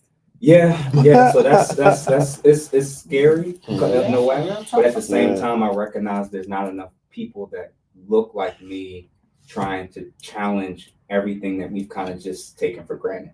So I'm appreciating guys like you all giving me opportunity to do this stuff. It's been an honor, and I really appreciate you guys. Man, we appreciate you, man. And in the end, my harshness, my critique of the community, of our politics, of our ideology, of how we move, it's because it's actually coming from a place of love. And my view is that it's actually the people who never tell you harsh things or tell you what you need to hear. They don't love you. They're using you. So the panderers, the men who tell all these women that all the problems in life are just men and that's it. And they're buying tickets and selling out shows and he's getting rich. And then our women are still single. I got a problem with that because I think it's just selling out my people. I think you're lying to my women.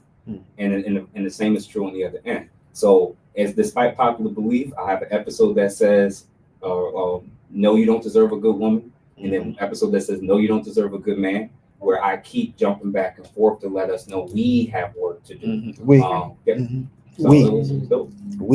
Yeah, that's awesome. I just want to say this, like, I think people should be able to say whatever they want to say when it comes to freedom of speech. I don't think anyone should be harmed because of what they say. And it's crazy that this is the world and the climate that we live in right now. And when you have things that happen that are just like televised worldwide, it just really just catapults certain things into an area where it's just like, I don't know, it just makes it scary pretty much. And it's just, But to be fair, I've gotten it from all sides. To be fair, I've gotten it from right, exactly. white people. It's all over. It's all over. Liberals. I'm either sell out, the C word, N word.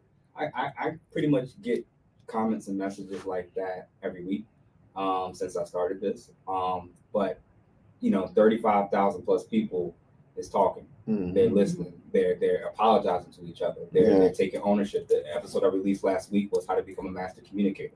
I'm encouraging people to take speech courses, to take logic courses, to start reading. That's interesting. These are things that's like, I know I'm one person, but if 5, 10, 20 people start doing stuff like this, then I felt like I did my job. Yeah, I think there's some lost trades out there, lost scopes and interests that people stop entertaining and thinking about, from the wellness to the natural medicines to logic. I like that you said logic, not just arithmetic or math, but logic, how to actually think. That's what becoming a critical thinker is, right? Just the idea of true debate. When it comes to even debate, they teach you this in school. Shout out to the TU, all the owls out there. But informing a debate, they tell you to argue what the other side is. So if you are an academic, how could you be mad with somebody that's sharing an opposing view? Technically, you're not you're supposed to understand that, so you know how to argue against it, not to be emotionally connected to it. There are some triggers I will give out there for, us as people, especially the melanin folk out there. But it was just disheartening to see how emotional we got, especially over the past election. And I was very vocal about that. People not disowning people over people you don't even know, which was interesting. Fair, I got disowned and I didn't even vote for Trump. So just to clarify, that's just the nature of the beast. But I've had people apologize to me, as they should. People that commented and said, "Bro, I saw the hat. I saw the topic of you were covering. I saw you putting some heat on the side that I vote for, and then I listened to you." That's it. And then they were like, "You know what?" And I said, Just "That's listen." the goal. And the crazy part is my conclusions are not that you're going to agree with me. Yeah. My conclusions is that you're just a more critical thinker. Okay. I would much rather you disagree with me and we have a conversation and you can articulate why you disagree with me than just because you feel like I'm wrong. Yeah. Like that's ridiculous. And I think when you function that way and you approach politics that way, that's how you approach your relationship. Yeah, it's something. It was a saying. It was a study based on the pause. Just pausing before you respond. People they'll hear something and they just want to react let's just pause, listen, and then respond. Just respond. But was that your 5? You good? That's it. Yeah. All right, cool. All right, y'all. So I'll go through 5 real quick. We talked about the quarter zip. I thought that was a phenomenal movement by these young guys, and I couldn't believe some of the pushback that the movement received. And unfortunately, I seen a lot of the pushback from the sisters or women, not just sisters, because I've seen some people who didn't look like us that wanted to say something, and I quickly had to jump on there. Excuse me, this is not about you. It's time to go. Pretty much, this is not. you're not into this, so just kind of keep your mouth shut. But in any event, it was good to see a movement that was positive for a change. Mhm. And so I shared everything that I seen, to say, to acknowledge that I 100% support it. And what I believe is that they were doing something that they didn't even know that they were doing. Mhm. It started something that they didn't even realize, that they still don't realize, because that became a cultural thing after that, and people were sharing and trying to talk about information that they really didn't know about. But in terms of like fashion, and of course, what it's saying, but and of course that's my background. But it was just good just to see that people were changing and doing something different Yeah. for a change. So that Regardless was of what the algorithm exactly said, regardless of what social exactly media said, young black males just decided we're just going to do something. That's because right. We want to. Because we want to. And I was encouraged. Me too. Because what I'm doing is just doing something different to Yeah, make yeah. a change. That's And right, these that's young right. guys are doing the same. And That's I good hope to see. that this is a trickle effect Yeah. of black men and women that I don't care what's popular. Yeah. If it's harmful, if it's hurting us, Mm-hmm. it's time to stand on business. Yeah. Because the go along, get along crowd, there's a reason why they don't Yeah. like me. Because I'm calling out it all Yeah. in our churches, in our pulpits, in our voting booths, in our Mhm. households, in the way in which we do life. We got to stop saying every time you want to do something better or right, it's trying to be white. It's trying to be right. Trying to be white. And Like we got to start like, so respectability. Why is it that having class is now respectability politics? Yeah. Standards, class, Right. respect. You trying to shun. Y'all have no shame for people twerking on stage. Yeah. And showing everything on social media. That's right. But y'all upset with people wearing. Come on. Yeah. Not to mention. I would argue that we did a lot of stuff first, and they just took it and ran with it. And so that's another conversation in itself. But shout out to the people. Shout out to the Quarterzip movement. I call it a movement, which they didn't even consider it. That it was just something to wear, but that became a movement, and people started following, and it was so positive. And so I will keep amplifying that. So that was pretty good. Another one was Returning Citizen. Earlier in the year, this gentleman I was walking down the street. He was walking across the street. He walked across to me. So of course, we in West Philly. So I'm like, yeah, well, what's about to go down? All right. Yeah. And he spoke a little broken English. He had, I think he was, I think he was like Hispanic. I'm not sure Mexican or not. But what he was like, you're that guy, and I was like, yeah. He was like, you had the show, and he was telling me that he didn't know that he was able to vote after he got out. Mm-hmm. And it was because of our show that he knew or found out that he was able to vote. Wow. And I think that was the show that we had Khadija on, that she was talking about returning citizens having the right to vote. And so that was a big moment, because it says that what We Talk Weekly is doing for the community is really and truly making change. Good. Oh, you was good? Yeah. Okay. All right, cool. Let me see the third one. We Talk Weekly is still here. We still here. And we made some moves in 2025. I mean, it's been times where we hit we like, are we still doing this? Like, what are we gonna do? But we still here. Shout out to the Lim Fest. Yeah, shout out to the Lim Fest, WHYY. Mm-hmm. Shout out to Trust the News. They trust us, trust the news, shout out to, everybody. Shout out to, your podcast. Shout out to POC. Shout out to everyone who's been reaching out and saying that, we're doing something right. Mm-hmm. And it's important to hear that, because sometimes we don't know. We think we're just doing, but when we hear words from some of the things that you said, my brother and POC and other people, it's kind of like we're doing the right thing. So we're going to keep it going, right? Number 4 is I had a chance to, because everyone knows I hate to travel. I can't stand traveling. But I went to Manila. I was recognized. Yeah, I was recognized, and I had to do a presentation and a lecture on, of course, kind of like AI and fashion and how to scale and things of that nature. And what I realized was, one, that the people are really nice in Manila, but 2, that people actually respected me. I mean, you don't think of that, right? You think you just kind of in your circle and you think you just do what you do, right? You know, you think you, but people actually listen and respect me across the world, right? And that made that that light bulbs went off, and it just made me again say that, I hate to use the word I'm good enough, right? Because we all think of that, I'm good enough, but it just made me think like, wow, like, keep doing what you're doing. And last but not least, that no one said at the end of the year, Charlemagne the God. I don't know if y'all heard, but it's like he hit the He lottery. just hit, yeah, for 5 years. Radio personality Charlemagne the God recently signed a $200 million deal with iHeartMedia. Now he has ambitious plans to turn Black Effect Network into the BT of podcasting. Wow. That's huge. Yeah. That's huge. Yeah, he been grinding with that for yeah. a couple years now. Yeah. The Black Effect. Yeah. I wonder what Dame Dave's saying. Remember he was saying like, yo, I mean, I seen his point. I'm not going to say there wasn't validity to what he said, but with this, I don't want to make this a negative thing. You just jump blank. He punching the air. He punching the air right now. No, but he.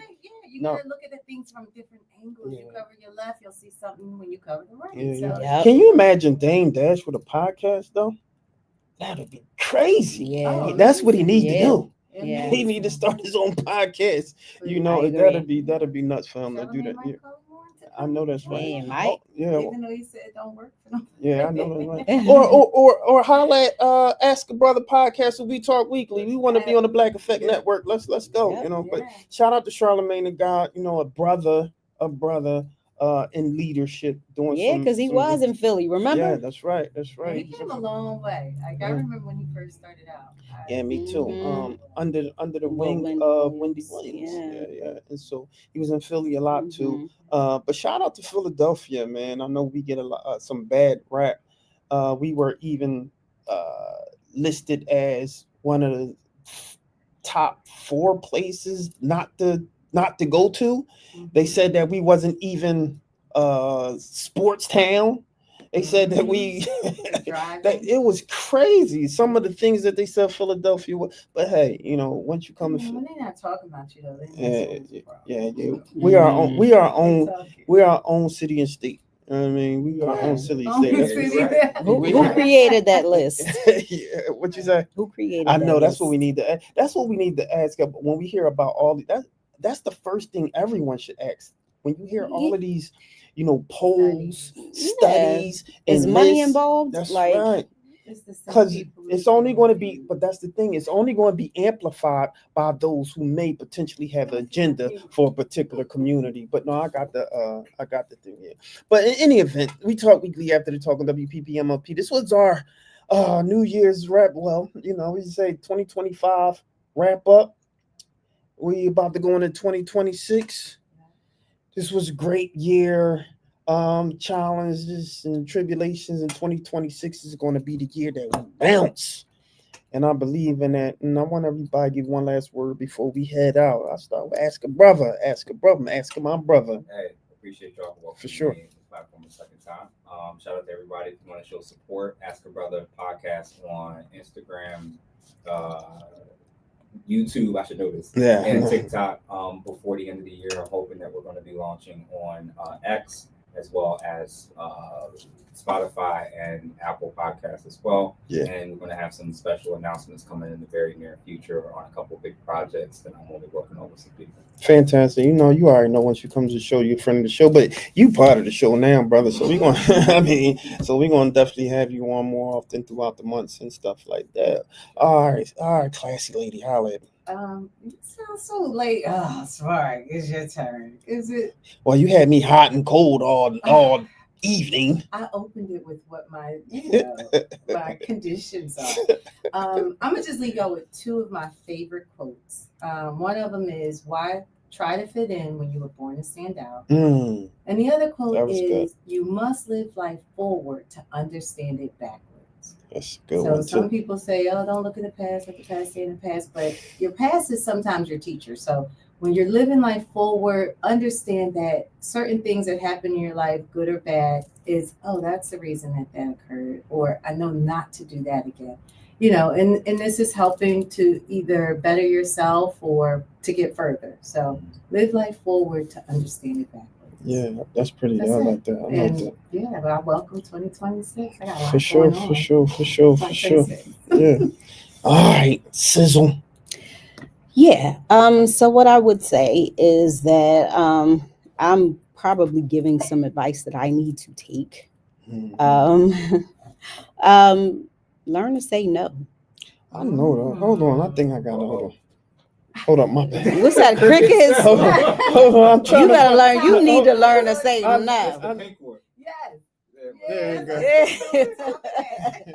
You need to learn to say no. I know. I'm telling you, Anyway. it's hard for me to say no. Hey, can you meet me? All right, I'll be there in a minute. Yes. Can you help? I need. Yes. Learn to say no. It's going to be those two little letters are really going to help you. You know, yes, exactly. And mindfulness, your mental health and your mental wellness and well-being is just so important. So put that first. Put God first, but put that first as well. And follow your dreams. That's all. That's a thing I always say too. Your dreams are meant to be lived and not just dreamt. A lot of people spend time dreaming and not planning. So I think Denzel Washington said something like, your dreams are just dreams without, I forget how he says it, but he says something like, dreams are just dreams. They're nothing until you start planning. He says something like that. Yeah. So, and another thing, for some reason, I just feel like 2026 is my year. So I'm just gonna go to my list of stuff, like literally, like I'm like very, very I want to say, I hate to say spiritual because that can mean so many different things, but like you're not gonna do that to me. I thought that was a drum roll. Dang. You just been cutting up on me. This is not ours. This is where our drum roll is. Yeah, just cutting up on me after he's held us captive. Jeez. Give you a round of applause there. Go ahead. Yeah, but I just feel like 2026 is going to be my year when I'm just going to like just go all the way in because 26 is my lucky number. Let's go. So yeah, so that yeah, that's what's so up. so that book that God gave me the whole title for, that he just like dropped that into my spirit. I'm gonna write everything that he told me I'm supposed to have. I'm gonna work towards that. Right. Good. So that's my Yeah, definitely gotta write that book. So all right, y'all. I guess my last thing is that I'm gonna try to live through 2026. They say it's the saying. They say people make withdrawals and deposits in your life. When the withdrawals outweigh the deposits, you need to close that account. Don't let anyone bankrupt your life. And I mean that seriously. When you help people and they don't want to help you back, you have to start to make a decision whether you're depositing too much and you start to take away from yourself, right? They talk about your glass overpouring or overflowing, right? Before you can give, you have to have enough to pour out, right? And so you have to save a little for yourself, right? So you can do for yourself, right? So make sure that you start to take care of yourself in 2026. Don't give too much of yourself. Keep riding, keep grinding, keep having a great time and live. That's all I gotta say. We Talk Weekly, y'all. This was 2025, our year-end wrap-up here at New Millennial Multimedia Studios. We want to see you next year. Same bad time, same bad channels, and we got some big things for 2026, y'all. We out here like last year. Something for 4 hours. Oh, I was trying to end this a long hour ago, right? But no, I don't believe that. At 2020, 2025. And we had a couple people that were spitting bars, and it's all good. And we gotta let the people talk. Look, I'm gonna just say this, right? Because I should have should have stopped 2 seconds ago, right? But I'm gonna just say this one thing about We Talk Weekly. The thing that we do special about We Talk Weekly is oftentimes the people who might come on the show that may be a little long-winded, sometimes I give them that little extra time, because you know why they long-winded? Because oftentimes they don't have the opportunity to talk. And we give them that platform to speak and to amplify their voices, right? Because too often their voices have been hushed, been quieted. They haven't been heard. And so when they finally get a platform that they're able to speak a little bit on, they continue to talk and they want to just let go. And you don't know how many blessings you get just because they was able to vent. And so that's what I do when We Talk Weekly. And sometimes I want to cut them off, but a lot of times they gonna leave and say like, wow. And everyone who came to We Talk Weekly says the same exact thing about being on the show. They love the show, they appreciate what we doing, and they love to interview with We Talk Weekly. So with that said, there's nothing else left to be said. We Talk Weekly. I'm your boy Charles Gregory, the beautiful and the beautiful Lawrence. and my guy. We Talk Weekly, y'all. We out of here. Peace, y'all. Peace. Now I can't get out of there.